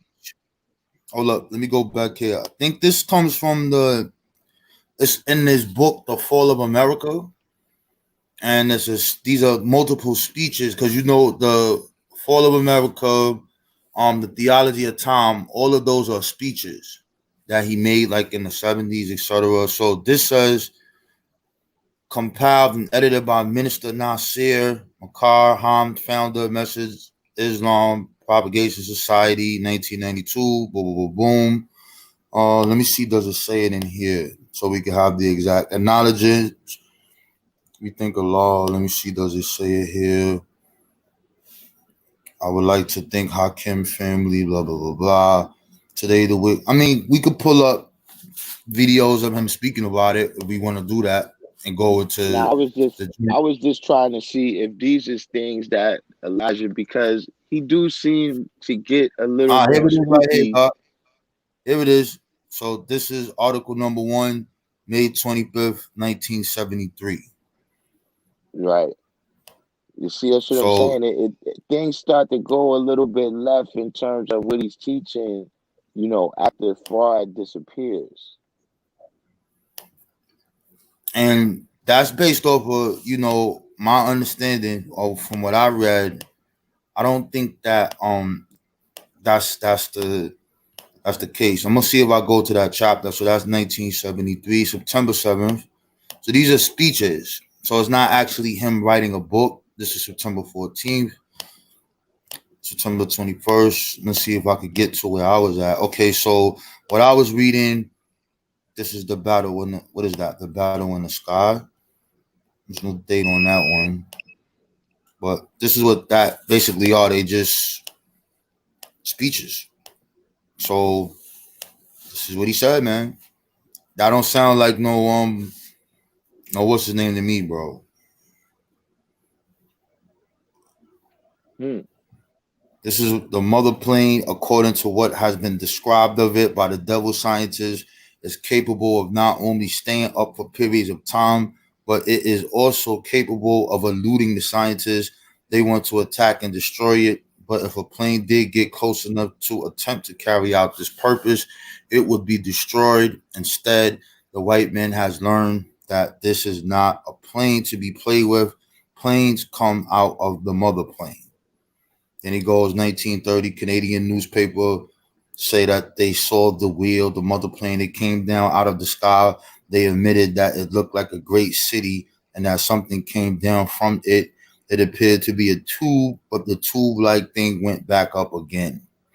Allah God, who came in the person of Master Farad, Muhammad, to whom praises are due forever, taught me that after 6 months to a year, the mother plane comes into gravity of the earth. It takes on oxygen and hydrogen in order to permit it to stay out of the earth's gravity until it needs refueling again. So I don't know. What you think, God? I mean, this is definitely spoken from at least a very religious standpoint right here of somebody who believes some fantastical things. But it would appear that he really believes, or he's trying to get everyone else to believe that this mothership is real. Yeah, I don't know, B. I don't know what to That's say. definitely well. I mean, that to me, that's what it appears is that we was just discussing that when while you was getting this stuff right here together is that you know the people that he was dealing with was still very religious people at that time. You know what I'm saying? Even if you look at the way they was able to transfer over to Sunni Islam, you know what I'm saying? Was because they was always, a religious group. You know what I'm saying? And Right, sometimes, and I see the same thing with the Hebrew Israelites a little bit too. Uh, you know, a lot of people to me is like super Christian. You know what I'm saying? And in being super Christians, they picked up the most fantastic elements of the story. right. So these And this some of is it is. I just brought that up because I don't know if you ever seen that before, but I just brought nah, that I up because never. a lot of people they never heard it, Yeah, and yeah, I I had to go never. read it because I was like, "Yo, what is this real? Like, let me get the guy." So as you can see, I have multiple of his books. I tend to Hmm. focus on the stuff that he did. I mean, so like what he did for education as far as having those 42 schools that he had around. I wanted to see what they was teaching. I wanted to see like what form of education that he brought forth and how it changed things. I mean, in the actual education system. So those are the things that fascinate me a lot. That's just my personal thing. But I wanted to know like what is he saying here? So let me go read it. And when I read his books, I get understandings from it because that's the foundation. That's where it came from. I Hmm. mean, like again, like I Yeah, told you, when I got knocked, so I was kind of told not to even look at that. yeah. I mean, for me, it was just something when I first heard about it. I was like, all right, I'm not. It just it wasn't something. It wasn't something that piqued my interest. You know what I'm saying? Uh, but he what you said? So Born Lover said, to his knowledge, the mother plane entered the NOI doctrine in the 1970s. Hmm. And that's actually my bigger question. You know what I'm saying? In terms of Elijah, Right. you know what I'm saying? What was, what is the difference between the stuff you was teaching when Fard was here versus after Fard left?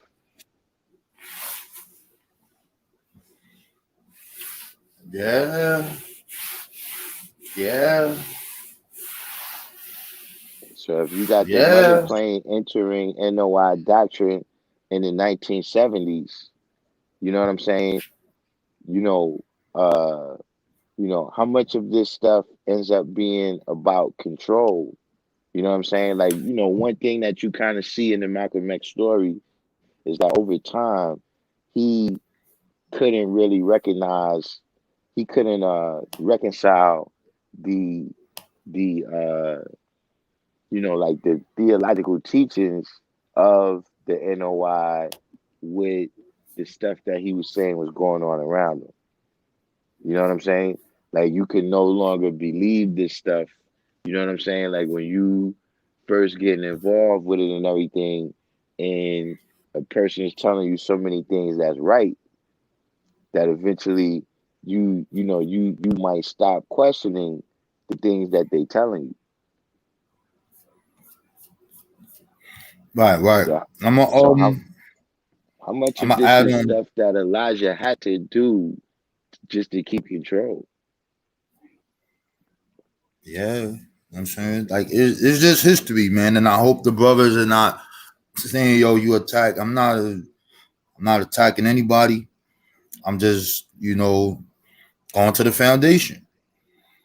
We can laugh. People will say you can laugh at it, but you never built the nation like you did. No, I never did. You right. But that's what we have. So when I hear is an allegory, I'm reading something, and when I'm reading it, I'm not getting the allegory from that. That he's specifically telling you this is real. Like, what are we gonna say? Every word, like the men had steel and the cost of it, how it looks, describing it, everything. It's there. I mean, it's there for the people to see it. But I don't know, man. I'll try to stay away from that one, God.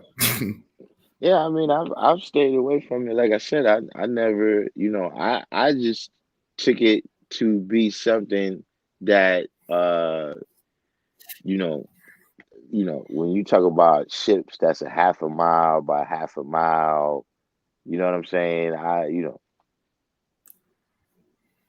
Yeah, I'm gonna show you something else real quick since we on this bill, right? So when we dealing with what Farad Muhammad taught, so I'm gonna blow this up here. So is the screen showing? Oh, hold on, let me bring it up.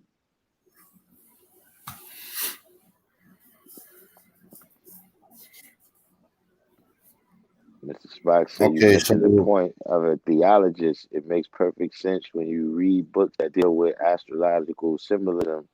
A theologist can project his estate, can protect his estate by teaching the way they do. This keeps them rich. The only difference with Elijah is, unlike Garvey, he was good with finance. He lifted his people up so no one can call him a 10%.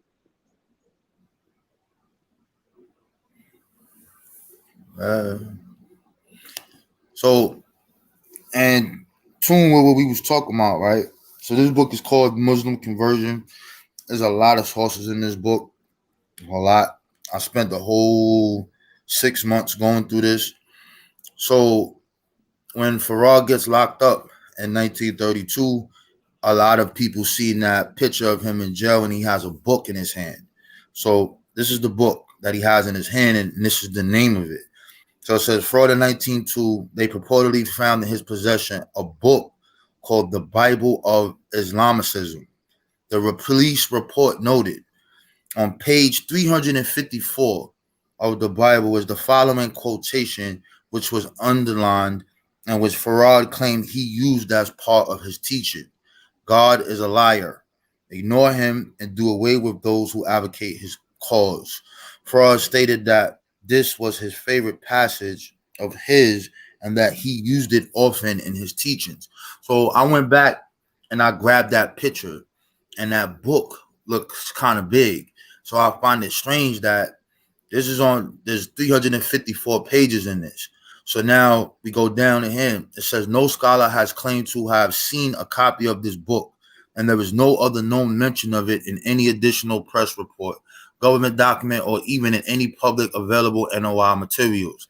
The FBI also learned that Farad claimed to have published under the name W. Farad a book entitled Five Guiding Principles, a copy of which Farad supposedly said was in the possession of the Library of Congress.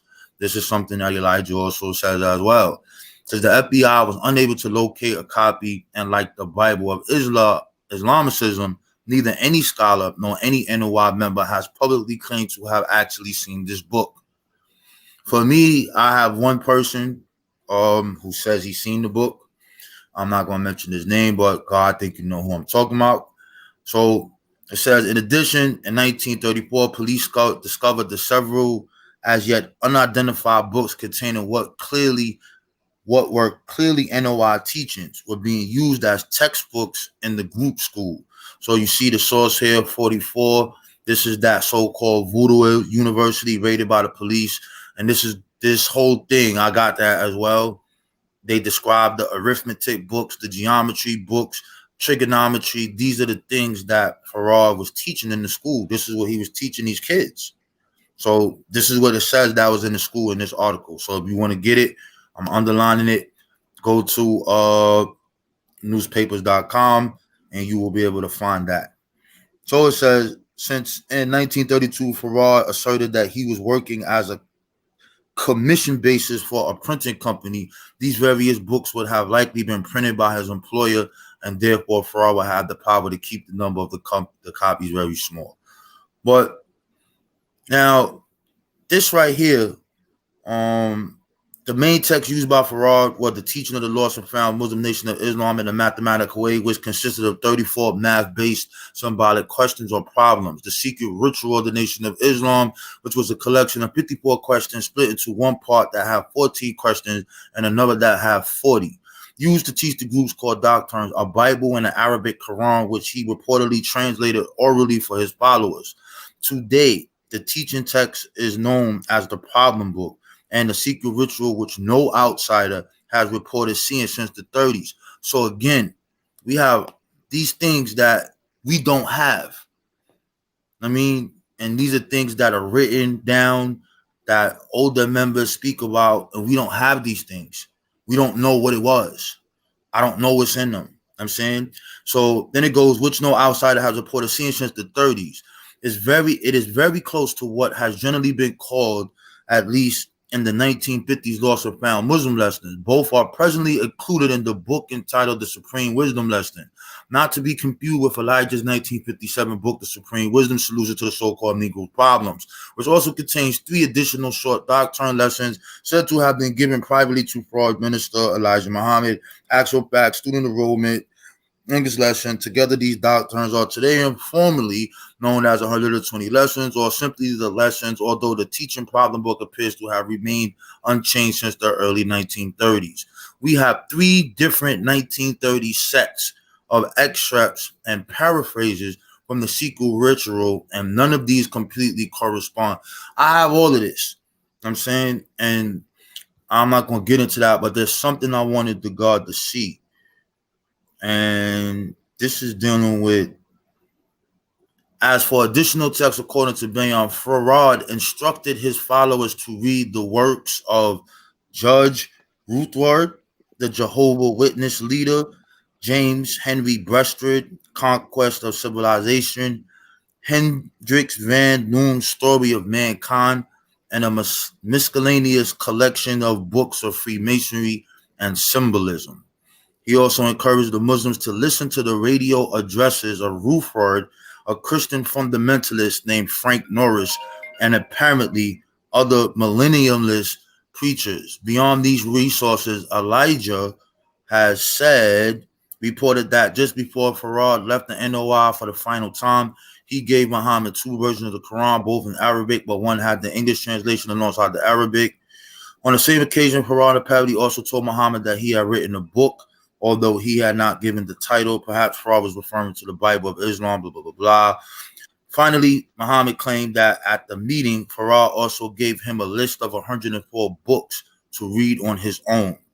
Although this list has not been made public, we have some clues about what it contained. Nation members were encouraged to read at least certain passages from two books that were published early enough and reflect enough of the themes in Farad's teachings that it's possible that he had personally assigned them.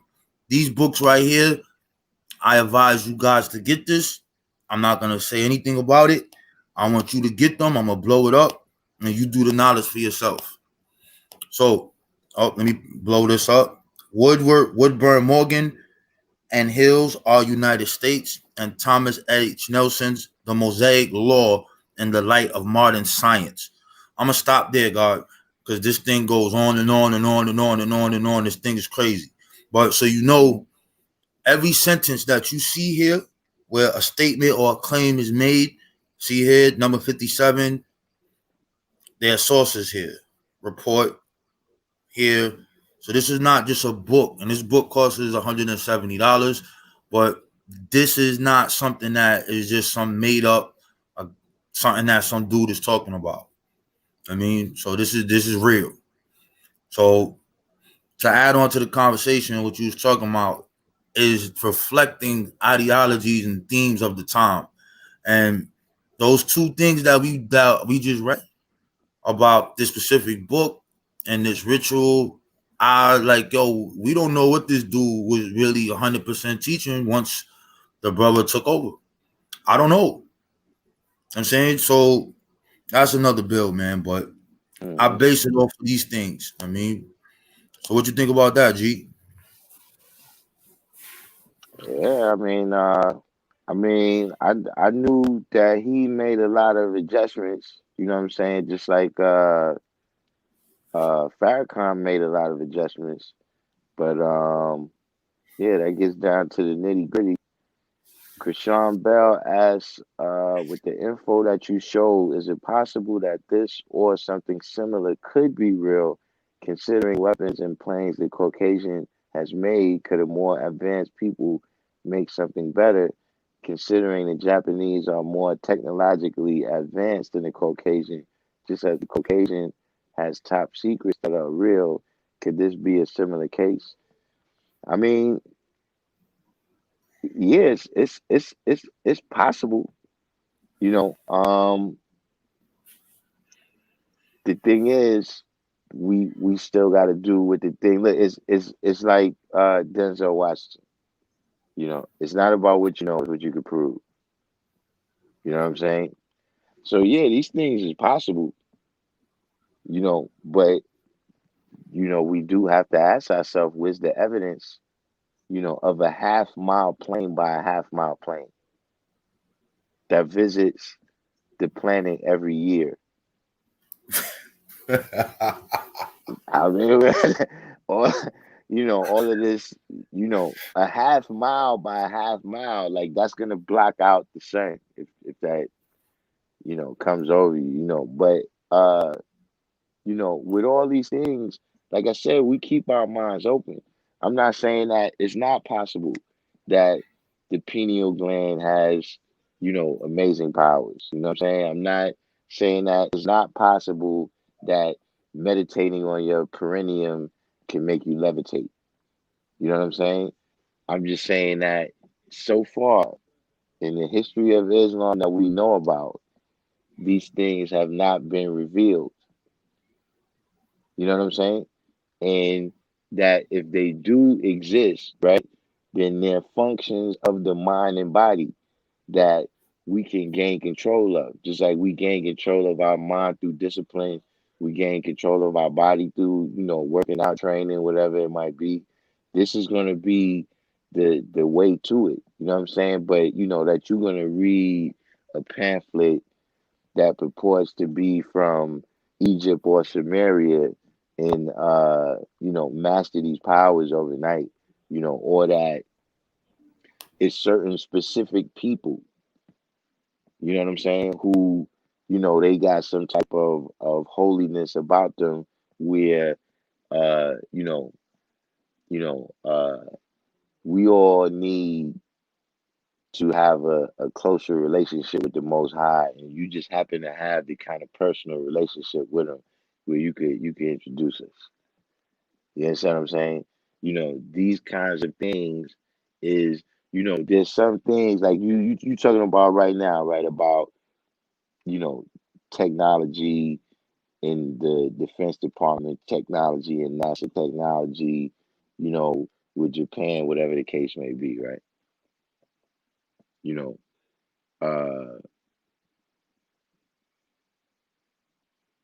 know, that's still something that's real.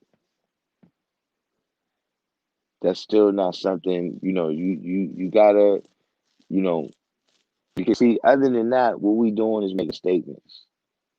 And we start making statements and we run into, I brought this up yesterday, you can run into something called a logical fallacy.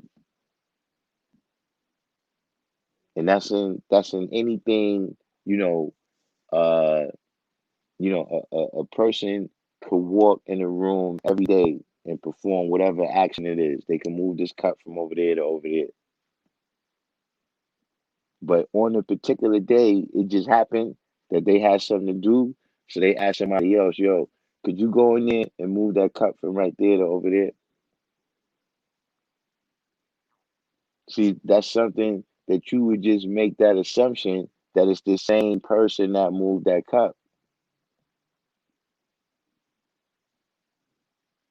So all these different things, like I said, man, that is the actual point of asking the question. That's the first thing you do when you start asking the question. You know, are these things possible? But you got to remember too, Krishan Bell, right? You have the realm of possibility, and then you have the realm of probability. It's like anything is possible. It's possible that you could have got in the ring with Mike Tyson at the peak of his prime and knocked him out. That's just not very high in the realm of probability. So is it possible that it's a half mile plane by half mile plane, with people who pass away on, like, who else is up there? Is Jesus up there with them? You know, that it has 1,500 planes on it, and let's get this straight. You're allowing things to happen to members of the NOI. You're allowing things to happen, to the 17 million original people with the 2 million Indians, making it 19 million. And you have technology that's so great that if a plane, with modern technology gets close to this plane, it's going to be destroyed. You know, is that, how high is that in the realm of possibility, especially without us getting to some religious level of it, where it's like, okay, why you doing this? You know, is it like Christians, where you let people suffer because you want them to love you, and apparently they don't love you enough yet. You know what I'm saying? You know, all the money they giving Joel Osteen, they still haven't shown you enough love where you ready to intervene in this stuff. So when we weighing and judging things, that's a part of what we weighing and judging. We looking at all the information, but when you weighing and judging it, you got to say, okay, what's in the realm of possibility, and what's in the realm of probability. You know what I'm saying? What is the actual straight line? Like, there's a reason why, we deal with our trees in the knowledge. That means you being able to trace the knowledge back from where you at to Allah. You know what I'm saying? There's a reason that we deal with that. Because when you have the history that's there that can be documented, you don't have to fill in those gaps with a little mythological something that happens. You know what I'm saying? Like they tell you, yo, this person right here wrote this book. You know what I'm saying? Well, question.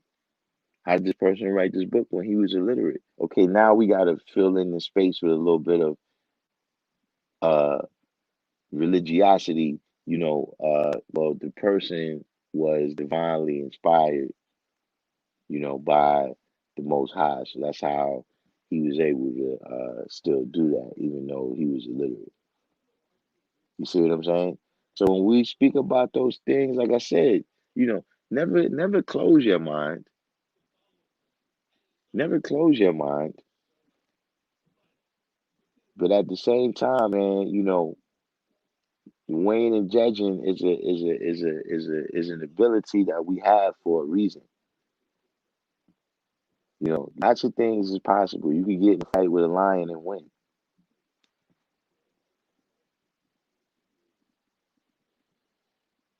Mr. Spock said this stuff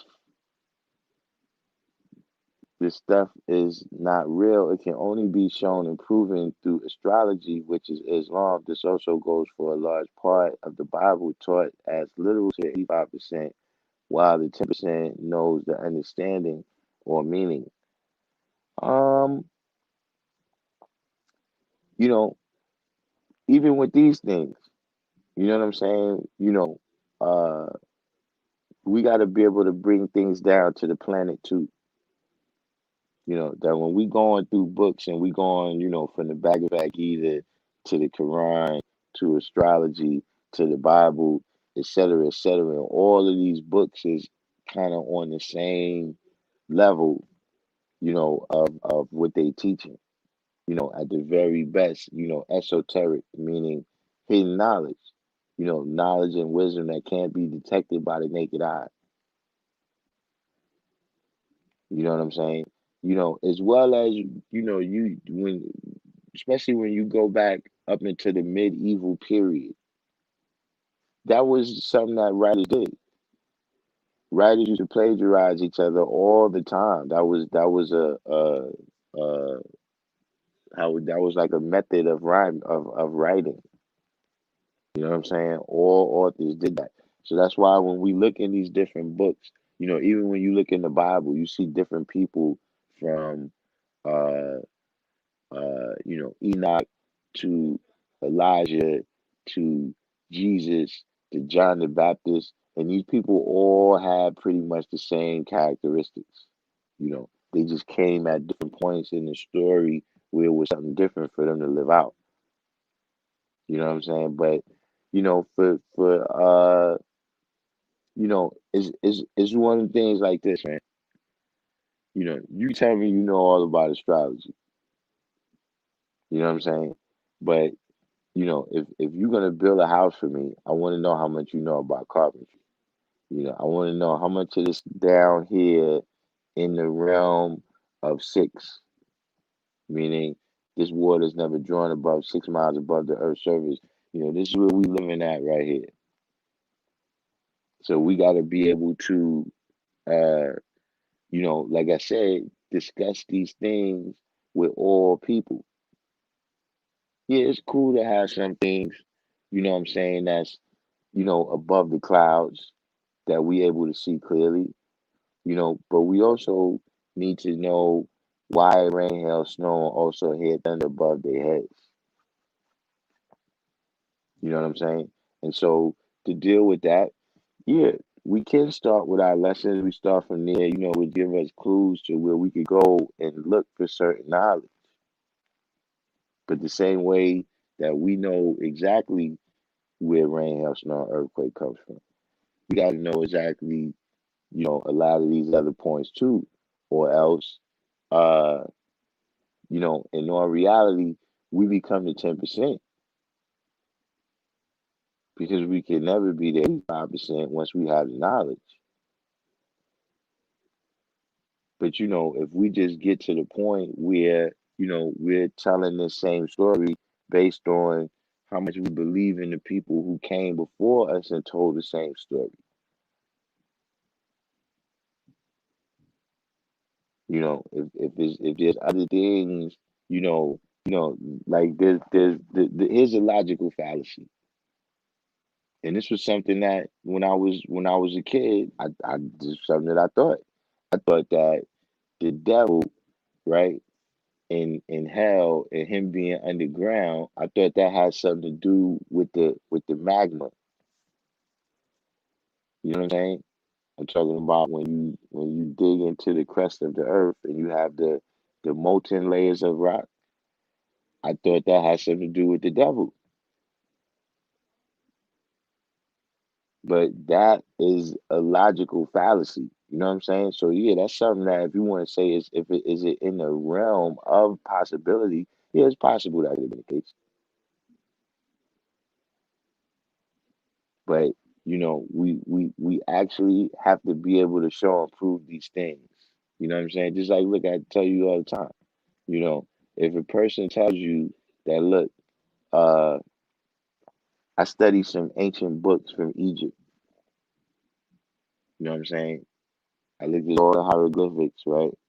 And I know how to operate on your brain right now. I can operate on your brain, and when I finish, you'll be able to levitate stones to make a pyramid. Now, a person can come and tell you that is it in the realm of but listen, I'm pretty sure you're gonna make him show and prove. I don't care what you got to say about all this other levitating stuff. I need to know if you operate on my brain, am I going to die? Otherwise, I take my shot. I just go ahead and don't get the surgery. If I'm gonna die either way, I might as well die on my own.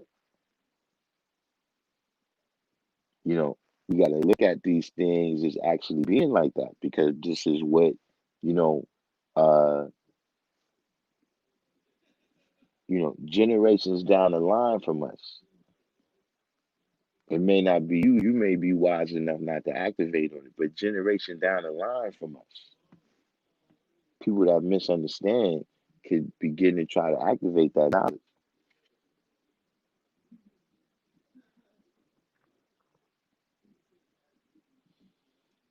A lesson from the pioneer years called the 99 Actual Facts. No, I don't think I've seen that.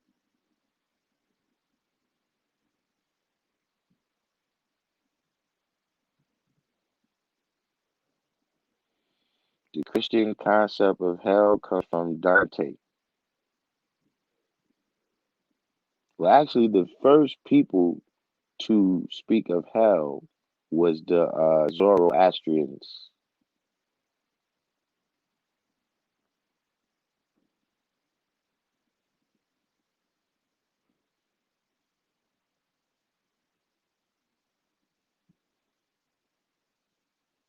Why in every religion is there something flying above your head with dire consequences? Yeah, and so we see these stories repeated over and over. We got Mr.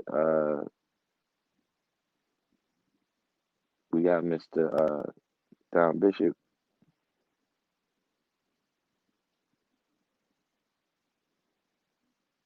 So you got here Krishan Bell put a link in here about fireball lights up skies over Japan. I mean, see, so you gotta at least narrow the stuff down. Meaning, is there another logical answer? Sometimes, are we reaching straight for the supernatural answer? Because people do that every day. You know, like, you could send me a Google link, right? That says it's raining somewhere. You can send me a Google link that says it's raining. Something that happens every day somewhere on the planet, it rains. But I could tell you that, listen, that's the angels crying. That's the angels crying because little kids have been committing sin.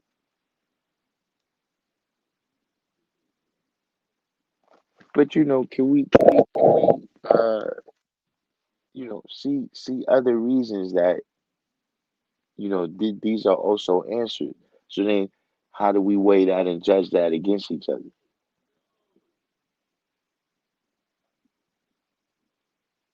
Like, I understand what you're saying, and uh, I actually agree with you on that in terms of a lot of times we see different groups of people, right?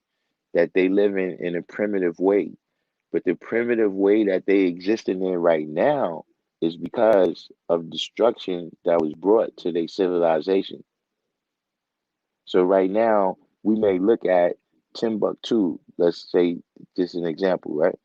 We look at Timbuktu and what we see going on there now is not always they had a much more advanced civilization, before the level of destruction that came, to their society. So I understand that aspect, but we still gotta have something. We gotta have something to show. You see what I'm saying? We gotta have something to show, and what we have to show has to have something to do with proving that point, or else what we dealing with is show and tell. See, show and tell is something different from show and prove. See, it's show and tell. I make my statements. This is what this is. This is what this does. Et cetera, et cetera.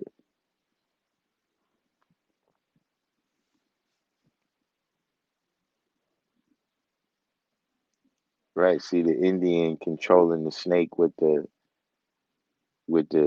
flute. This is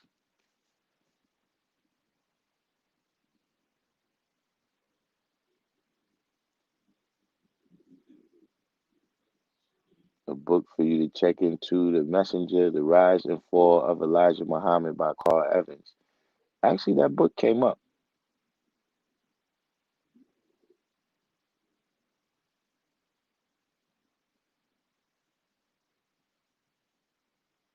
Yeah, see, now y'all done took it to show enough. Y'all done took it to show enough. That's what I'm saying. This stuff.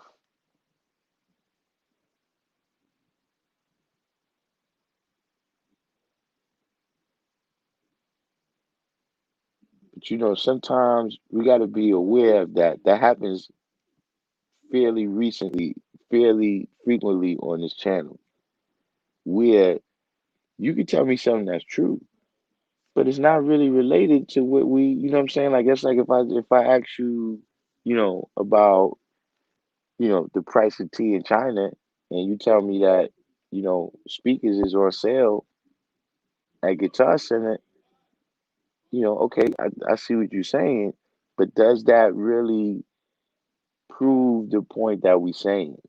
Or does that prove the point that you're making? So yeah, Fireball lights up the skies over Japan. You know what I'm saying? Yeah, I seen that. I seen, you know, flying saucers at Denver airport. But the two things still, that don't mean they got nothing to do with each other. You know what I'm saying? To say that, okay, that happened, so that must be the mothership. See, we not thinking freely when we doing that.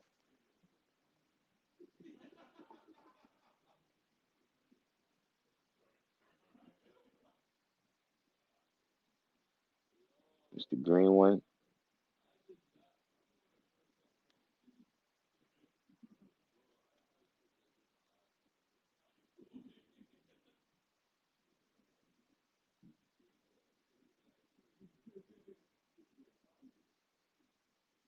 What you said here? I was just in my SOEIL class, building on this realm of reality and its boundaries and what exists outside of reality, knowing versus belief, and reality and illusion. Yeah, I mean, look, everything can't be seen by the naked eye.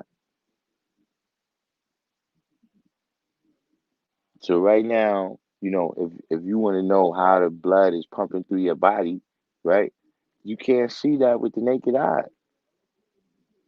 And we see how over the years there was many different uh, ideas of how blood pumps through your body, how diseases flow through your body, et cetera, et cetera. You understand what I'm saying? We have ideas, but we still have to complete the scientific process, right? Of proving that, it even can happen, let alone that it will happen.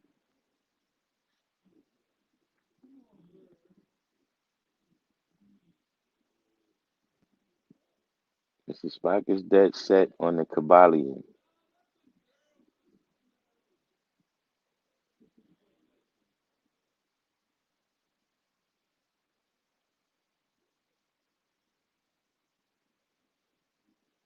ruler Asiatic.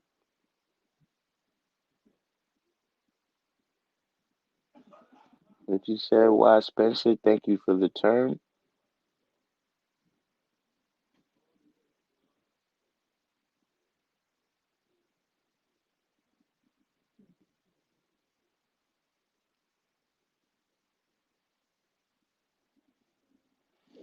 Well, hell in the Bible comes from Dante's Inferno. You know what I'm saying? I mean, it's very quite possible that they had other forms of hell. You know what I'm saying? Hades in Greek mythology. You know what I'm saying? Is also related to the different ideas that Dante drew upon in order to come up with hell. But the seven levels of hell come from a book called Dante's Inferno. You know what I'm saying? And all of the different punishments. If you did this sin, when you get to hell, when you get to hell, uh, you're going to receive this punishment. That comes from Dante.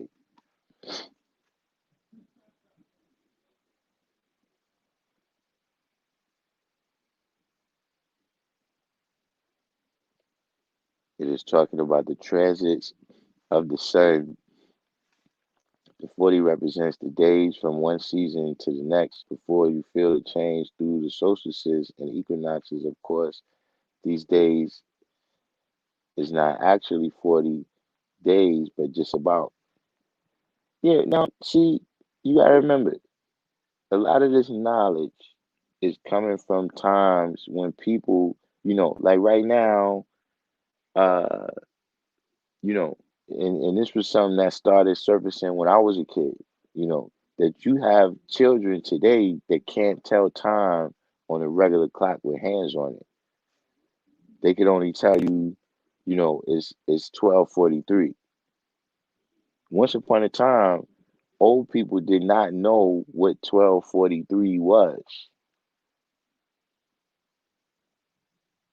It's 27 minutes to 1. That's something that came about with digital clocks with people referring to, it's 2:59 or whatever this kind of thing is. You see what I'm saying? So in those times, people, you didn't just have a calendar to tell you that okay, it's the season right now to plant your crops. People had to live way more in tune with nature. They had to live way more in tune, with the universe that was around them that gave them the cues and how to apply their mathematics. So, you see all that stuff in there. But, again, a lot of that stuff is about the time that they was in, in what technology they had access to. You know what I'm saying?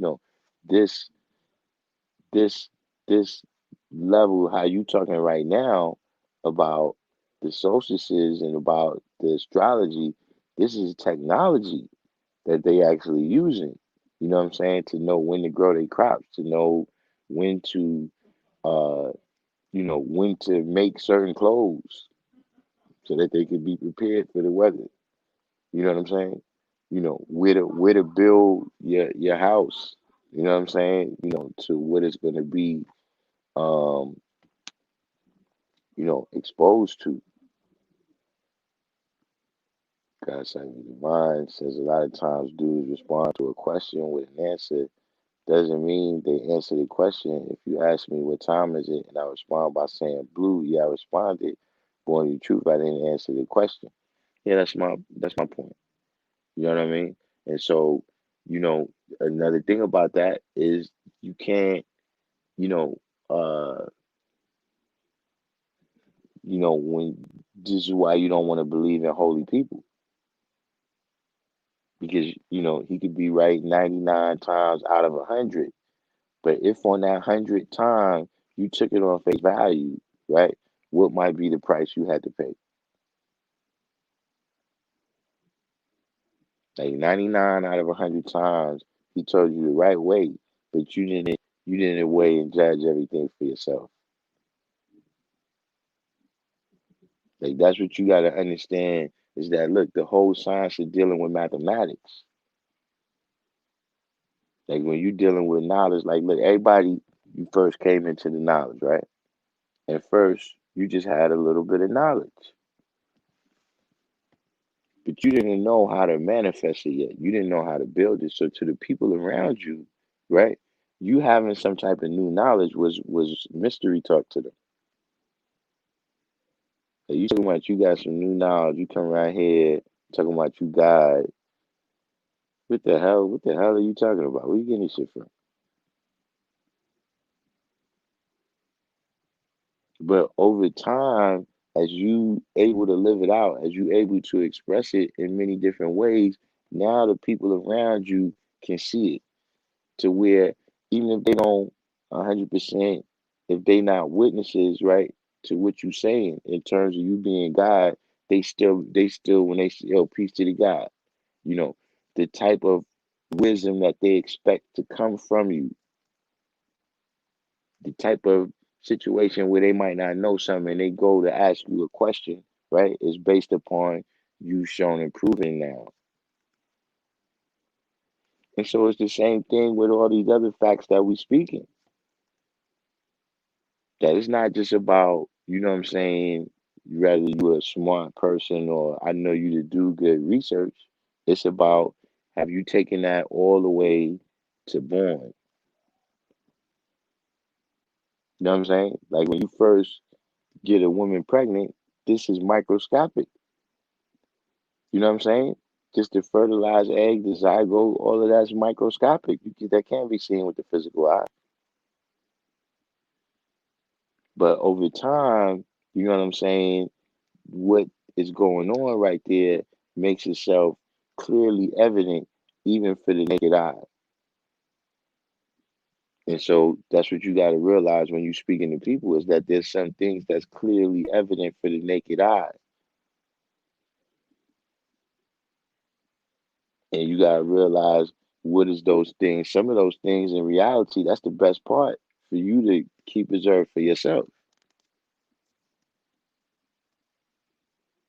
It's not really, for you to try to convince everybody else.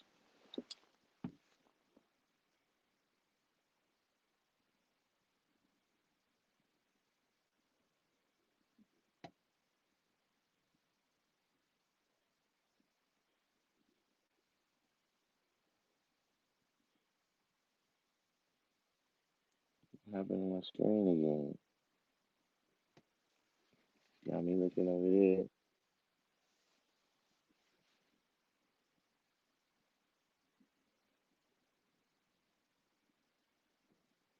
But these things for me, like I said, it still comes down to, what is the What is the action that we gonna, what are we gonna do?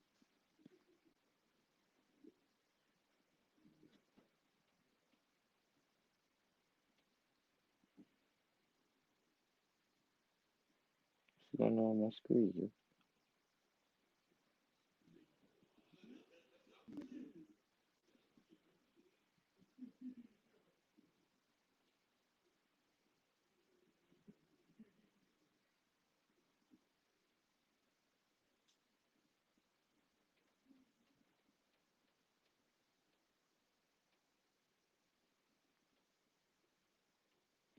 Yeah, I gotta get what do you call it? I gotta get Zoom, man.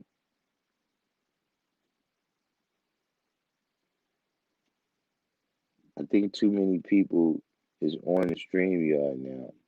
So like the servers, I think they need more servers or something.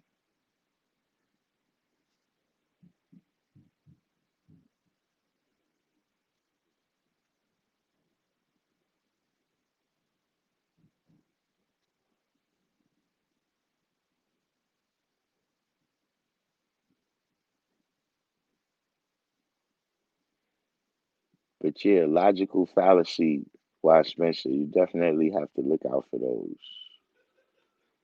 You know what I'm saying? And uh individuals who's trying to trick you, they're masters at using logical fallacies. Masters. But Don Bishop,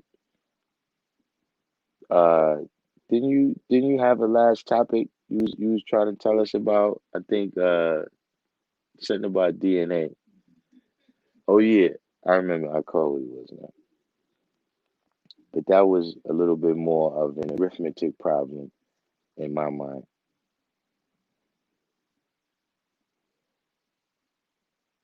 Or do you have it?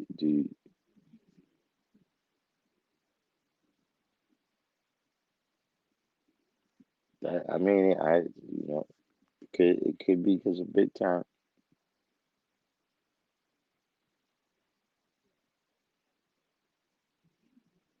But still, I can't.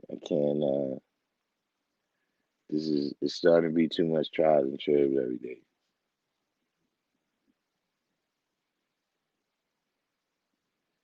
But did you ever get your whole thought together about what you wanted to tell us about? What you wanted to tell us about DNA? Quizar Quaco LeBron. It's been a minute.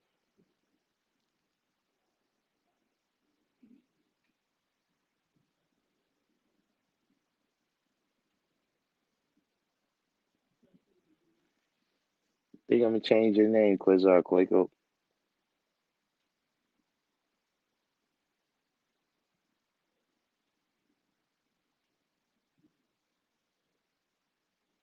Then start calling you Uncle Al.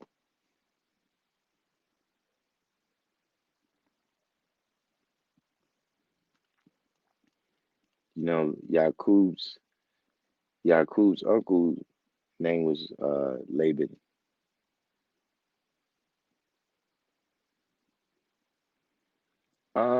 I mean, we grazed over to the edge. We definitely didn't go over as far as yesterday. But I don't know what it is, man. All of a sudden, people want to go into these other kind of topics.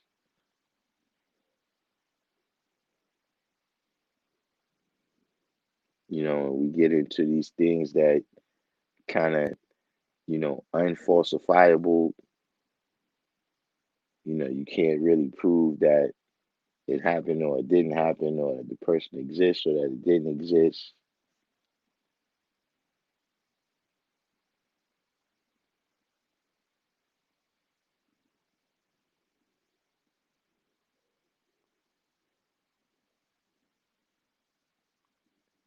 I mean, I guess it's been kind of conspiracy week.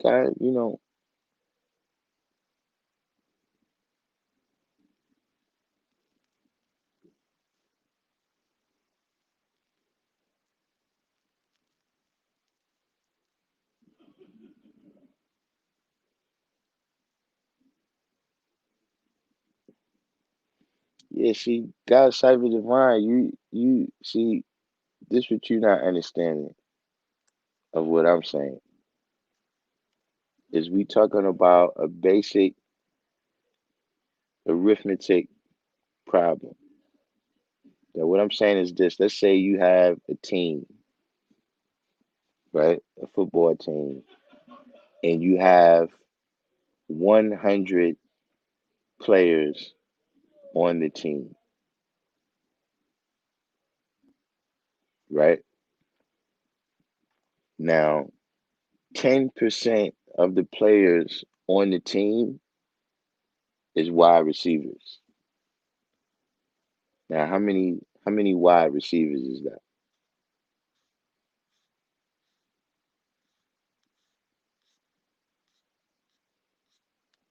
Why is my screen still?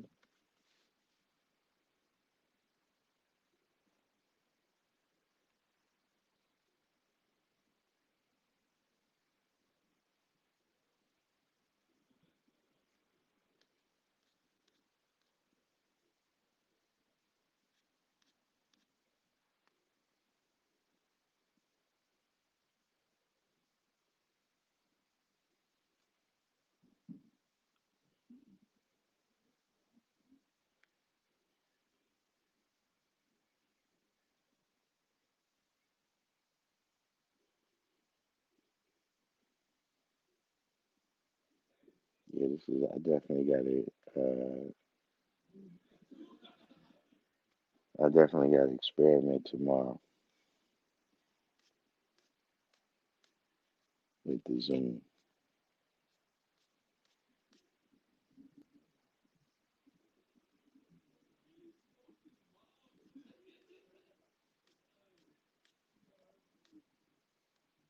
So I've had like a whole bad month with this program now.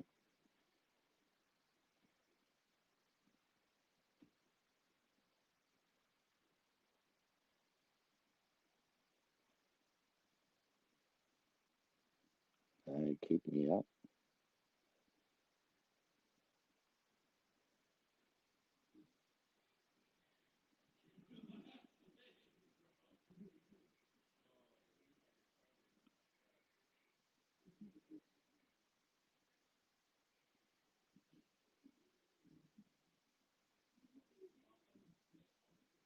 All right.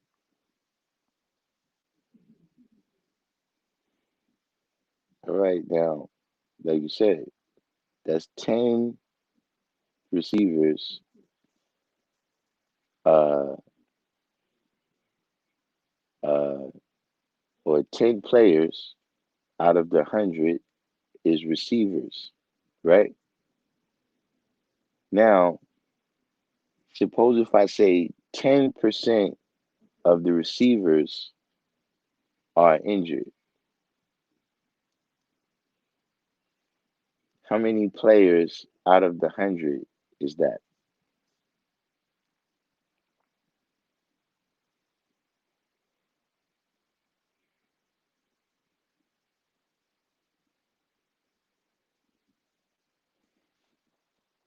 Yeah, to jump off with tragedy, that's yeah. The dude did his thing with that. The videographer, he did his thing with that.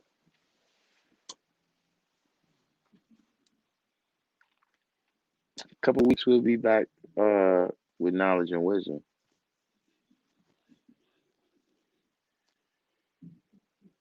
But how many players is that if 10% of the receivers is is injured?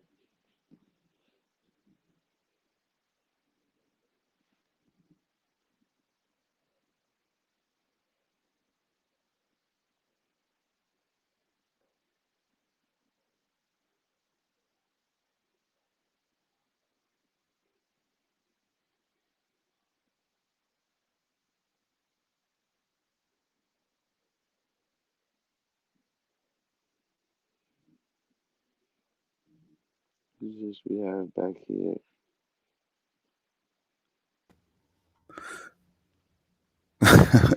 Peace, God. I didn't even realize that I was in there the way you have it in there now.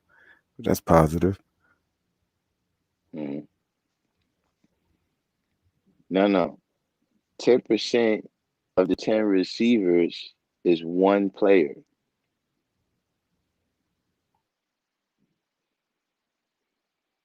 So what I'm saying to you, what I'm suggesting, right, is that the the singular nucleotide polymorphisms, right, is represented by the 10%. And that when you tell me that whatever percentage of the singular nucleotide polymorphisms, right, is the same or different, right? Now you're talking about the 10% of the 10%, but that uh the person's entire DNA profile or genome or whatever the proper term for it is represented by the 100 players.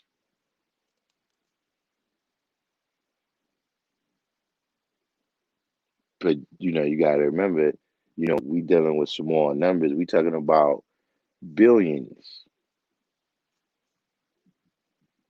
billions of cells and genes here.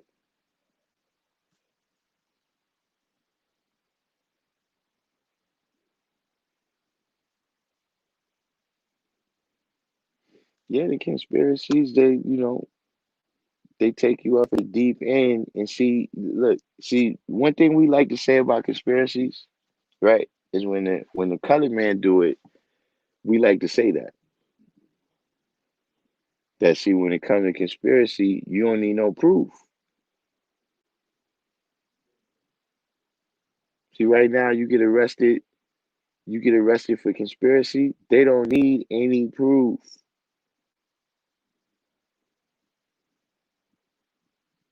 And the same thing happens when we deal with these conspiracies in life. The people don't actually need any proof. They could just make a whole bunch of statements, and seem slightly logical, whether what they saying is a fallacy or not.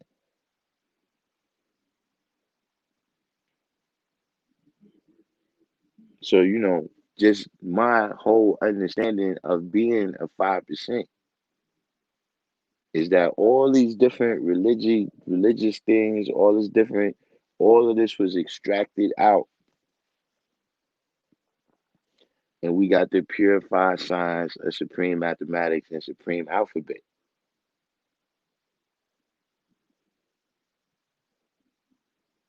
But all of these things was extracted out, and so now we got to go back and prove them. It's not. It's one of them things where if you clean out your closet and you take everything out the closet and then you put things back in there in order. So, like I said, with all these different things, you know, it's not that I'm here to guarantee you that it's not true,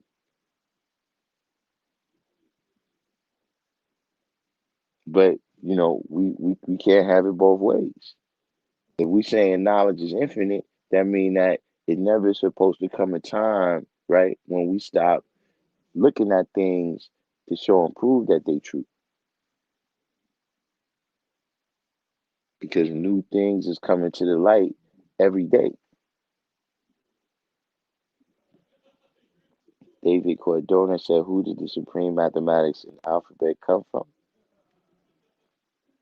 They came from Allah." Now, don't be thrown off when I say Allah. I don't mean the righteous but unseen being that exists everywhere, who sins, you know, we talk about a man, what I'm saying, who, uh, he existed in Harlem, New York in the 1950s and 60s. and he was the teacher of the science.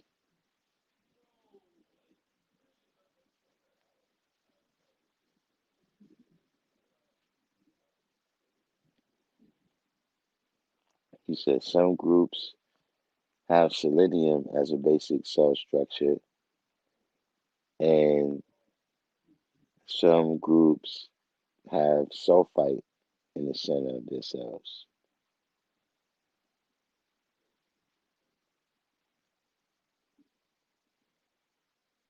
Well, yeah, some people they call him Father Allah. See, me, my whole thing is, you hear people saying Father Allah, but a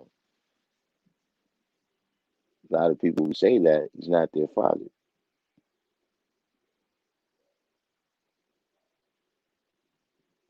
But he earned that name through the way he dealt with the children. The way he dealt with the children in the community, he earned that name of being a father.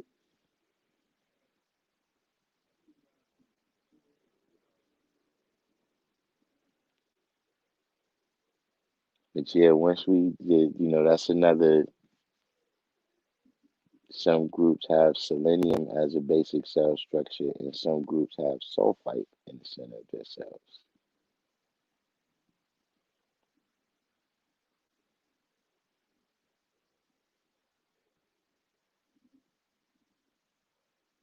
I don't know if you want to have a conversation.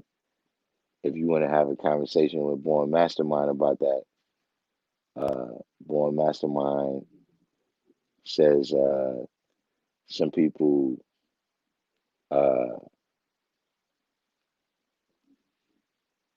some people have carbon and some people have sulfur. So I don't know how y'all two ideas on that.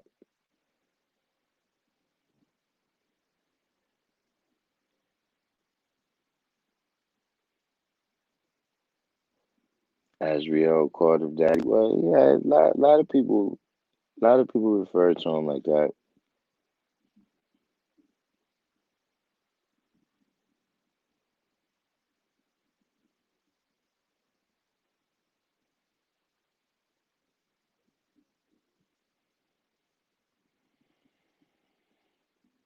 So you said, where did he get them from? I don't understand this. What do you mean, where did he get them from?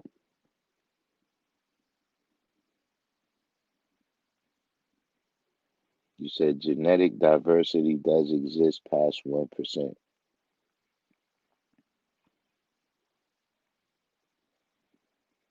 You said by definition of father, according to Supreme Alphabet, he was a teacher.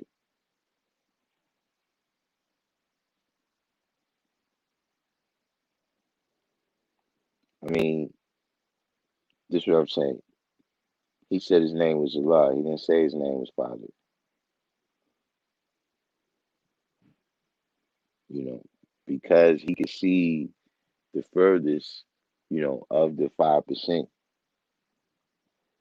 and lead us, in directions that was going to be beneficial for us, beneficial for the community, et cetera, et cetera. He's referred to as a father. You know, all of us, he took the responsibility to make sure that we came out right in life.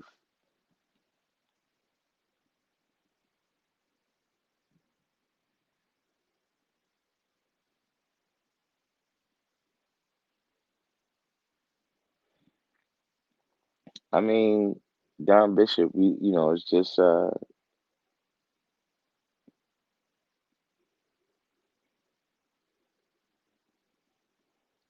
these are statements that you're making.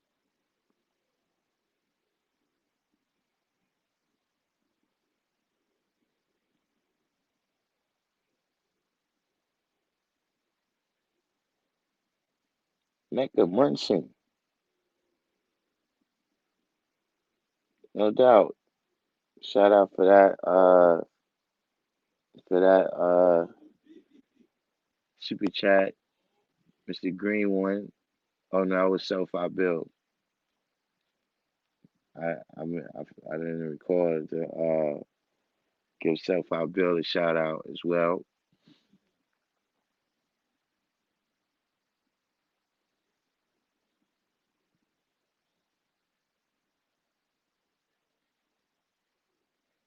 I mean, if that's what you want to call it,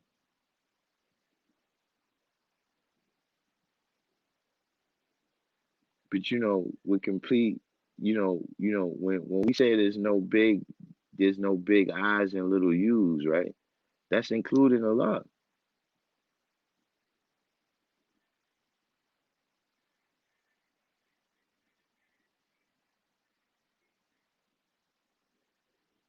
In some ways we gotta look at things like you gotta remember. I'm older than the law was when he returned to essence. You know, the people who was around at that time, you know, 13, 14, 15, 16, you know, that's what they drew up. So see me, I just call him his name.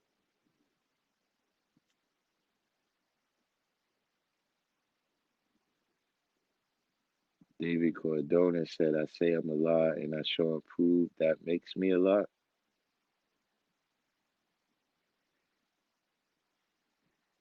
Well, technically speaking, if something made you Allah, then that thing would be Allah. Like if I can make you, you know, if I can make you who you are, then I'm the one with the true power. So there's things that demonstrate that we Allah. But to say that something makes me Allah, I wouldn't use that kind of terminology.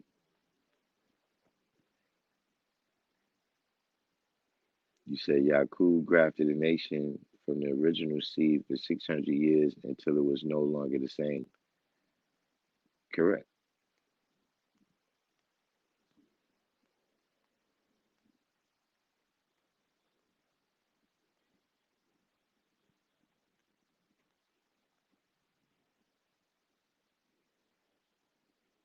Was is that a rabbit? Is that a rabbit I see circling the hole right there?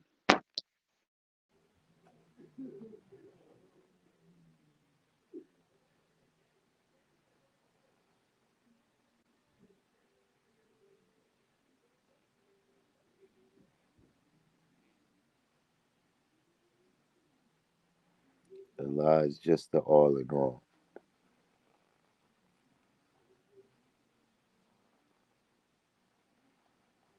All of us together is Allah. I hate to disappoint you, but I'm Allah without you.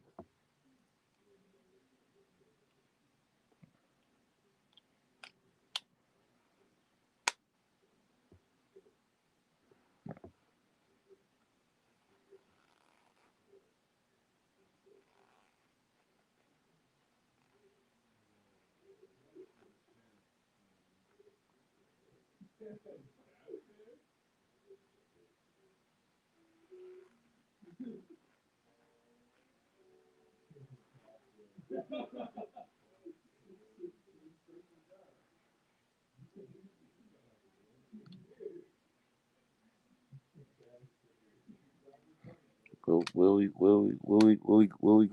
going with this, Don Bishop?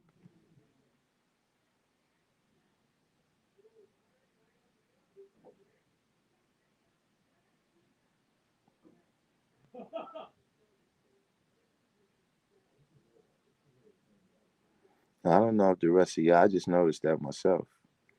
A lot of these other comments is on Facebook, so everyone on YouTube might not have been seeing that.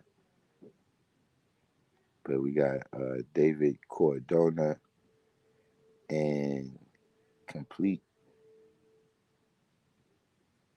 complete God Live is both on Facebook today.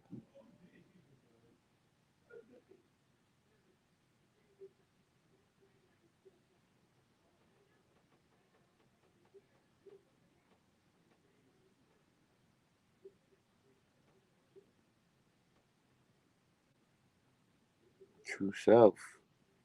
Peace to the God. Thanks for the super chat. Super chat says greatly appreciated. You said, hence your point. You are not the same. A devil can't get an original woman successfully pregnant unless she takes immune blockers like Rogan. No, Don Bishop, this stuff is not true.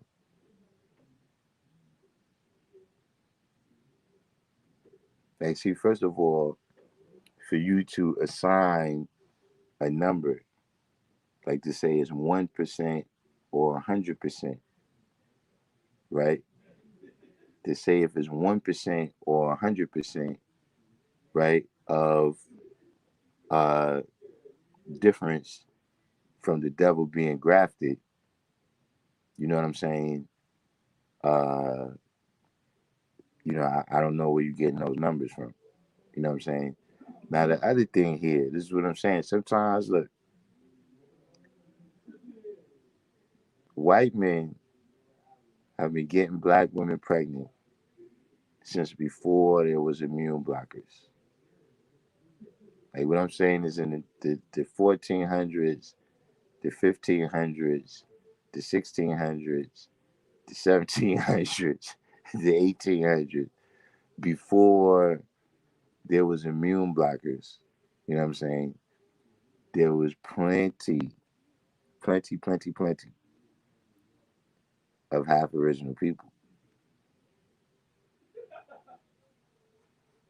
Like that, I don't even have to research that part. Like all the poor white women that's out here, right? They got babies with black, uh, well, actually, you say it the other way around. But yeah, same token. All the poor black women, that have babies with, uh, white men. I don't think they have money for immune blockers.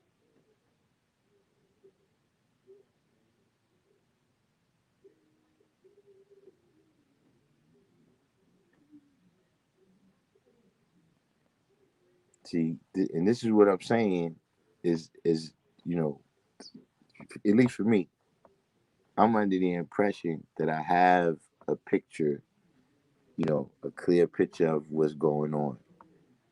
You know what I'm saying? Of the history, of the science, of different things that's, going on around me, different things that have happened, things that's possible to happen.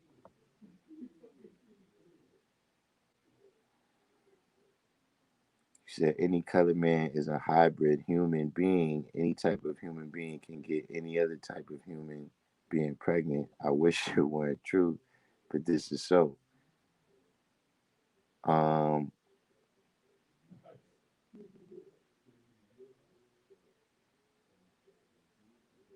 so we have two statements here. He said a colored man is a hybrid human. Uh, I don't think hybrid is the right word because hybrid means you mixed.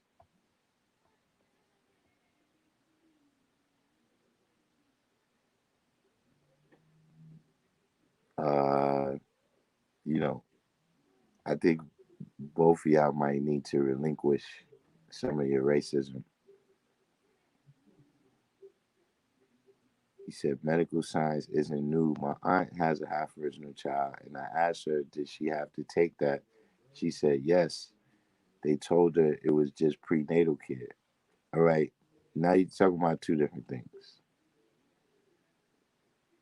Because on the one, you said to successfully get a woman pregnant, right?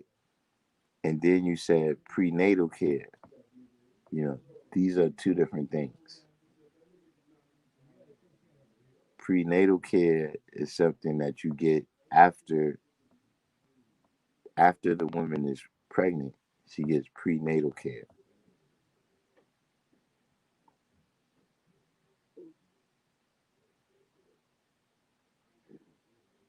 But I mean, you still have to explain to me, where do cats like Frederick Douglass, I'm saying that, there's a certain history from the plantation.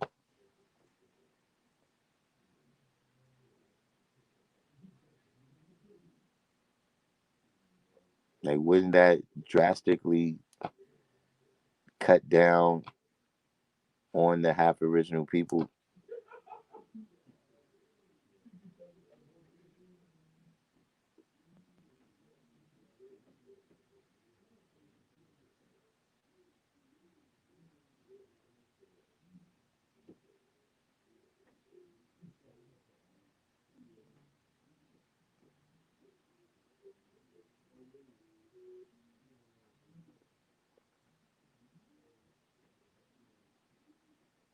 The woman can successfully have a child be born. Yeah, but I'm saying that, okay, hold on. Let me look up this thing Rogan, as perhaps that's the only way to uh, demonstrate what I'm saying here.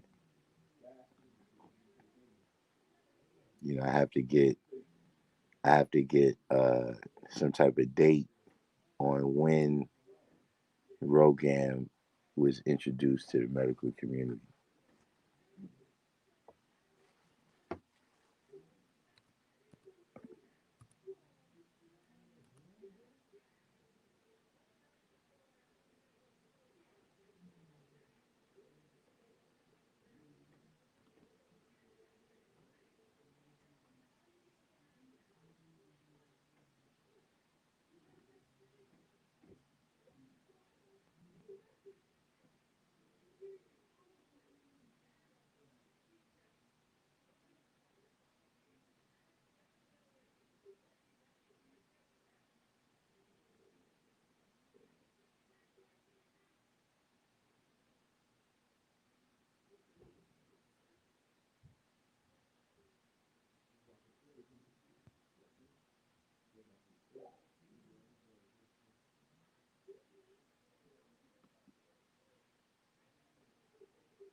Mm-mm, mm-mm, mm-mm.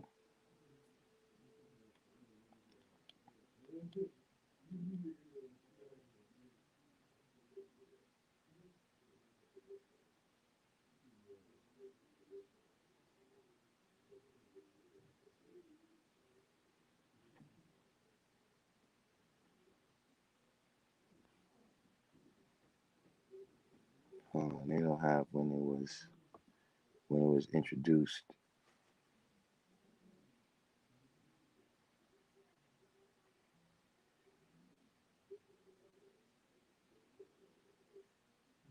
Because you have to explain you have to explain where all those half original children came from on the slave plantations.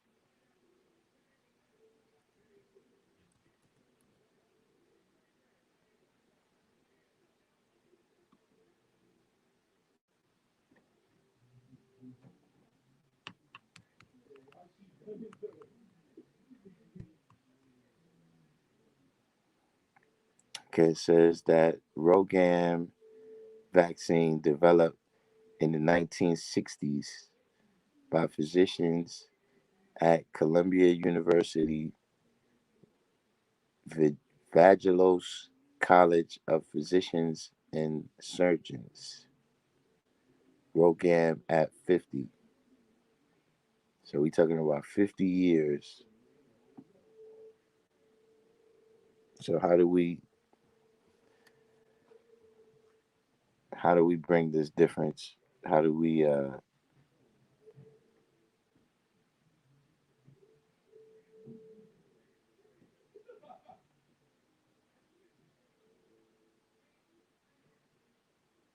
right, complete God Allah. Yeah, you're right. The Rogan has to do with positive and negative blood types.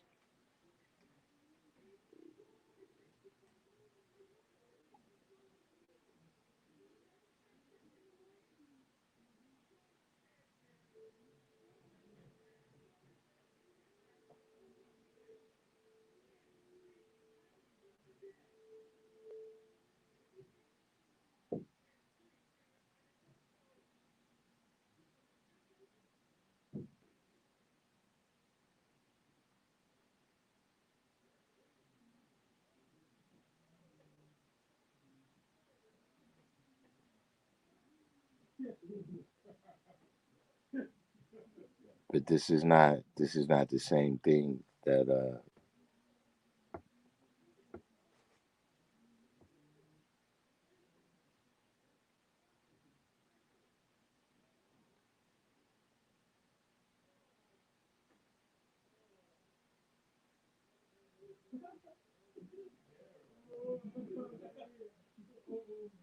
see, like I said, a lot of this stuff, man, it sounds good.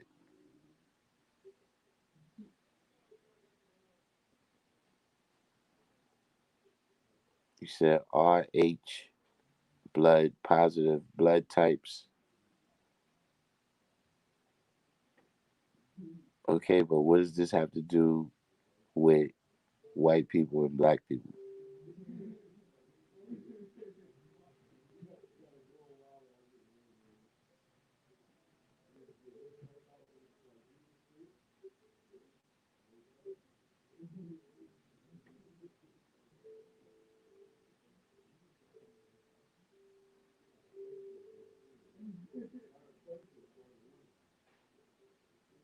And is there a reason why the shot doesn't have to be administered to white women?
Don Bishop, who knows what you out there doing?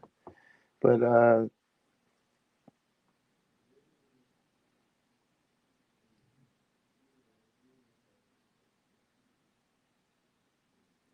there's been a lot of information that we've gotten, in the last years, you know what I'm saying? Say maybe in my lifetime, I'm not really sure, you know what I mean? But in my mind, we've got too many special powers associated with too many things, you know, rather it's melanin, you know, these blood types, uh, you know, the mothership, who is this person, who is that person. For a lot of these things, we've gotten things that they feel good to say.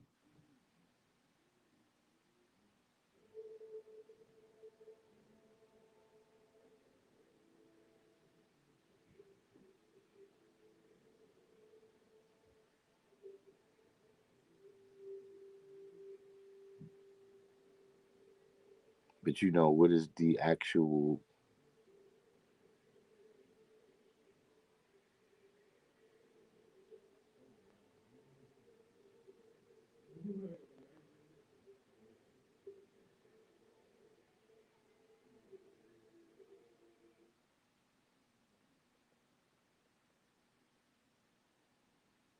Man, my screen been freezing all night long.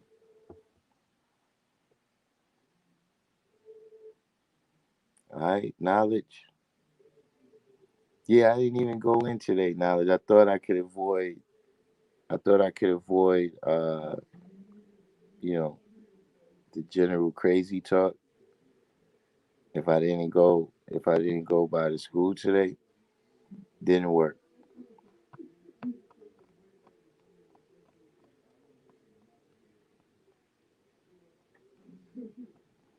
Complete God Allah, what you were saying for who?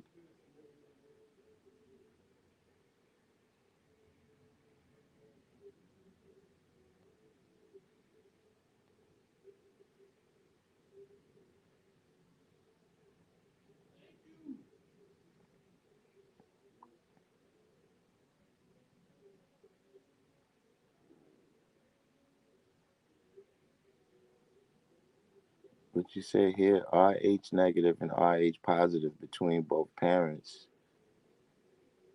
can cause the child to have genetic issues. When the slave master procreate with the slave, what was his blood type? Like I said, all colored men have different blood types. This is a whole other live topic.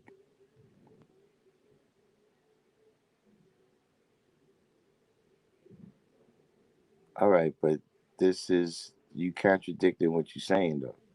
You said that in order for a colored man to have a successful pregnancy with an original woman, that he had to have some medicine that was invented in the 1960s.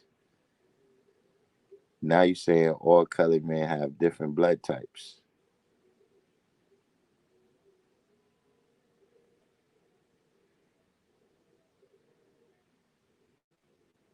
Jabbar Thomas, yeah, Jabbar, yeah, I think he's supposed to come back tomorrow. He's supposed to come back tomorrow, I think, and explain his point of view.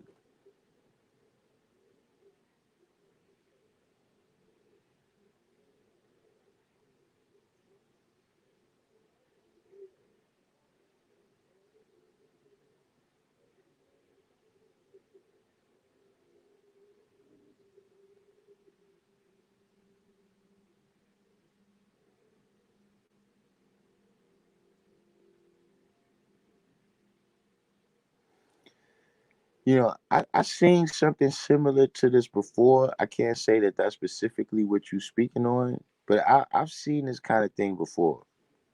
That all black people blood type is O positive, and all white people blood type is AB negative or something like that. Is this what you're talking about?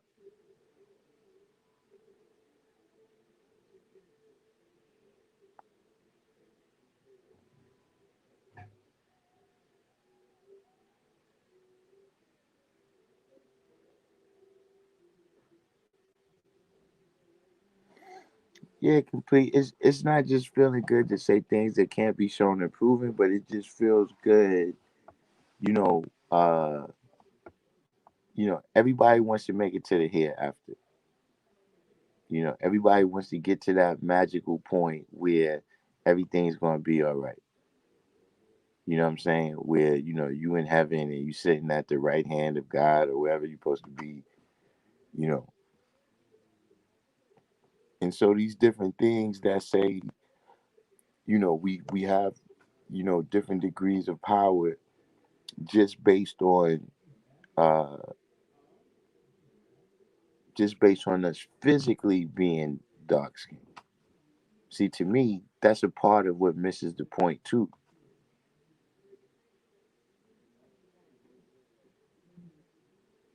If we say that all these things is just a part of our physical body, if there's no internal part, no mental part, then what are we saying at that point too?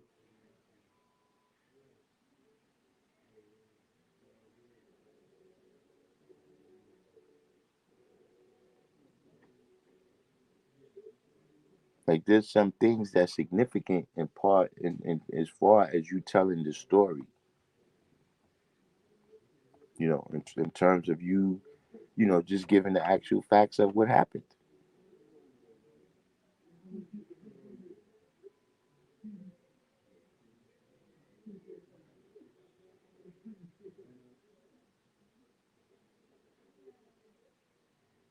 Right. See complete and see what you're saying is you know, it's racism, but see, it's our response to the racism. You know what I'm saying? Like there's a lot of things that's in the wilderness of North America that's not really our nature to be doing that kind of stuff. Like right now, somebody might say, "Well, why don't y'all just go outside and massacre all the colored people?" That's not really our nature to be doing that. But because of the reaction of being here, right, under the oppression and everything, yeah, you've had situations where some brothers have gotten fed up. You know what I'm saying? A lot of groups in the 70s, you could go back to Nat Turner, you could, et cetera, et cetera. Harriet Tubman, different people that say, yo, listen, we're going to take this physically in our own hands. So then, by the same token, a lot of times, because brothers have been beat down so much and told that they're inferior in so many ways, that as soon as you give them a clue, you know what I'm saying, about the ways that they might be dominant, they start to take it too far.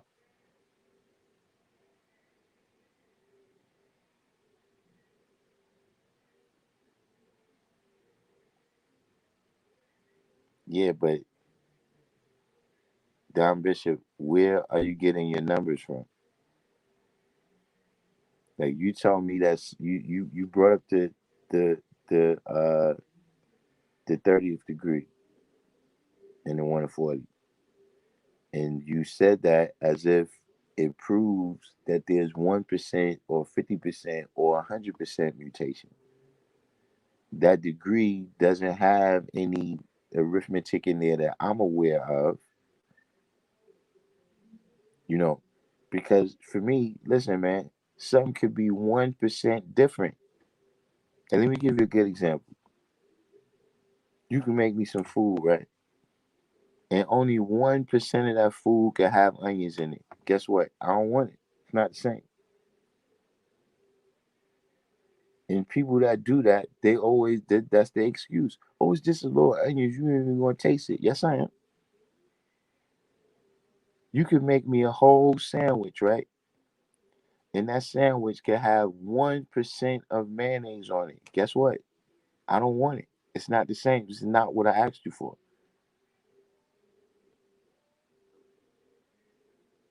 So, when you say that something is not the same because it's 1% or 30% or I mean, I guess it depends on who you're talking to.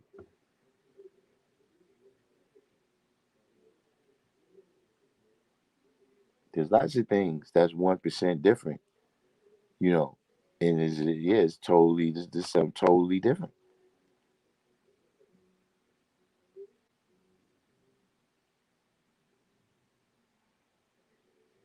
You said is Almighty along with the brothers from Texas and Mississippi.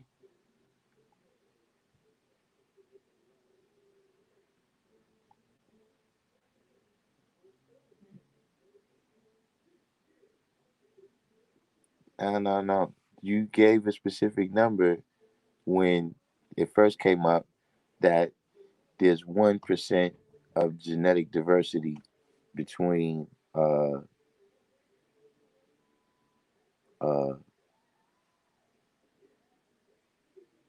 colored people and original people.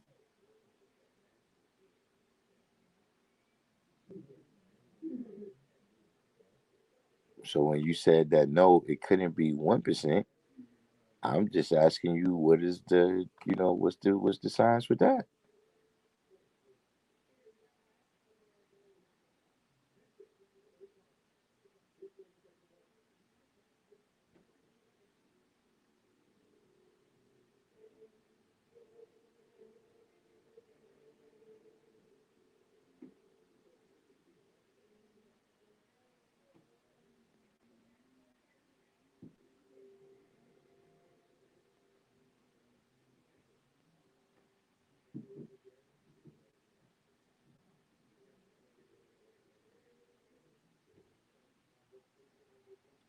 But who you talking about from Texas and Mississippi? 793.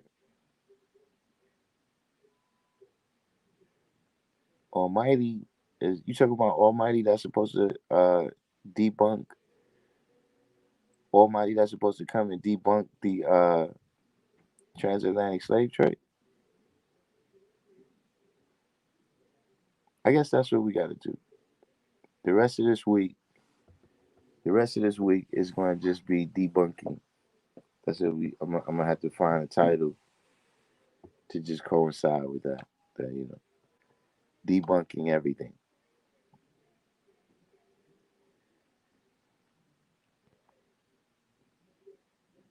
and we let the research take us wherever it may.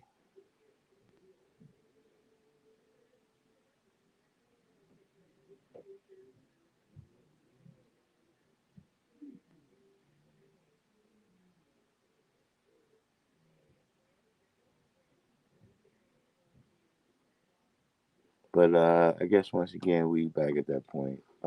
Do we have any last questions before we take it down? Uh, like I said, tomorrow's a new day.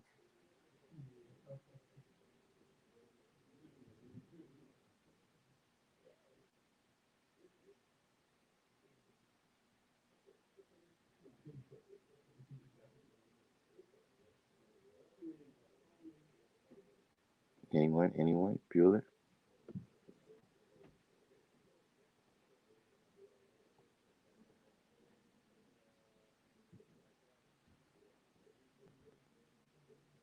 Well, I can't debunk the transatlantic slave trade. You know what I mean?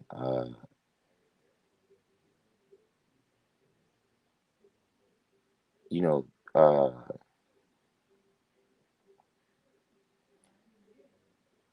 just in terms of my uh, my existence. I'm saying just my history that I know about. You know what I'm saying? If we here in New York City, we got the history of the South Street Seaport, uh, Washington Square Park. You know what I'm saying? Being the end of the line for the transatlantic slave trade in New York City. You know what I'm saying? We have the African burial ground. So, it's possible that whatever people is talking about, they're going to debunk things. Maybe you're going to go back to a time before the stuff that I'm saying. But we still need to see that too. We still need to see there's we still got dumb diverses. We still got a lot of you know the history that's been researched, and experienced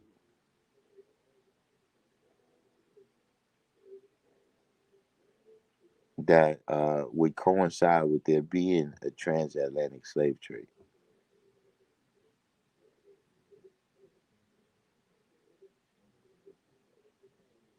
Right, yeah, all right, yeah, that Almighty, yeah, he said he had unquestionable evidence uh that he could debunk this thing. But I think he was supposed to come back tomorrow.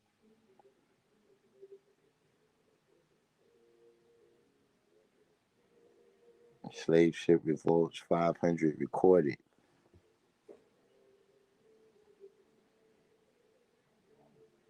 So I don't, I don't really, like I said, I would have a lot of questions. Like, first of all, whose bright idea was that?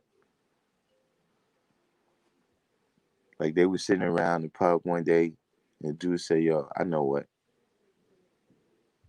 Let's tell all these black people they from Africa.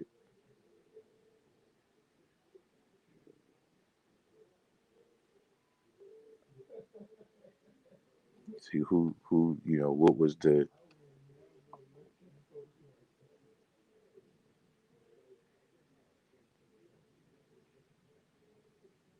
It's like I understand, you know, we have a desire to do that. That if the devil is based on wisdom knowledge, that we want to reverse what he did. We want to reverse all the negativity. We want to reverse whatever he did. So if he says it went from left to right, then we should say it went from right to left. This is going to be some people's mentality. But see, even when you do that, you're still taking things on face value.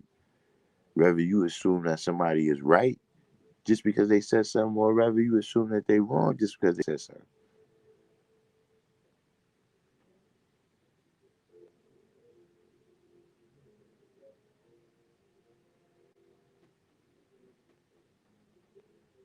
So I seen it. I did it. But really, I watched the video on the New Black Knowledge channel.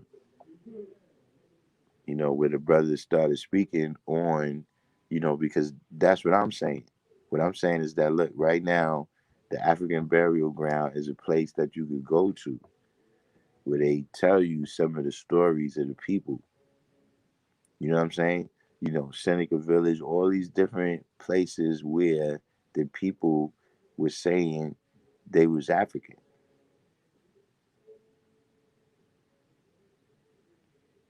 You know what I'm saying? So this is kind of, this is a part of the intellectual basis that I'm using to say that these things is true about the transatlantic slave trade. So, a lot of times with the people who saying that there was no transatlantic slave trade, uh, you know,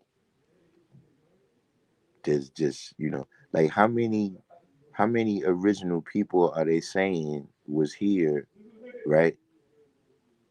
Before, I guess you had to say before the transatlantic slave trade did not happen, right? What was the total population of original people they saying that was here?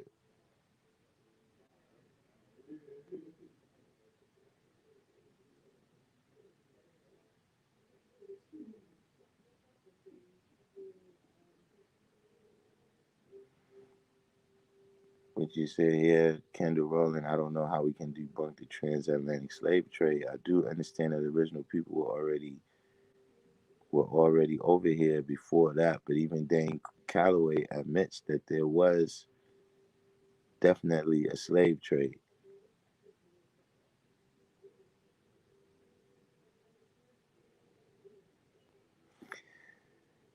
I mean,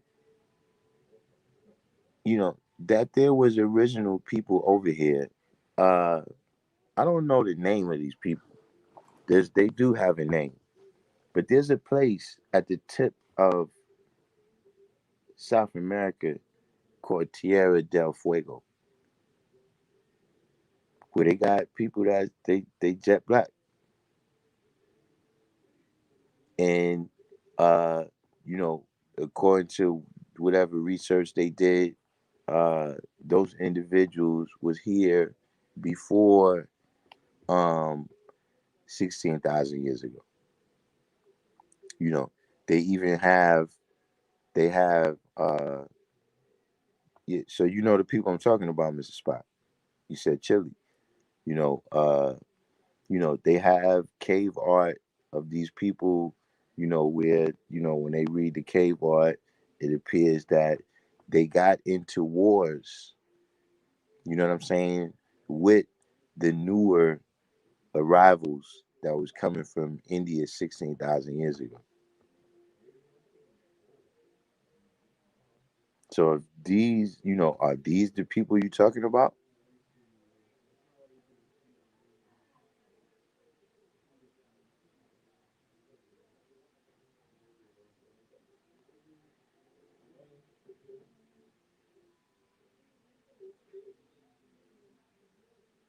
Yeah, Dane is. You said, what is face value? Is that accepting something without scientific method being influenced? If so, then you're in a state of belief. I mean, yeah, but there's some things that, yeah, that's just what it is. When you just take something as what it looks like. Now, don't get me wrong. Some things are what they look like. Like if you crossing the street and you see something that look like a car coming towards you, right? You probably could take it on face value that that's really a car. You know what I'm saying? If I was you, I would get out the way either way.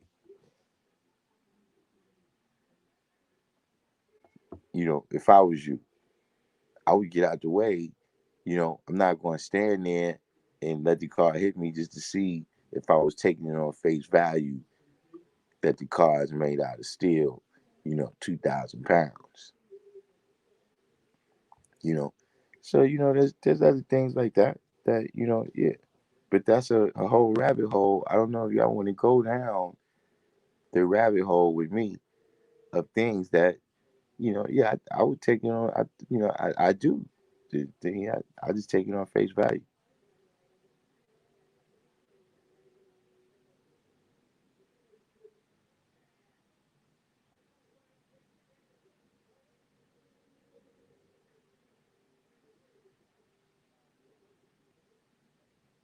Face value is what, but see, this, I see. Let me tell you the type of thing I'm talking about right now. Like I said, this is a rabbit hole.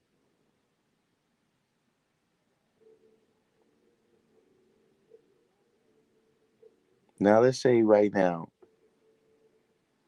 I'm walking down the street, I'm going to the store to get my alkaline water, you know what I'm saying? And I see an individual that on face value, right? I see an individual that on face value, they appear to be a transgender woman. See, I just take that on face value. I don't need to, show and prove it. And if I'm wrong, then hey, I'll hold that. You just had to bomb me for taking things on face value, but I'm not about to go through what you have to show and prove it one way or the other.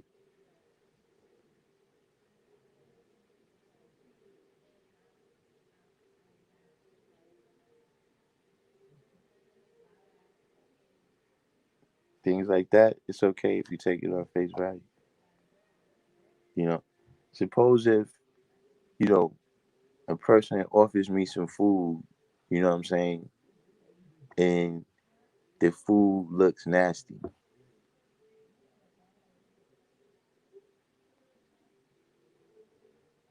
smells like it's spoiled, etc., etc. I don't need to eat it to show and prove it's gonna make me sick. I just take it on face value.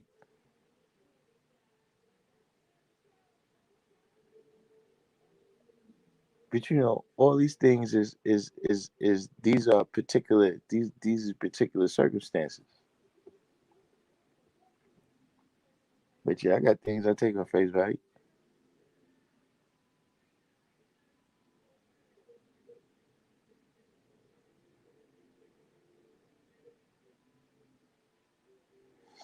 Yeah, that's a whole other issue. But I don't know how that's explained in that world. You know what I'm saying? In terms of how racism in the the entire North America, the Clovis people,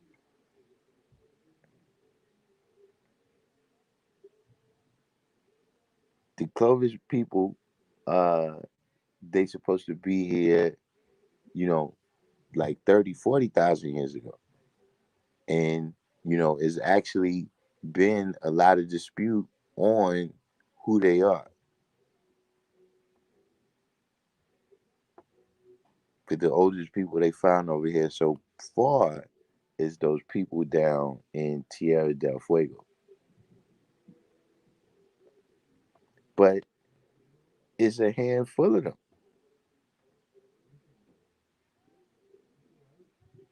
Like, are they saying that those is the people that uh are they saying that those is the people that was enslaved over here?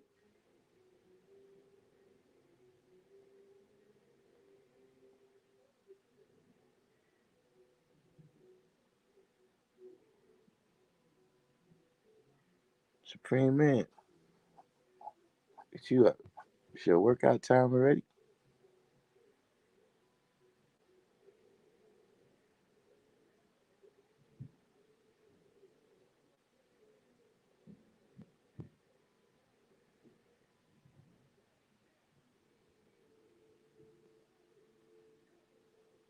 So that's what I that's what I would need to see. That's what I mean. Where's the stuff like that?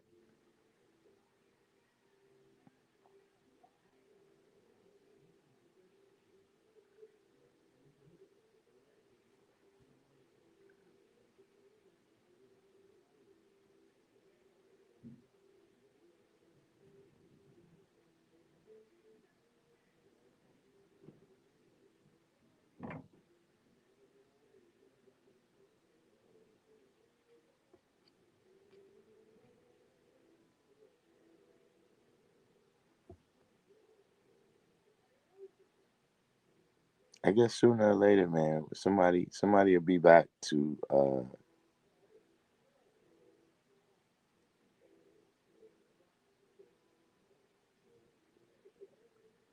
or they hit you with the diabolical,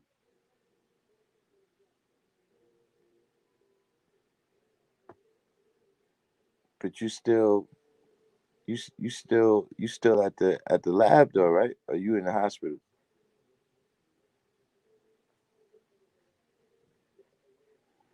You the first person I know that got in the second wave.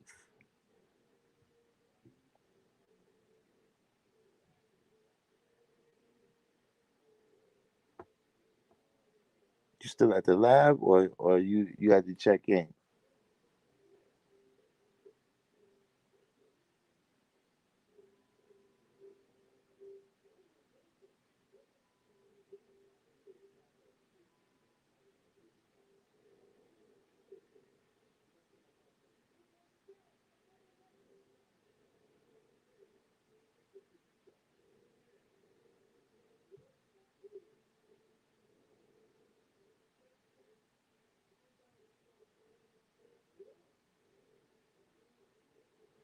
Another question I would have for them is how was the decision made, right? Who you gonna send to Oklahoma and who you gonna send to South Carolina?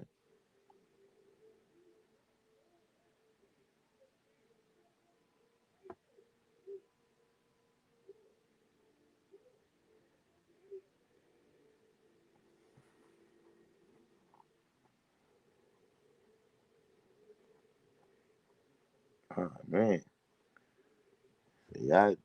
y'all hold the whole house got it,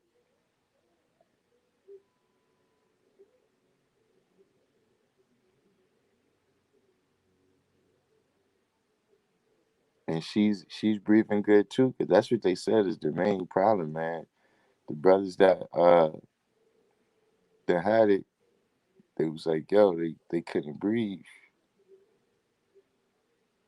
Born black. Do I subscribe to such a thing as white science? Science from the colored man being a bunch of BS. If so, where did he get his science from? Nah, I don't know anything about white science. You know, uh,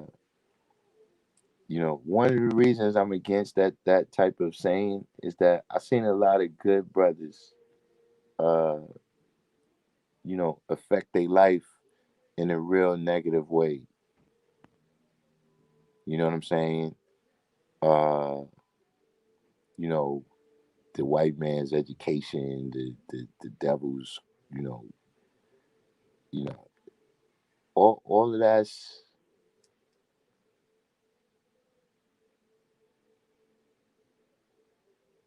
Like which of the sciences,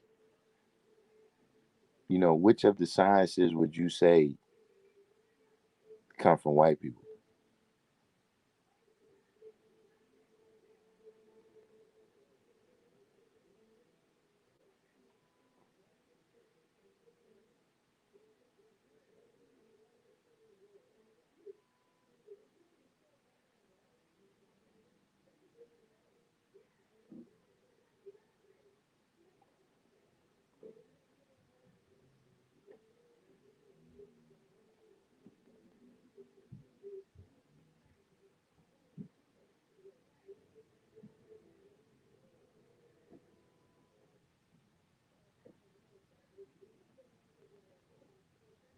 Yo, Supreme, how many days you in? You supposed to you got it's supposed to be 9 days, right?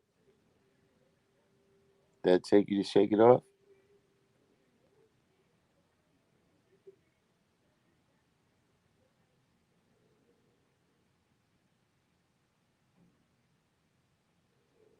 But yeah, Don Bishop, which of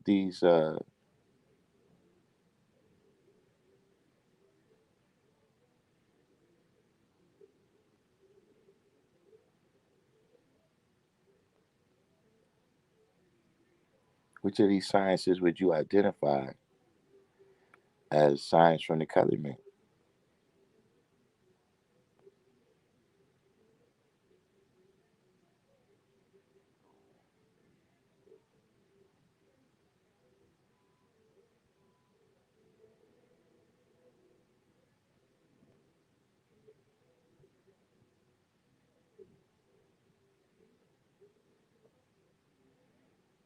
If it's called science, is trick knowledge?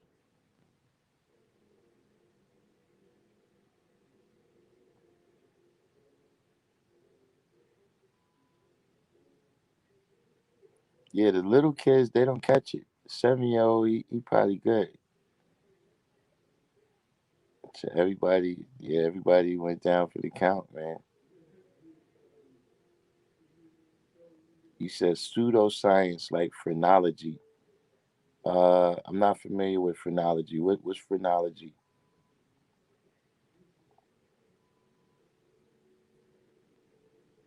So Mr. Spock said, "How can there not be white science?" I mean, what science would you say is white? I don't know.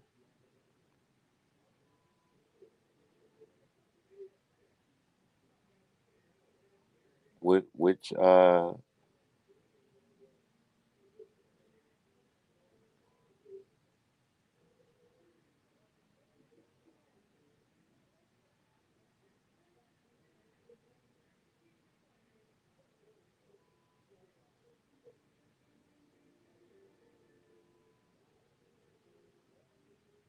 like uh we definitely have at least three uh kind of major documented evidence. You know what I'm saying? You got uh Egypt, you know what I'm saying, and the science that medicine, et cetera, that came from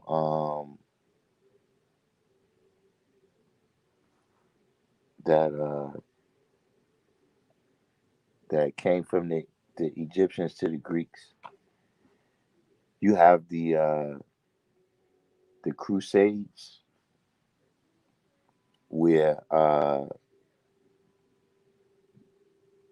the Europeans took back a lot of books, with the information that the Arabs was collecting at that time. You know what I'm saying? And then you have the Moors being in Spain, of course, and the knowledge that they passed off at that time. You know what I'm saying? Um, what's the times when they came out?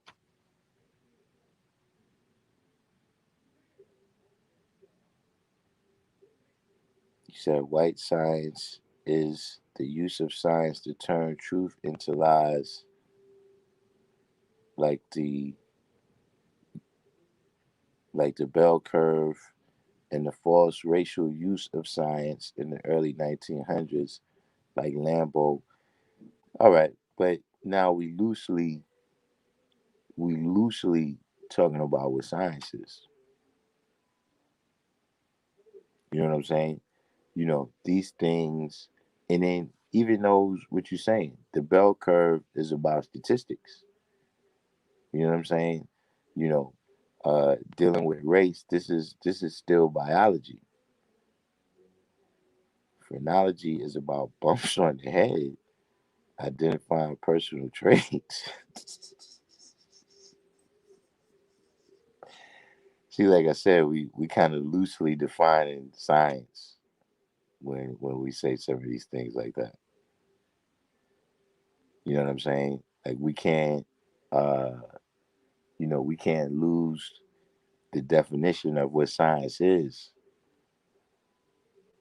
Just because a word has ology on the back.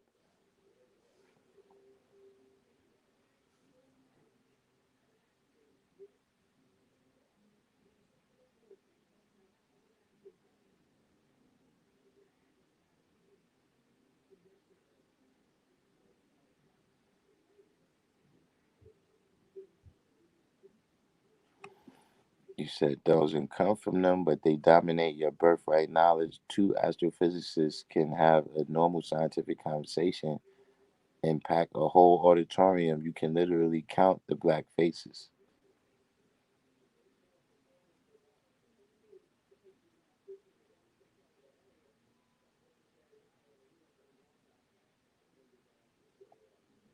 Right? But see, once you say phrenology is a pseudoscience, that means it's not science.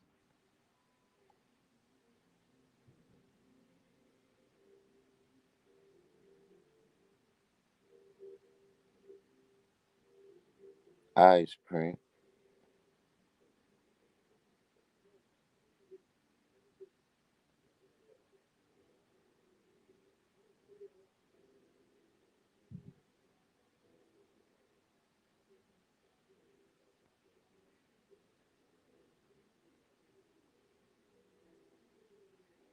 They got it from the root of civilization, but I'm going to go out on a limb and say don't listen to conscious black guys when it comes science. Listen to these white people with credentials who dominate that field. I mean, uh,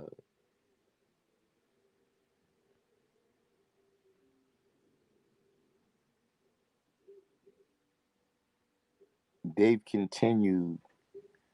They've continued to work on the basics, right? The basic foundation of science, mathematics, history, et cetera, that we gave them, right? They continue to work on it, right? And uh, we cease to work on it.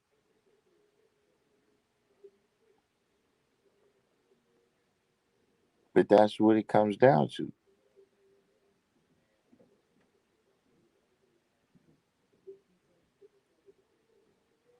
Now I can understand what you saying now in terms of dominating, dominating based on dominating the resources, you know, uh, the money. I guess when it comes to experimentation.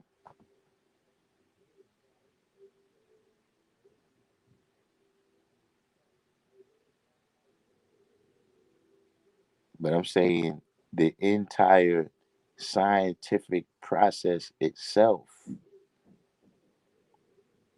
first of all, comes from the original people.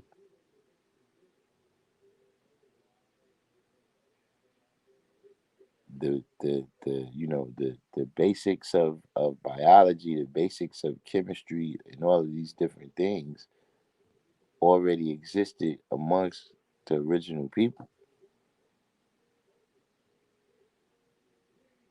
So I don't really see any science. Like I said, you could go through things that pseudosciences. right? That's based on a lack of knowledge. But to me, a lot of those things is just not science. Like when I say science, I'm talking about physics, chemistry, biology, geology.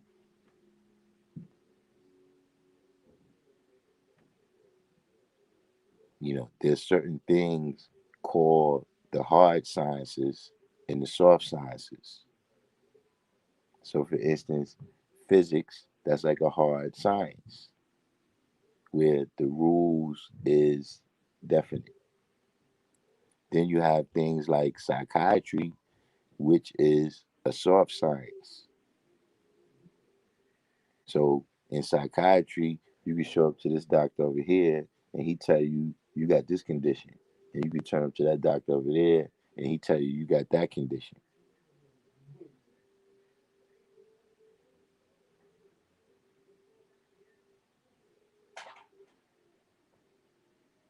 Why you have to take a shot at Neil deGrasse Tyson? Neil deGrasse Tyson is half Puerto Rican? I didn't know that.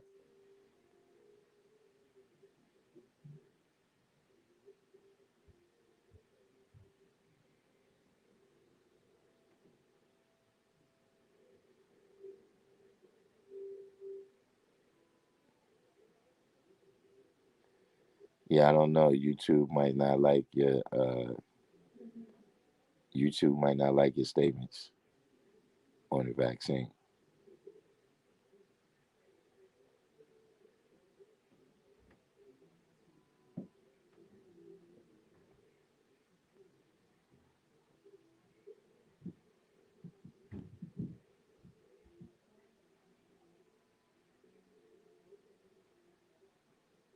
But you can't,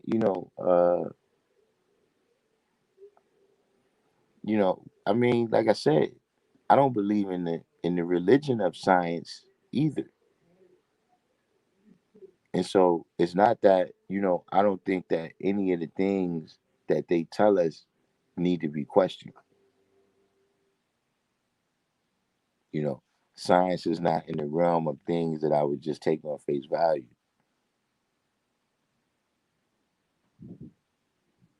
But just to be, you don't want to just be anti-intellectual. You don't want to just be, uh, like if the Caucasian man tells you that, look, you need to wash your hands. You need to wash your hands in order to, avoid the coronavirus. Are you gonna say, nah, fuck that? I ain't never washing my hands ever again. Fuck all that white man science. I ain't never washing my hands ever again.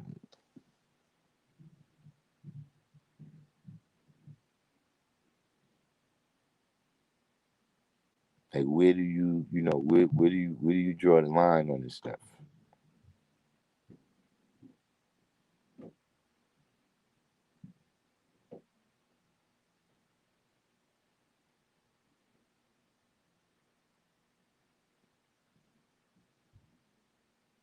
Like right now, you know, are you gonna move out of your house because the white man used white man construction techniques to build your house, and so it's not really a house; it's technology somehow.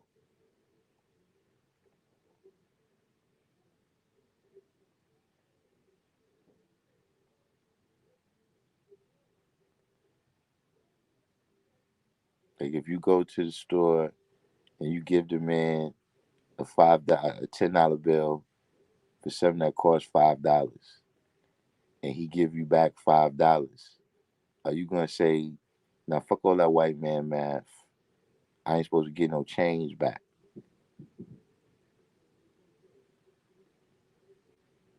That's that white man. That's that devil math. Where I get back $5 change. Where do we draw the line at? Like I said, we're not taking nothing off face value. But once we start labeling, once we start, like, if like I said, where do you draw the line, man?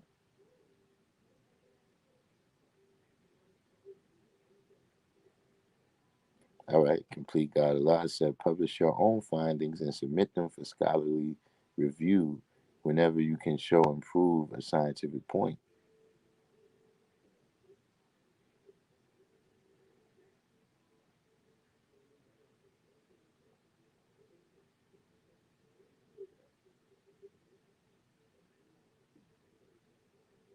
Now, I give you this. When we look at medical science, right? Medical science is, the people that's doing these testing, you know, like how many brothers you think was down taking the test vaccine, for the $750 they was offering? How many brothers you think was down there? So yeah, a lot of these experiments and the tests and everything that go on, they go on with white males. And so the effectiveness and the side effects and all of these things, uh, they tell you specifically how these things apply to white males.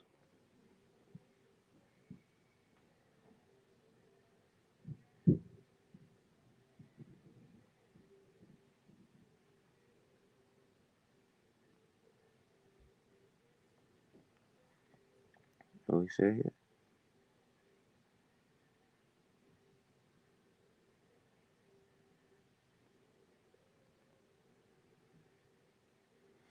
Yeah, can do rolling. But see, this is about having a scientific mind yourself. That's why I said don't be anti-intellectual. You got to increase your knowledge to the level where when you read these things, you know what you're reading. Remember what I said yesterday, man? We have to have a higher degree of technical knowledge because of the decisions that we making now, the technology that's in use now, the things that we have to, go through, everything that we have to deal with. So now, like I said, if you researching the vaccine, whether you was planning on taking it or not planning on taking it, if you research it to, know why you're going to take it or why you're not going to take it, right? You will see that one test or one vaccine uses deactivated cold virus. The other vaccine uses RNA. So the whole science with RNA, which is fairly new, right? You have to become well versed enough in that to be able to read that. We have to actually be able to read that study ourselves. The same way with anything else. Look, you have to actually be able to read the Bible yourself, right? In order to see the contradictions. The preacher is never going to tell you the contradictions. He's going to read the part that coincide with, what his sermons be about, and that's it.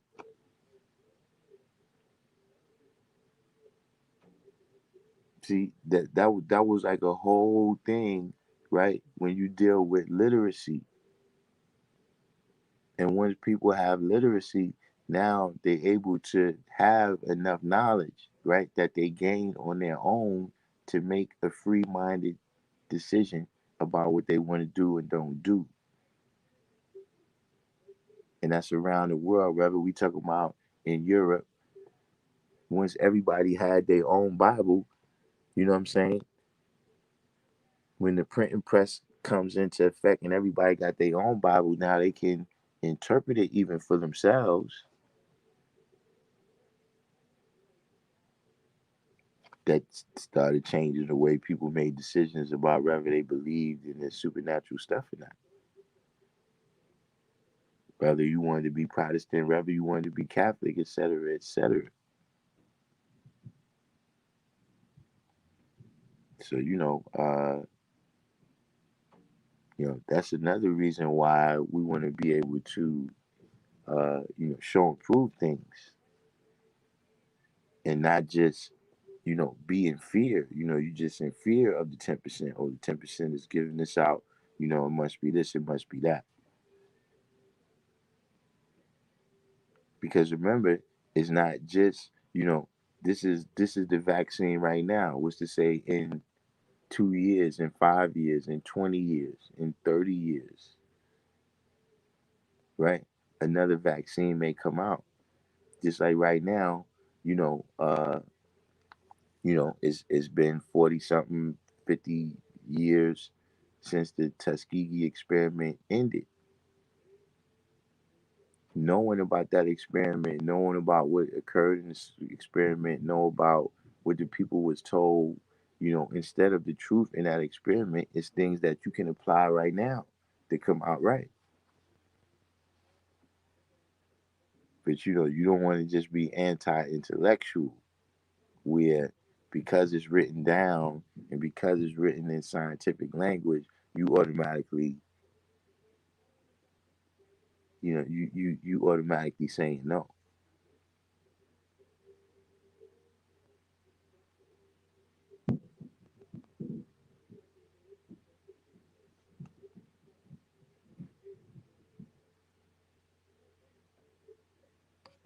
And like I said, I'm not taking it. I haven't taken none. My kids haven't taken none.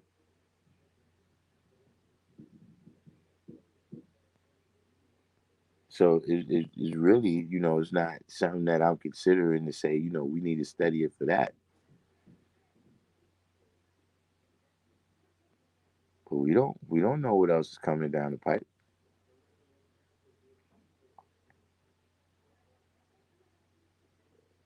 I know what I'm gonna do.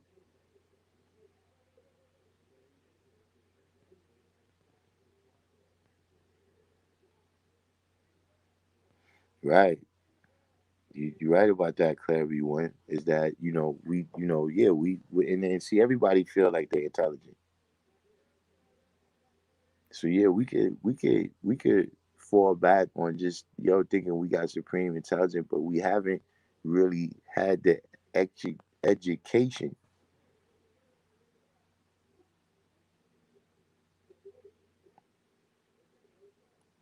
that it takes to activate that intelligence.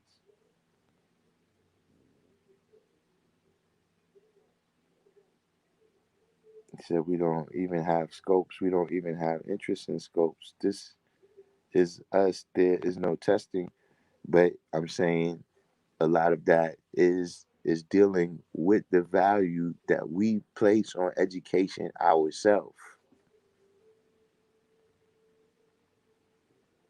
It's like one common denominator you will see about people that's educated is they grew up around education.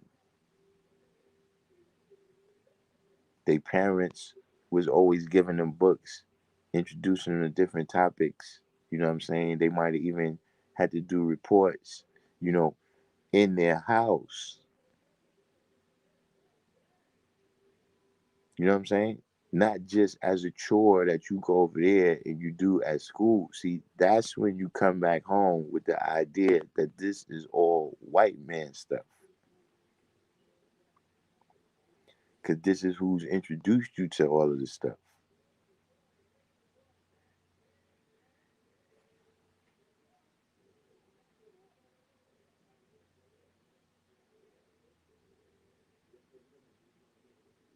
They say you can only understand it with divine guidance. What's in the vaccine?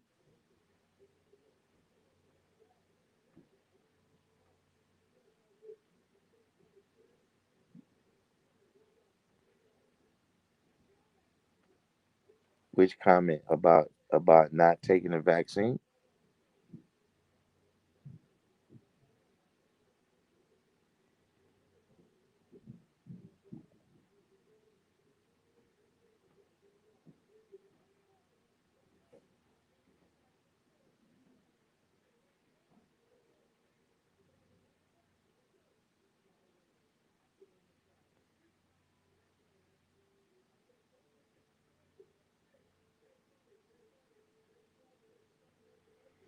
Yeah, you know what I mean?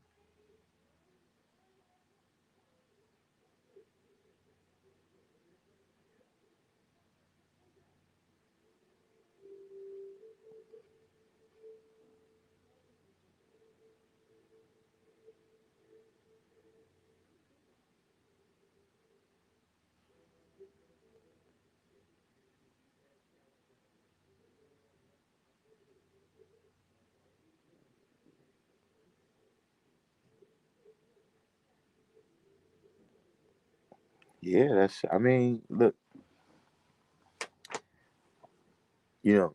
like I said, you can look. Listen, it wasn't really until after the Crusades that uh, colored people start building, past the mud hut level.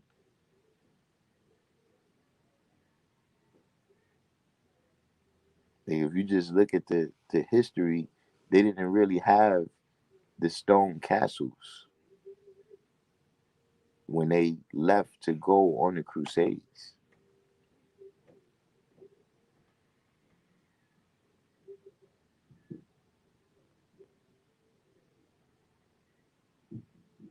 But like I said, now if we exist in a building, whether it's a skyscraper, whether it's a private house,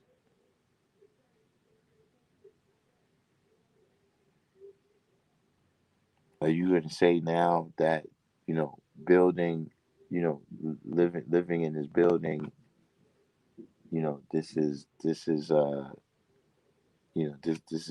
white man science? Like living in the house is white man science. We should go stay outside on a day like today where it's 30 degrees outside because we observed white people living in houses. Like, look, things is either right or they not right. It don't matter who they come from. Just like we had a whole portion of the conversation where we was talking about, brothers and sisters, who, have manifested things, the word uh that keeps coming up, is pseudo.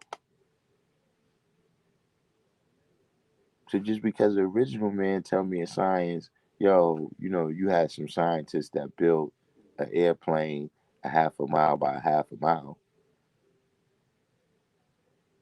I'm not going to take it on face value, but I know what it is. It's because he talking about some black science.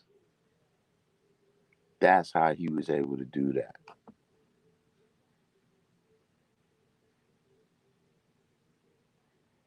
And by the same token, there's things like, for instance, if you injure yourself somehow and you bleeding, and you're supposed to put pressure on the wound to stop that from happening. Now, even though, I first heard this at school, right, from, white people, that doesn't make it not true.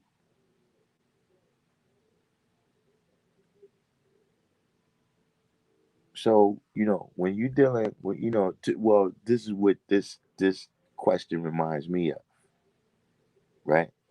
Is that I'm not anti-white or pro-black. So it doesn't matter where the knowledge, wisdom, or understanding, comes immediately. You know what I'm saying? Like we could trace big things back thousands of years and say it came from here there. But I'm saying I wouldn't care if Casper the ghost told me today, if it's true, it's just true. It's not a white man's truth or a black man's truth. See, this is when we become spooked out. You know what I'm saying? This is when we become spooked out and we've ascribed special powers to 10%. Yeah, right. You can learn a lot from a dummy. You know what I'm saying? You can learn. Look, a small child, 3 or 4 years old. You know, and it's happened to me a couple times where a small child told me something that was right and exact, and an old person who I thought was, was wise. That nigga's an old fool, and stuff he told me don't apply to nothing.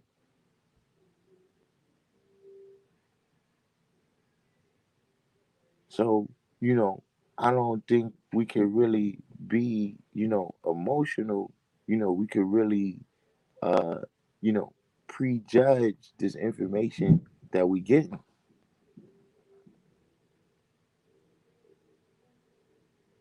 Like, there's 1,000 things. Like, how many of y'all, you supposed to be to work at 10 o'clock, right?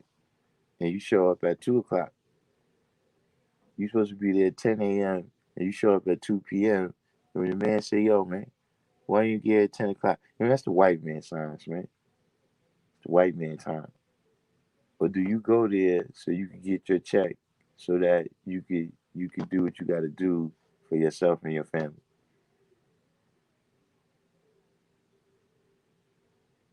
See, that's what I'm saying. There's such a thing as just being contrary to be contrary. And see, now you starting to step over into that Luciferian side where you just arguing with everything and everybody just because. You know, that's not taking the best part for yourself and leaving the rest alone. So for me, no, I don't do that.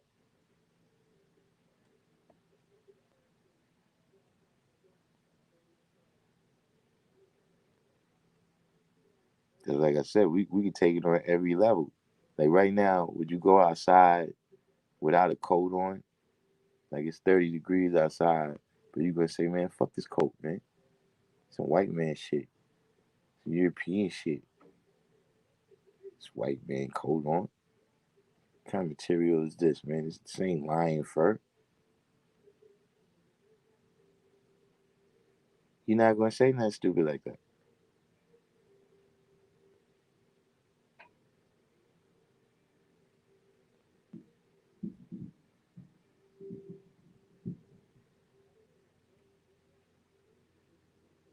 Yeah, fuck that North Face coat. What's that? Goose down?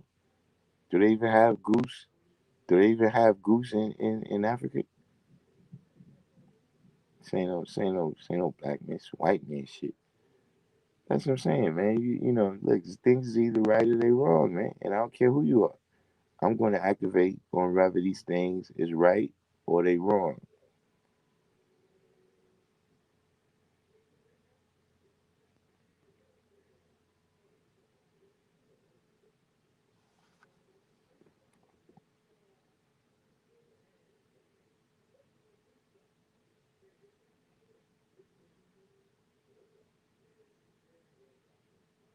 You said quote the knowledge degree when you show up late. Yeah, all right.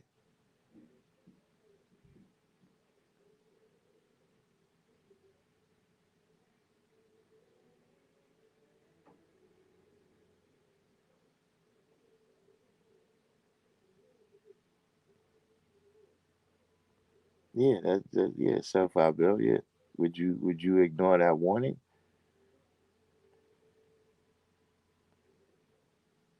If you driving down the street and you see a colored man doing road work with a detour sign, would you just drive through him in the sign because you don't trust him?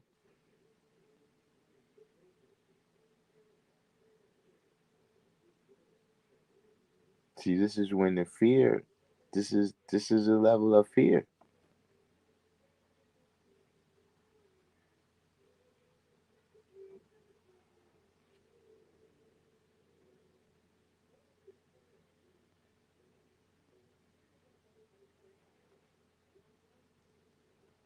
Yeah, in order for you to choose the best part, and you got to realize that from where we at right now, we've got to we've got to explore all of this stuff. Like I'm talking about from where we at as a people who have lost, not just the knowledge of ourselves, but the knowledge of how to activate all in our surroundings. The knowledge of the things that we already accomplished. Like for instance, earlier when I was bringing up Timbuktu, you know, we have to regain this knowledge on how to do brain surgery.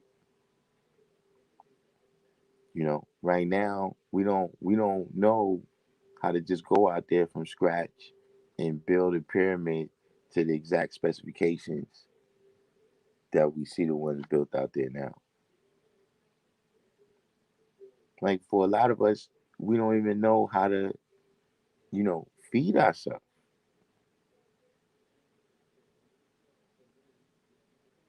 Like right now, maybe if you vegan, you have a little bit more luck. But if we had to go back to the preparation like that, you had to bypass the supermarket, and go out and hunt your own chickens or your own turkeys or your own cows. You know, you had to grow all your own crops. You know, you had to, uh, you know, be able to take these furs, what I'm saying, from these animals and make some clothes. You had to weave your own baskets to carry stuff in. Now, I'm not saying that knowledge don't exist amongst none of our people, but how many of us in here right now got the knowledge of the things that I just was talking about?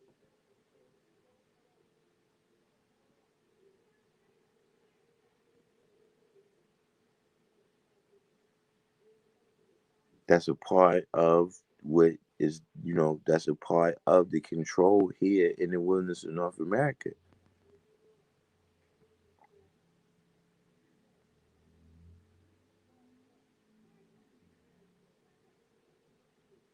The same thing, you know, they did to other people, like with the Indians.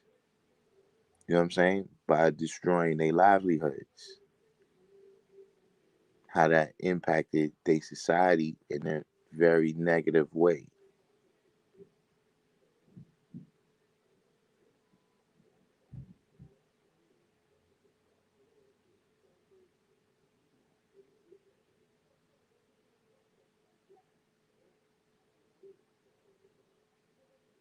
Yeah, but complete, they can do it. Like when you go down to the slaughterhouse, when you go to the farms, you know, Purdue, he knows how to produce chickens. I'm saying on every level, like on what's the brother's name? What's the brother's name?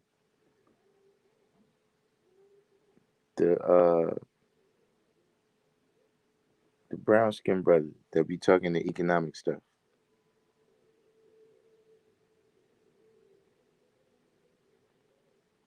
God damn it. What's his name? Claude Anderson. Where what I'm saying is the reason I bring up Claude Anderson is whether we talking on an individual level or whether we talking on a collective level that we have uh farms, we have, whatever it takes, we have fishing boats, whatever it takes in order to supply these things on a level for all of us.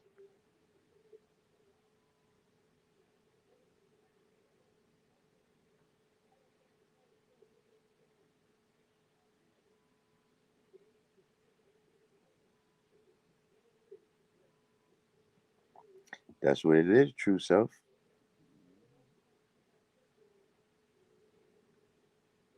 That we have knowledge that's only for the season of being exploited, right, by corporate America. Now, don't get me wrong, we go on our individual level and we build up, we study, whatever we got to do. But I'm saying the education that we given, if you just going to rely on the public school education, then your knowledge is only going to be for the season, right, of what you could do for corporate America. If you can't do nothing for corporate America, we don't care what you know. You're unqualified.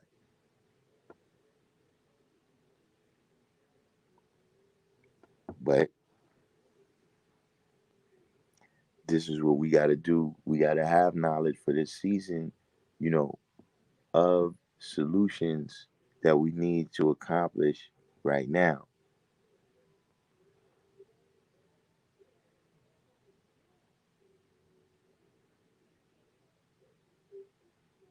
Right, 793rd, yeah. The shows we was watching, those shows. I forgot we brought that up on here. Where if you watch on YouTube, it's different people. You know what I'm saying? That do it, but in particular, it's these brothers. They must be from like Thailand or Cambodia or something like that, and they go out into the forest, and some of them don't even have a sharp stick. Some of them got like a piece of wood that's sharpened a little bit, and they know how to use that, split bamboos, you know, take particular leaves, tie all types of thing up. And these people, they make, you know, I seen them make 2, 3 story houses with a swimming pool. Now, how many of us could do that right now? See, they have knowledge that's for the season that they existing in.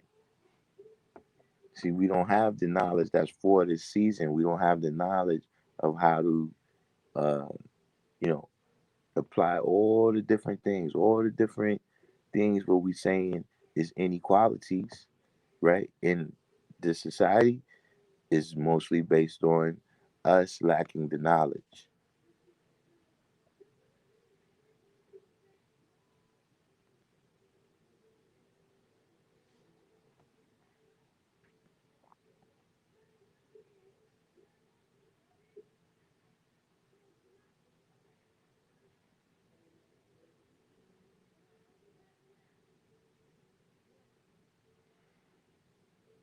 He said here, will you treat a black purse snatching, crack smoking mugger, someone like that, over your neighbor John, whose kids play with yours, who's been your neighbor and never said or did anything bad in your presence? These is, when yeah, Boyce Watkins, he speak like that too, but Claude Anderson was the person I was talking about. Uh,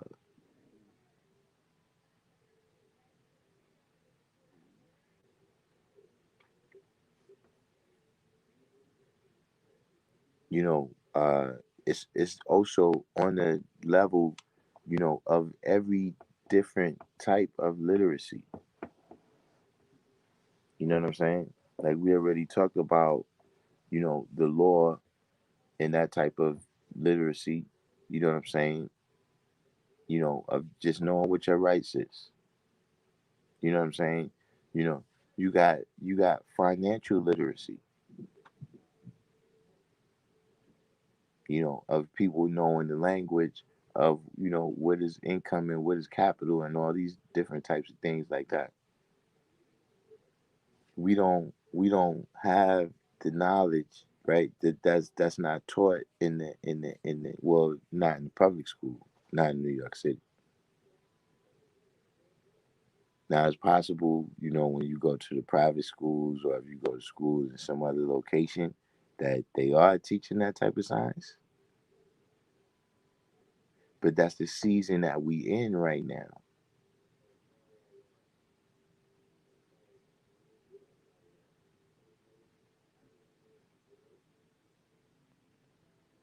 So how many exposed to knowledge and turn away from it? A lot know what they should do, but do the opposite. And this is when, not only wrong, it could be more than one reason for that. But this is one of the things I'm talking about when I say uh you know you intellectually unengaged. You anti-intellectualism. That is one characteristic of that, is where you refuse to understand that everything that happens is because of something mental. When you refuse to accept that whatever is going on, no matter how physical it looks, you know, LeBron James, it has to be something up here.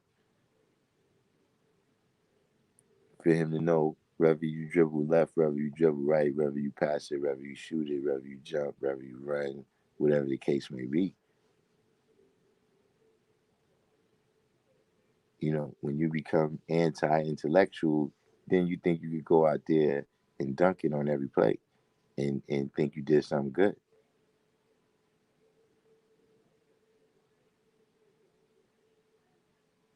So these is kind of and I'm speaking from a certain particular perspective when I say that too.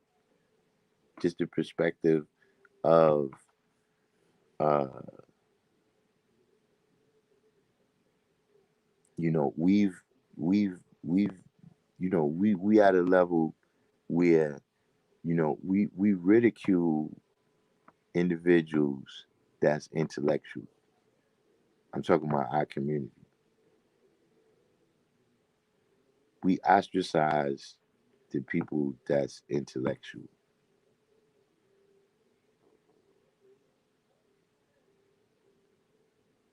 Like I'm still from that generation.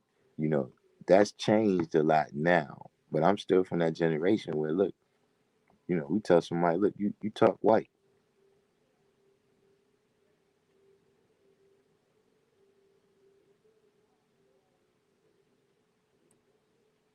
Now, yeah, some people they might be talking about that because they've assimilated or whatever. But many of these people, all you was hearing was the level of books that they've read,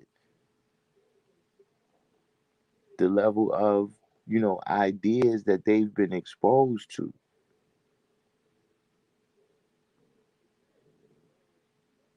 And then we continue to ridicule these people, when they get older and they get a good job. It's a square nigga, man. Ain't no real nigga though. You know what I'm saying? Yeah, you kind of nigga though. Yeah, nah, you work down at Microsoft though. You not my kind of. You know what I'm saying? We've got all different ways. You know, we've built a culture. You know what I'm saying?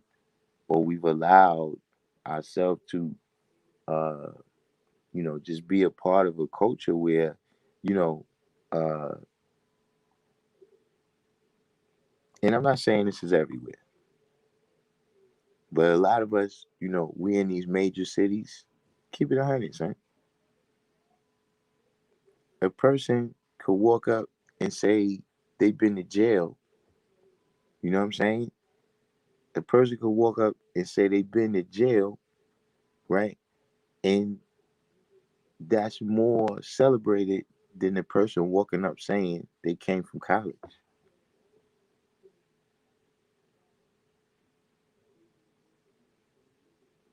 Like we got worlds like in the hip hop world, you got people that been to college and they lie about it. Like, nah, I ain't been to college, been in jail. So you got arrested using it for 2 days. You came out, but you talk about that 2 days like it was 10 years. The 4 years you spent in college, you don't bring that up. And a lot of times, it's the 4 years that you spend in college that's more responsible for your success. And so that's why I'm saying that there is a danger. You know what I'm saying?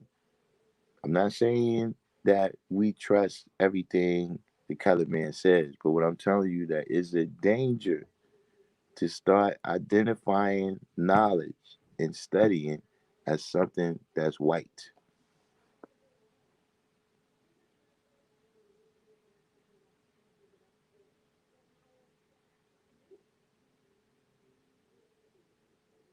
You say here, Al Master,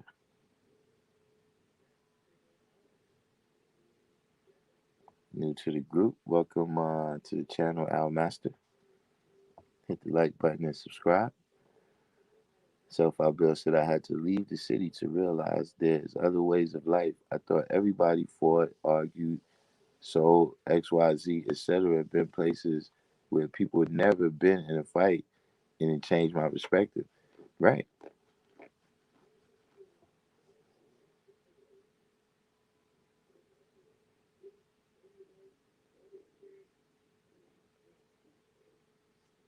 But I mean, that's just a direction that we have to move in, uh, as a people. You know what I'm saying? Nothing to do with the colored man. I'm just saying, in order for our society to be civilized, in order for our society to be civilized, like I said, for us to, be able to go outside, you know, or for you to be able to sit in the house and send your kids outside and not be worried about stray bullets flying, not be worried about who's trying to recruit them into negativity, you know, uh, in in order for us to have that type of peace and happiness amongst us, we have to, start to value the mentality, that we have, that we allow to be built in our mind, or that we build in our mind ourselves. You see what I'm saying? Or else we still falling victim to the Willie Lynch thing, where we having ideas put in our head, and then these is the active. This is what we activating every day, and it's based on ignorance. Have we fully separated ourselves from the devil's social equality, meaning we don't take anything the devil has to offer and incorporate that in our daily life? Anybody have a dollar in their pocket? Um, well, absolutely not. We haven't done that. Uh, you know, but like I said, those things have to be based on building a society. Those things can't really, like, this is what I'm saying. When you had this summer, right? You got cities all over the world who's rebelling, but no society or coherent group of people was really built. So yeah, we could all go outside tomorrow and say, well, we're not gonna work for the colored man today. In my opinion, this is one of the reasons why boycotts don't work.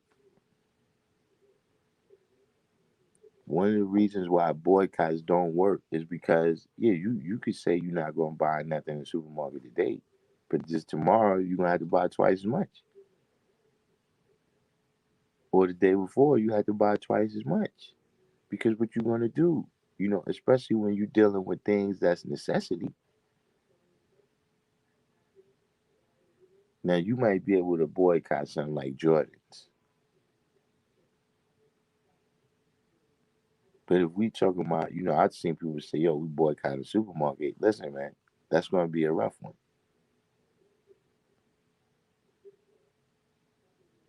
But the reason why it won't happen is because we haven't built a society of people where it's like, okay, if we don't get it from them, we can get it from ourselves.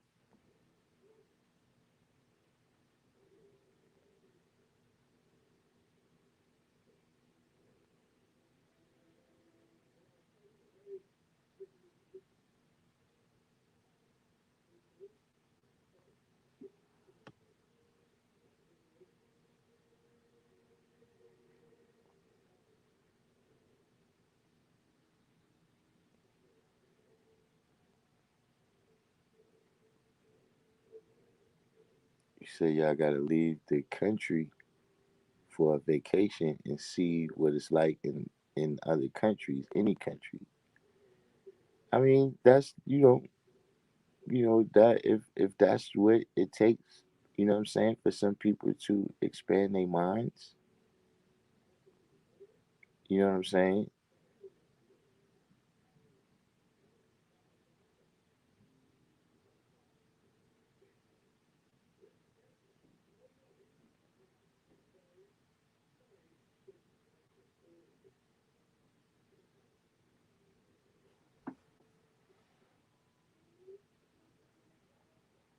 Oh yeah, I don't think I'm going. I don't think I'm touching down outside tomorrow. Down Bishop myself, especially they talking about a foot of snow out there.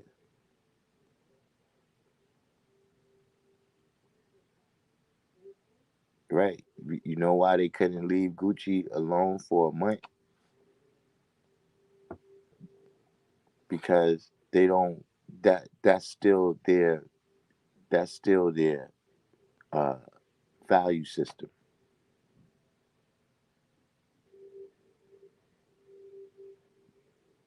See, that's for people who don't know who they are without the Gucci stuff.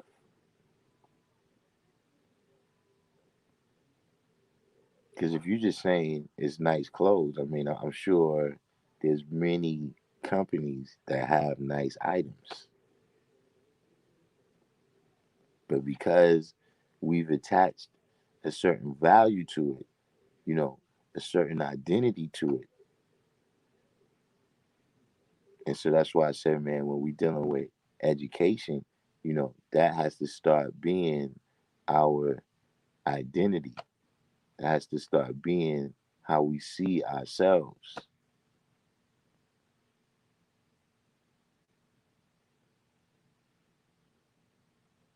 Because that's a certain level of everything too. Just like, they tell you, look, whatever you're doing, you could be driving a car.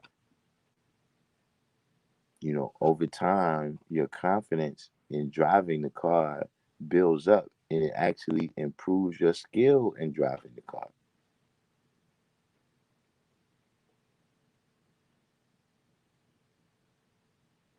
So if you're sending people to school to think, yo, I'm sending you here to learn this white stuff, and that white stuff is hard, it's not going to have the same impact if you're telling people that nah. You from a long line. You from a long line of geniuses. Well, we master the science right here. You from a long line of geniuses. In studying, that's how I think.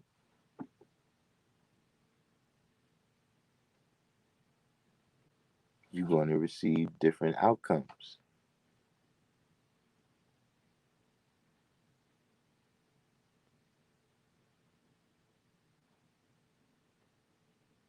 X Clan was in Milwaukee.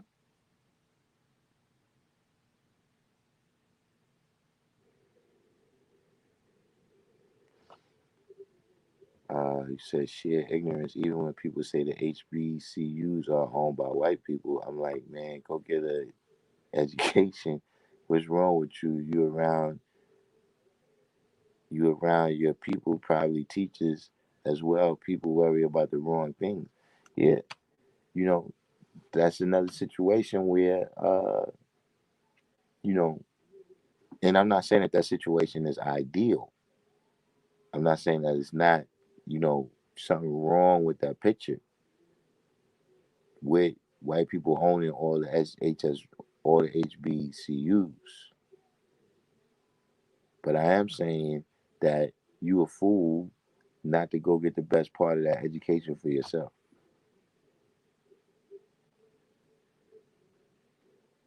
That just like I said with the boycotting, you're gonna have a difficult time. Like I'm saying, even when you look at the history of different, you know, the people had to build a society. Like the people in Jerusalem, in order for them to go there and build Jerusalem like they did, they needed a society of people that was working together for one common cause. Some people building houses, some people doing plumbing, some people doing farming, some people, raising sheep, whatever it might be.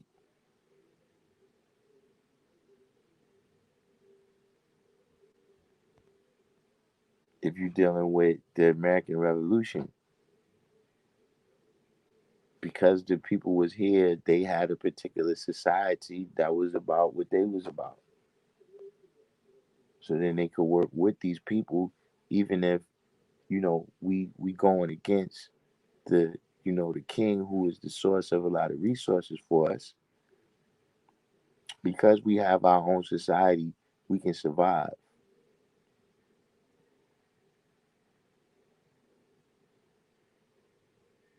You know, some of these things, we start to look.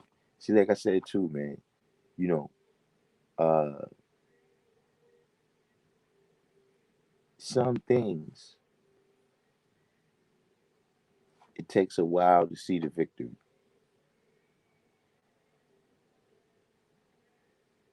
I mean, like, there's lots of people that if you just calculated everything, you know, on, just their lifetime, then they was failures.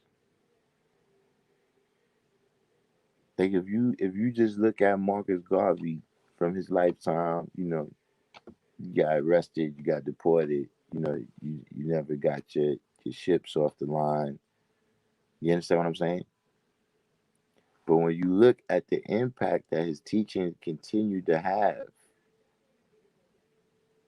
all of the people who came, from that line of thought and went on, to add on to the whole cipher.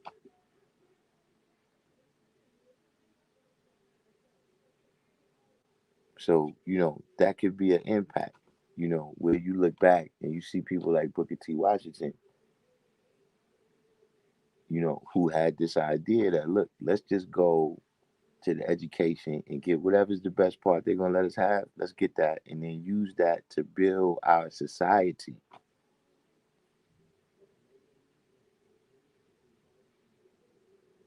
Of course, at that time, because of Jim Crow and segregation, all this different, you know, we was being forced into our own society regardless.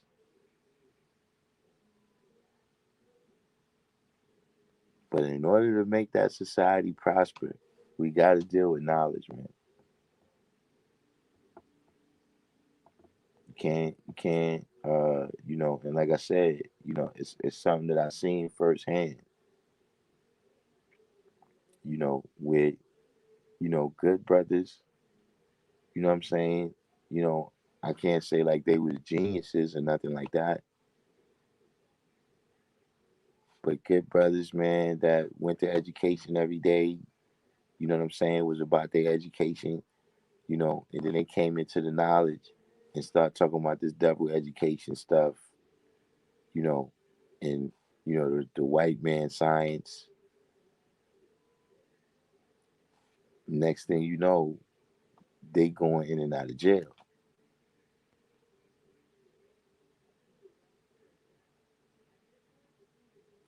That's a part of the science as well. Don't forget, you know what I'm saying? We the 5% on this poor part of the planet Earth. So what that's telling you is something about how we have to activate on the mathematics, man, and how we have to apply it over here. If you're 5% on some other part of the planet Earth, then yeah, you would be able to be different about the way we applying things.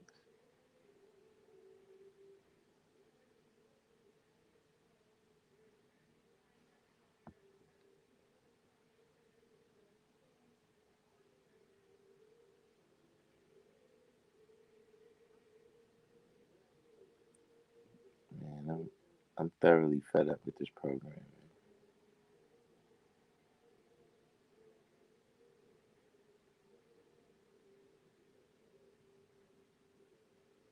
Thoroughly, thoroughly.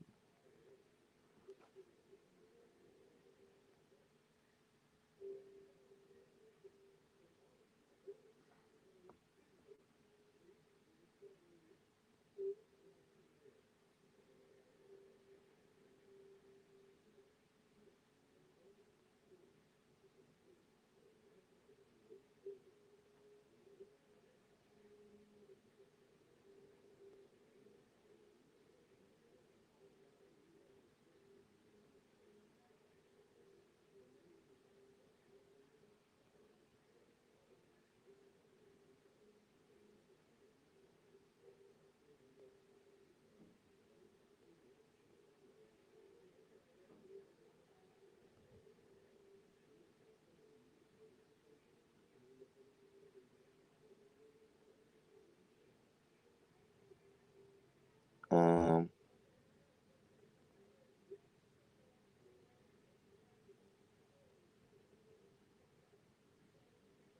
some brothers not born in a mathematics.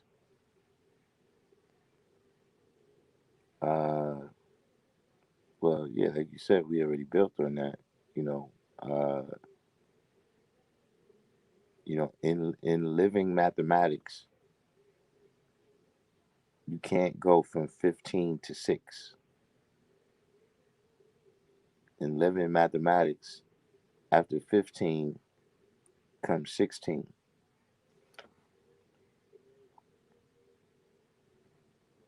You know, when we deal with the principles of it, you go from uh, knowledge to born in cipher. But in living mathematics, you're not going to reach cipher. You go from knowledge to born and then to knowledge out of cipher.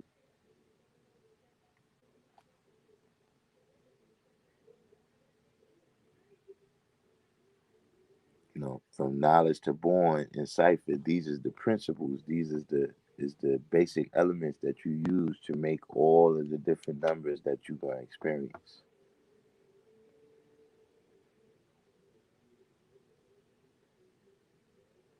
But when you deal with living mathematics, once you start from one, you can't go backwards.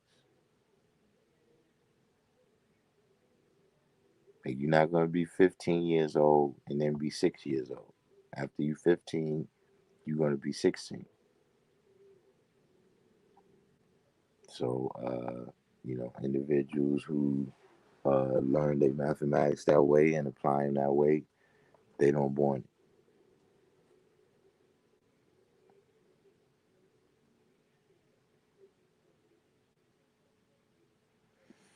Yeah, you're right. It is a cop out. You know what I'm saying? To say that's the devil education, once you start saying that's the devil education, of course, now you don't got to go. You know what I'm saying? And you've made it seem righteous not to go.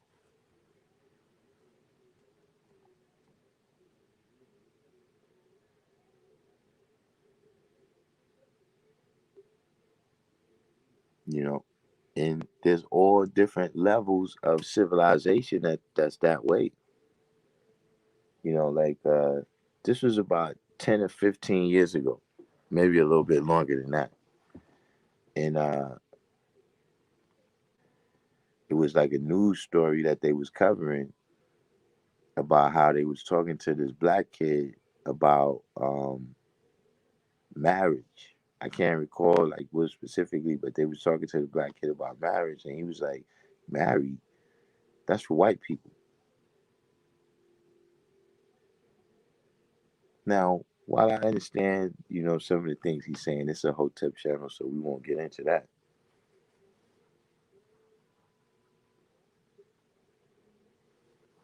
The basic level, right? Without getting into all the other social construct stuff, the basic level, right, of forming a bond between knowledge and wisdom is what was lost on the kid.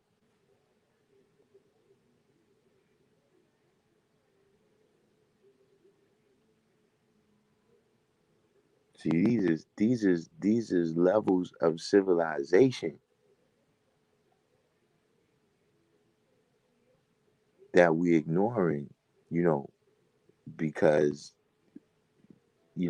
our value system.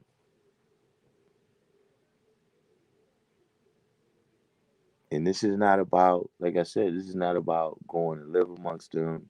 This is not about, you know, you being rich. This is not about how much Gucci you got. This is about us being civilized amongst ourselves. This is about it not being the level of poverty, you know what I'm saying, that often exists amongst us that make us feel like we got to fight and kill one another.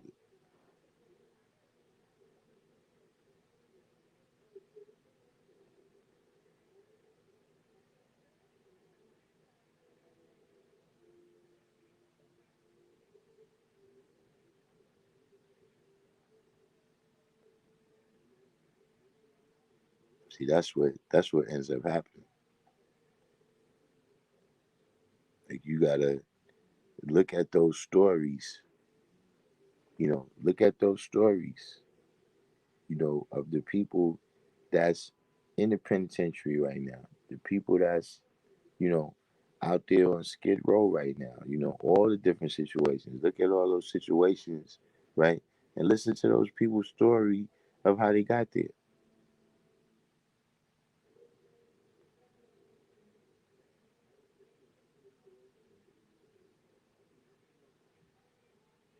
That Khalid Seal and the mathematician.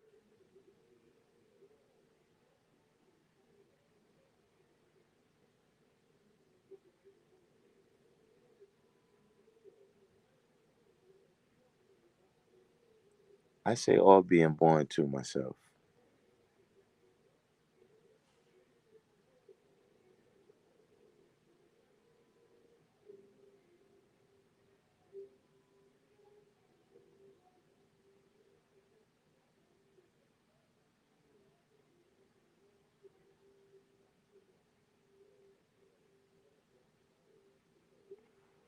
You said Mr. Spock said the same thing in the military. I know brothers who've been there 3 to 8 years came out mad with nothing to show for it instead of taking advantage and letting them pay for their education. You see what I'm saying?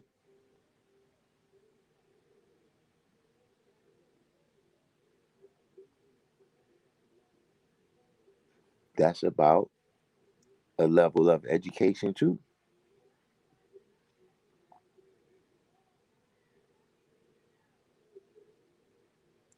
Knowing how to use the GI Bill as opposed to, a lot of us, we go in there, well, at least that was years ago now. But at one time the people was going, they was just going in there to escape their house.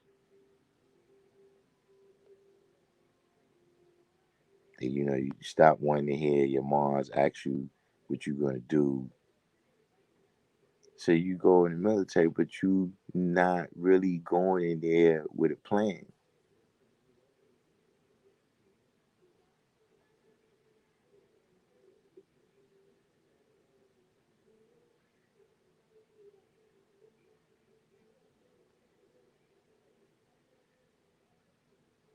You can't really blame the white man for everything wrong in your life. We know what's out here, but when accountability and responsibility come in, we have to exercise self-discipline and application in our lives.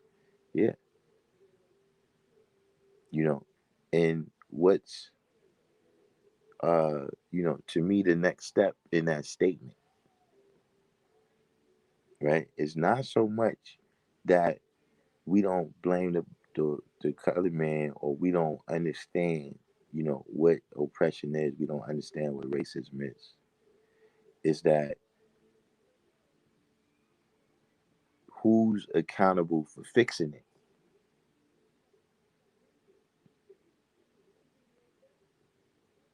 It's one thing to sit around and say, yo, this person did this person did that, this person did that, this person. Man, there's some things that when a person mess up, you ever had that happen to you? Like a person messed that up, right? And they like, look, I'm gonna fix it. You like, nah, you know something? Go ahead. I got it.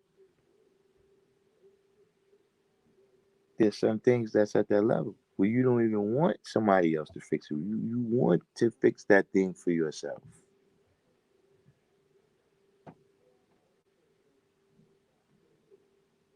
You wouldn't tell me about all these problems the colored man uh brought into your midst, right? Okay, how many of his solutions have worked better than the original problem?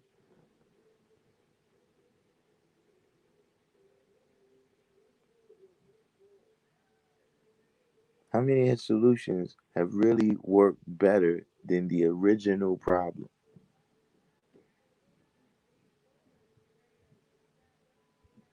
Because he's still only fixing things in the best interest of corporate America, and not necessarily in the best interest of the individuals, that they supposed to be serving.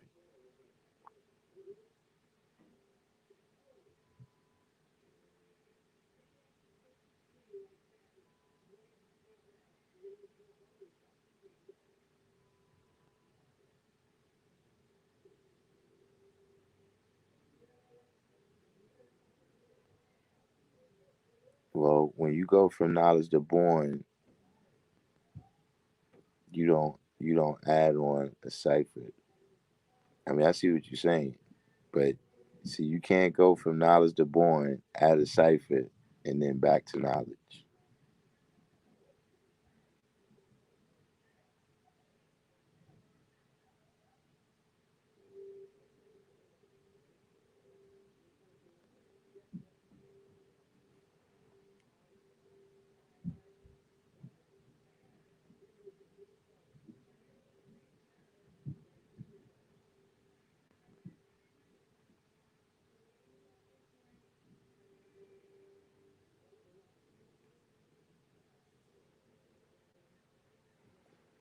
La Illuminati, yeah, they got me up. I'm about to get up out of here right now. I'm about to go. It's time for a 16-ounce Coca-Cola. Don't tell Born Mastermind.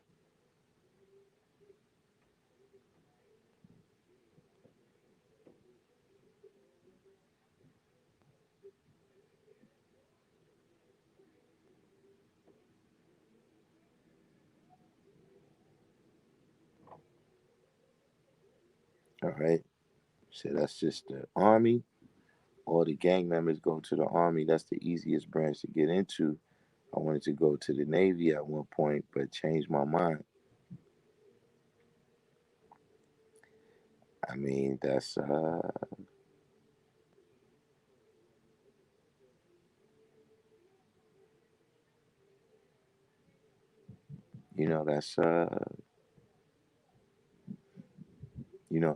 it's something that you know uh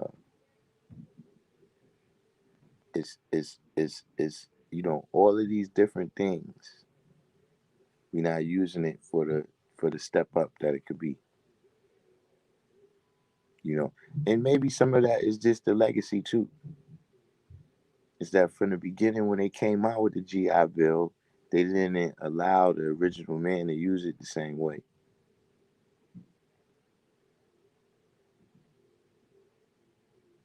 All right, knowledge a lot with that super chat.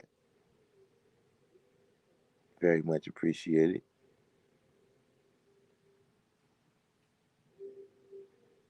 But that's part of the legacy of that. You know what I'm saying? Just like home ownership itself.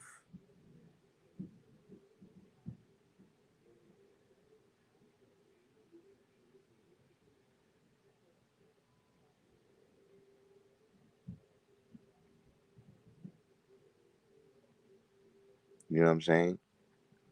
You know, uh, home ownership, uh, uh, you know, uh, inheritances. You know, a lot of these things is there's just a legacy of us not being allowed to participate in that.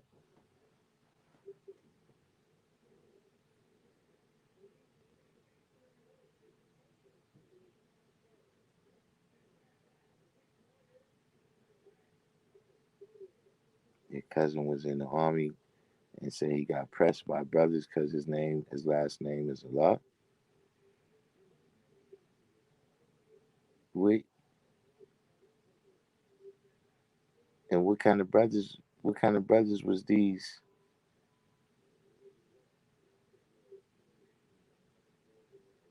Well, I guess you know what it is too. Is that we in the post. We've been is we don't really think about it like that. But we've been at war. With you know people that practice Islam for 20 years now. And so, the brothers in the army being that, we over here, we got to go fight with these cats. Yeah, we need to know where you at, son. Like, are we going to get over there and you don't know who to shoot at? So, I guess that makes a little bit of sense. Yeah, Don Bishop, right? You've been all over the place. You know, YouTube finds your comments quite hostile.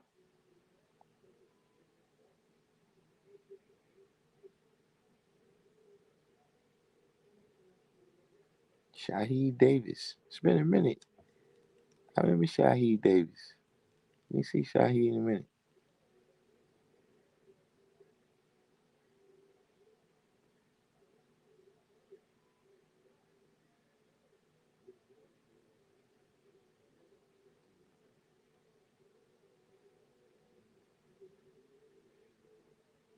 You know, it's funny that you mentioned that self out bill. It's like hitting the lotto and not knowing what to do with the money. Blow a good thing and don't even know it. You know, there's actually quite a lot of people that do that.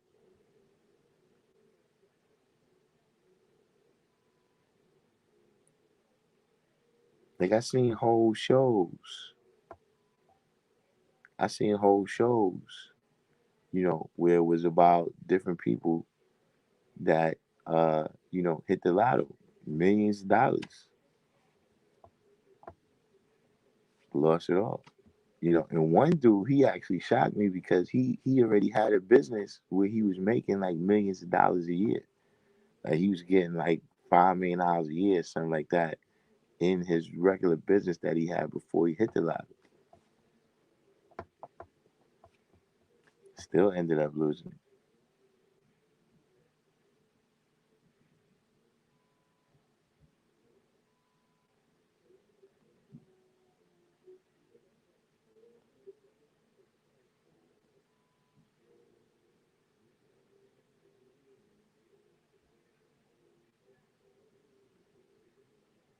Yeah, 790 30 saying, well, yeah, the majority of people that hit the lotto, I didn't, majority is, I'm not sure what the percentages is, but a lot of people that hit the lotto don't know what to do with it. You know what I'm saying? And, we find ourselves in that situation, but on a family level. Somebody in the family get a good job or, whatever the case may be, right? But we not able to keep parlaying that.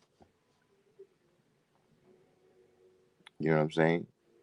Like I'm saying, like a Kennedy or a Trump, you know, who continues to, parlay whatever good fortune came into their family decades ago.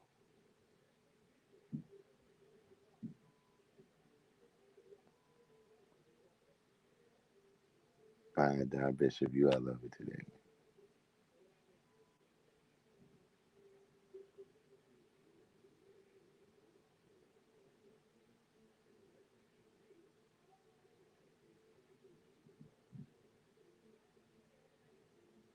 Yo, I think I heard about this story, 793rd.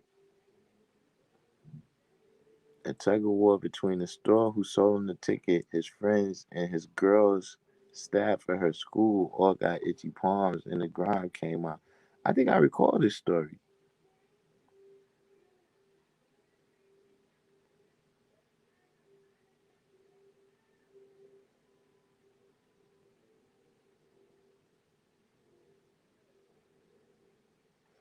That is another thing that happens.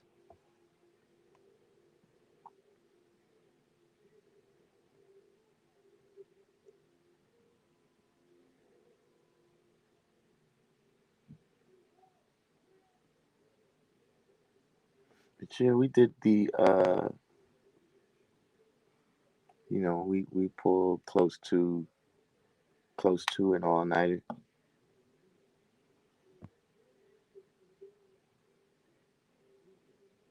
We back to the mothership technology. I guess we had to, we're about to have debunking week. The rest of this week right here, we're gonna be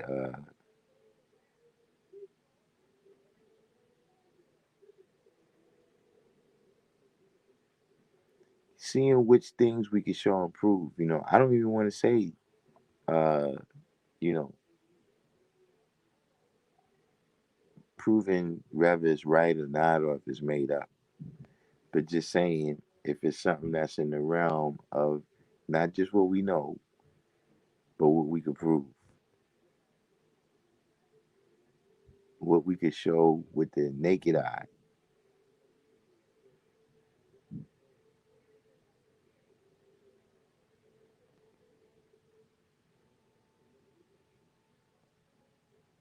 You know, some things, you know, you can't even see with the naked eye, but you can see evidence of it with the naked eye, or you can detect it with some other sense besides just the naked eye, with some other instrument.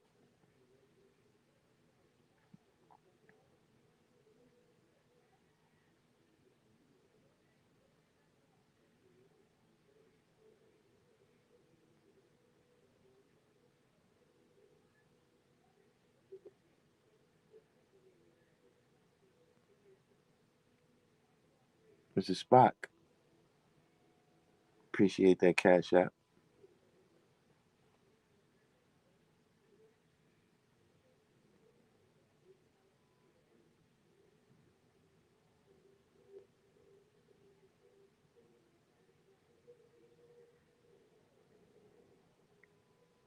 All of this, so I use this to get my. I don't know if I had to pay for Zoom, but I definitely got to get out of here. This StreamYard is doing me dirty. I noticed when I watch Mean Gene, Mean Gene doesn't have these issues. He's on Zoom. Shout out to Mean Gene.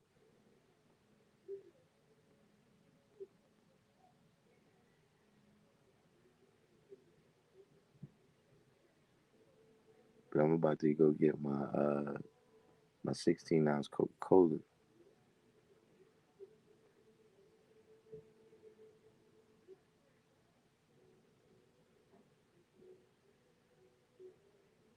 and get ready. I got some things I got to do tomorrow. Of course, before we come back on, I guess we expecting uh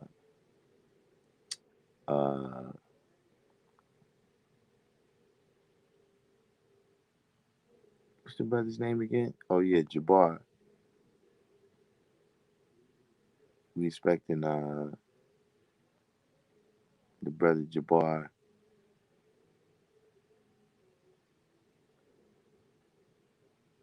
to come in and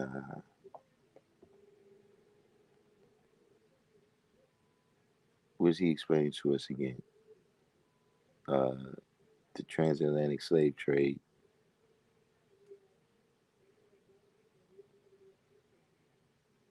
We have some other things. Me and Rob Bourne has been we discussed a couple of different topics that you know is worthy of this kind of week. Absolutely. Uh, I can't even recall what absolutely was. I think he was flat Earth, right?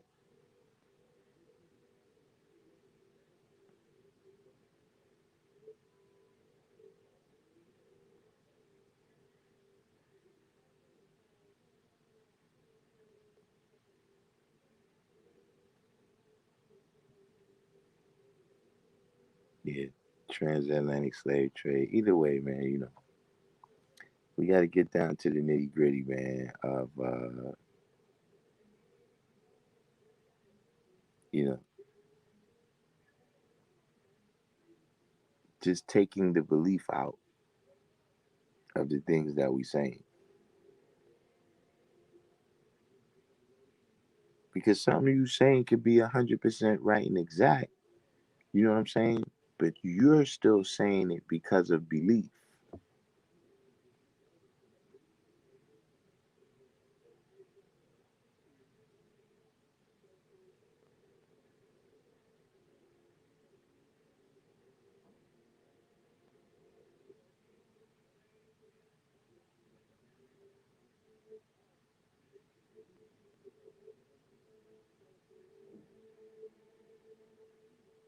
Yeah, see them Red Bull and all that stuff. I don't mess with that.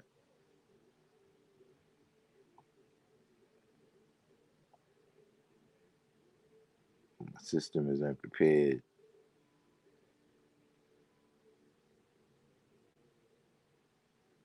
Like if I'm driving like a far away, you know what I'm saying, and I got like hours to go, you might see me drink like a Red Bull or, you know, maybe some coffee.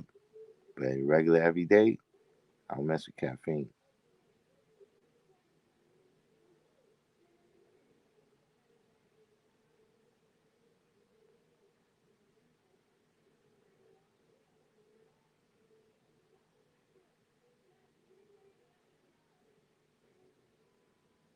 Oh yeah, Jabbar was with the two sons. Just see,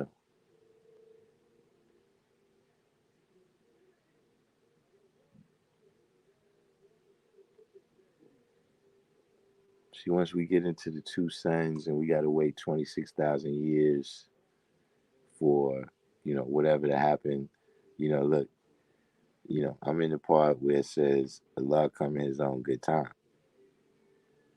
If something's not gonna happen in my own good time, I'm not really all that concerned about it.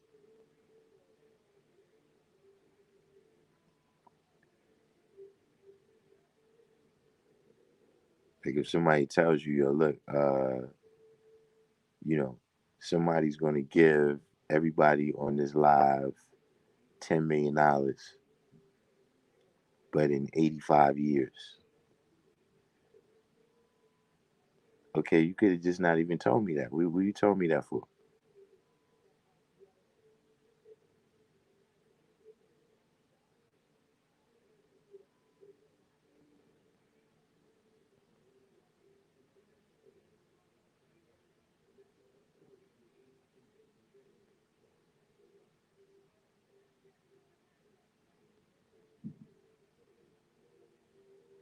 Just when you deal with those levels of things, you know what I'm saying? Once you're dealing with something that you're saying is going to happen without a particular plan of what you're going to do to make that happen, then you've reached back to religion. That, yo, this is going to happen because Allah said and this person predicted. Yeah, that person might predict it, but somebody had to go live that out.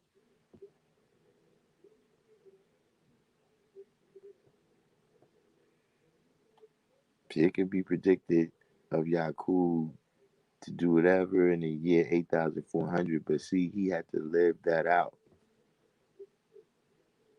It just didn't tell you about the prediction. It told you about what he promised, his nation he would do. It had to deal with the place where he was doing it. It had to deal with how long it was going to take to do it. It had to deal with the first rules and regulations. It had to deal with no prison houses being built. Somebody had to live everything out that was predicted before he was born.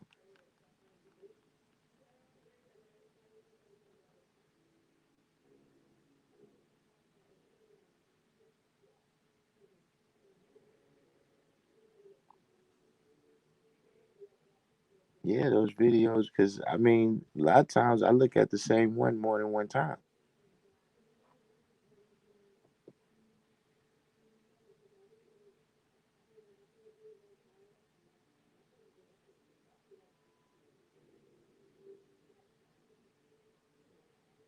That's what I should do. Yeah, I'm gonna do some black people stuff today. I'm gonna do some black people stuff, and I'm gonna get a 16-ounce Coca-Cola and some French fries.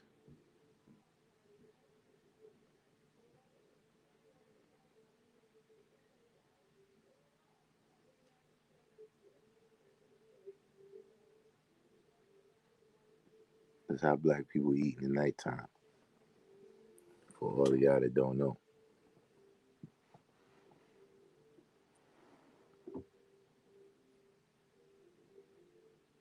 but I guess it's pretty much good morning Good morning to y'all now.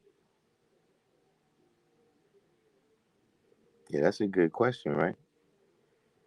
If they live in primitive in the jungle, who's getting them checks?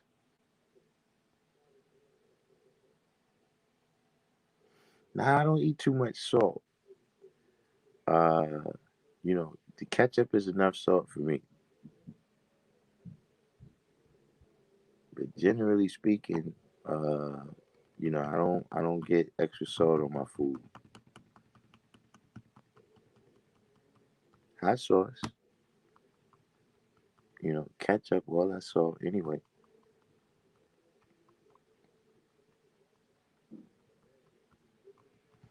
He was born with a determined idea, but he still had to live it out. And see, once we start falling back on these prophecies, you know, well, the prophecy says that this is going to happen.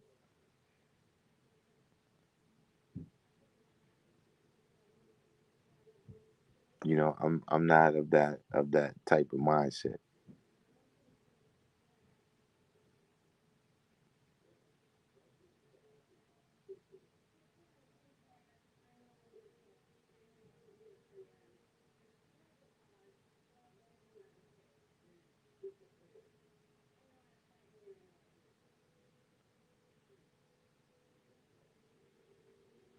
I mean, that's Don Bishop, you in the wordsmith territory right now.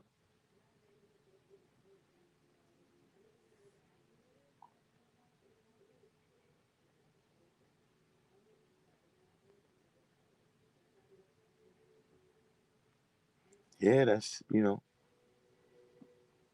those type of topics. If when you got animals, yeah, you go viral. From what I understand, kittens is the most searched term in the most watched videos on YouTube is kittens.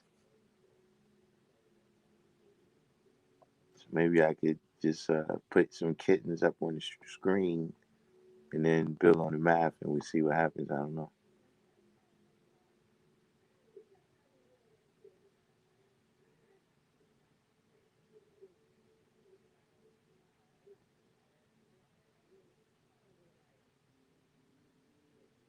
But at any rate, I guess it's doing the each one teach one. Uh, that's already a given for us. You know what I'm saying? Hit the like button. Subscribe if you're new to the channel. And of course, we'll be on tomorrow afternoon, Sylvia's, and get some chicken and waffles. I don't mess with Sylvia's too much. Sylvia's, they don't know how to stay away from pig over there. So I leave them alone.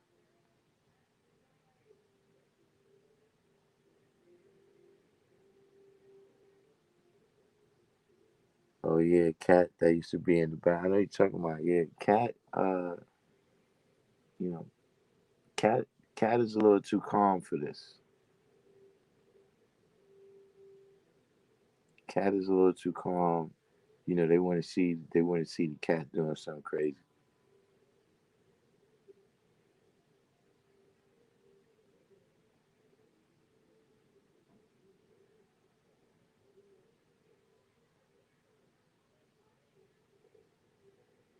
They invited me over there on Sundays. They give out some kind of breakfast or something. I went down there and said peace, but I didn't eat it.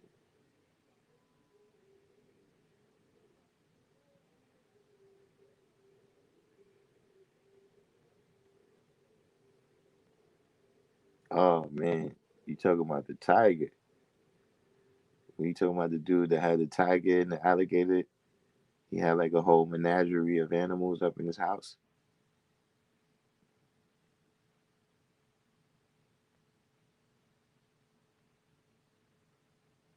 why do we drive on the parkway?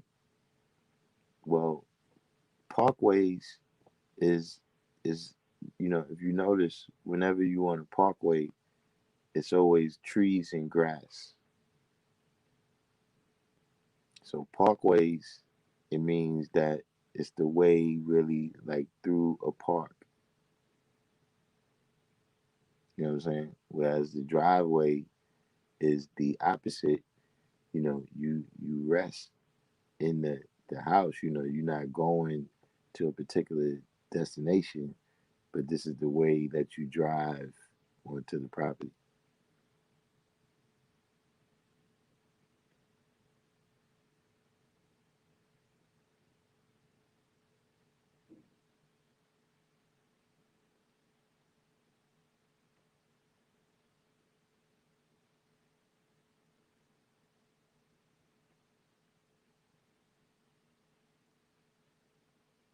I don't know if you use Michael Jackson. His daughter might sue me.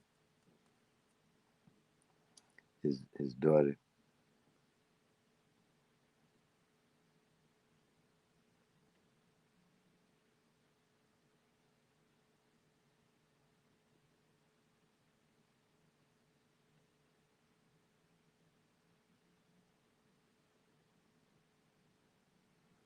Yeah, the dude with the tiger. That was one of the wildest things to me, man. I-793rd. I always wondered what happened when the landlord came to collect the rent.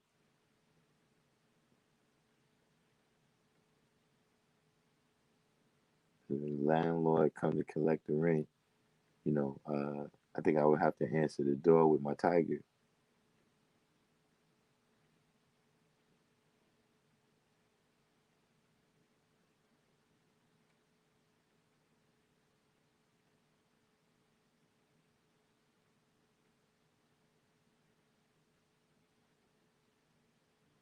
It was just a whole bunch of scenarios, man, about that. It was crazy. Like, yo, you know, that could get somebody off crack.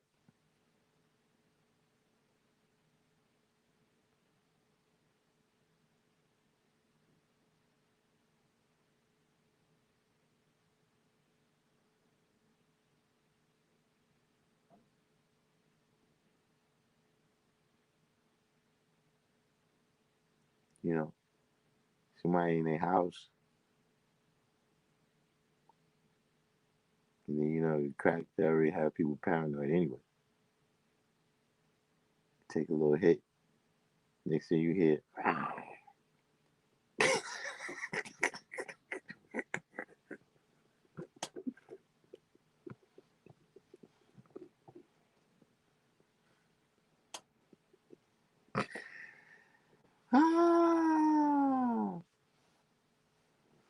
that'd be nuts. But yo, man, I'm gonna check that out tomorrow. Peace to the guys. Everybody that rocked out for the overnight session.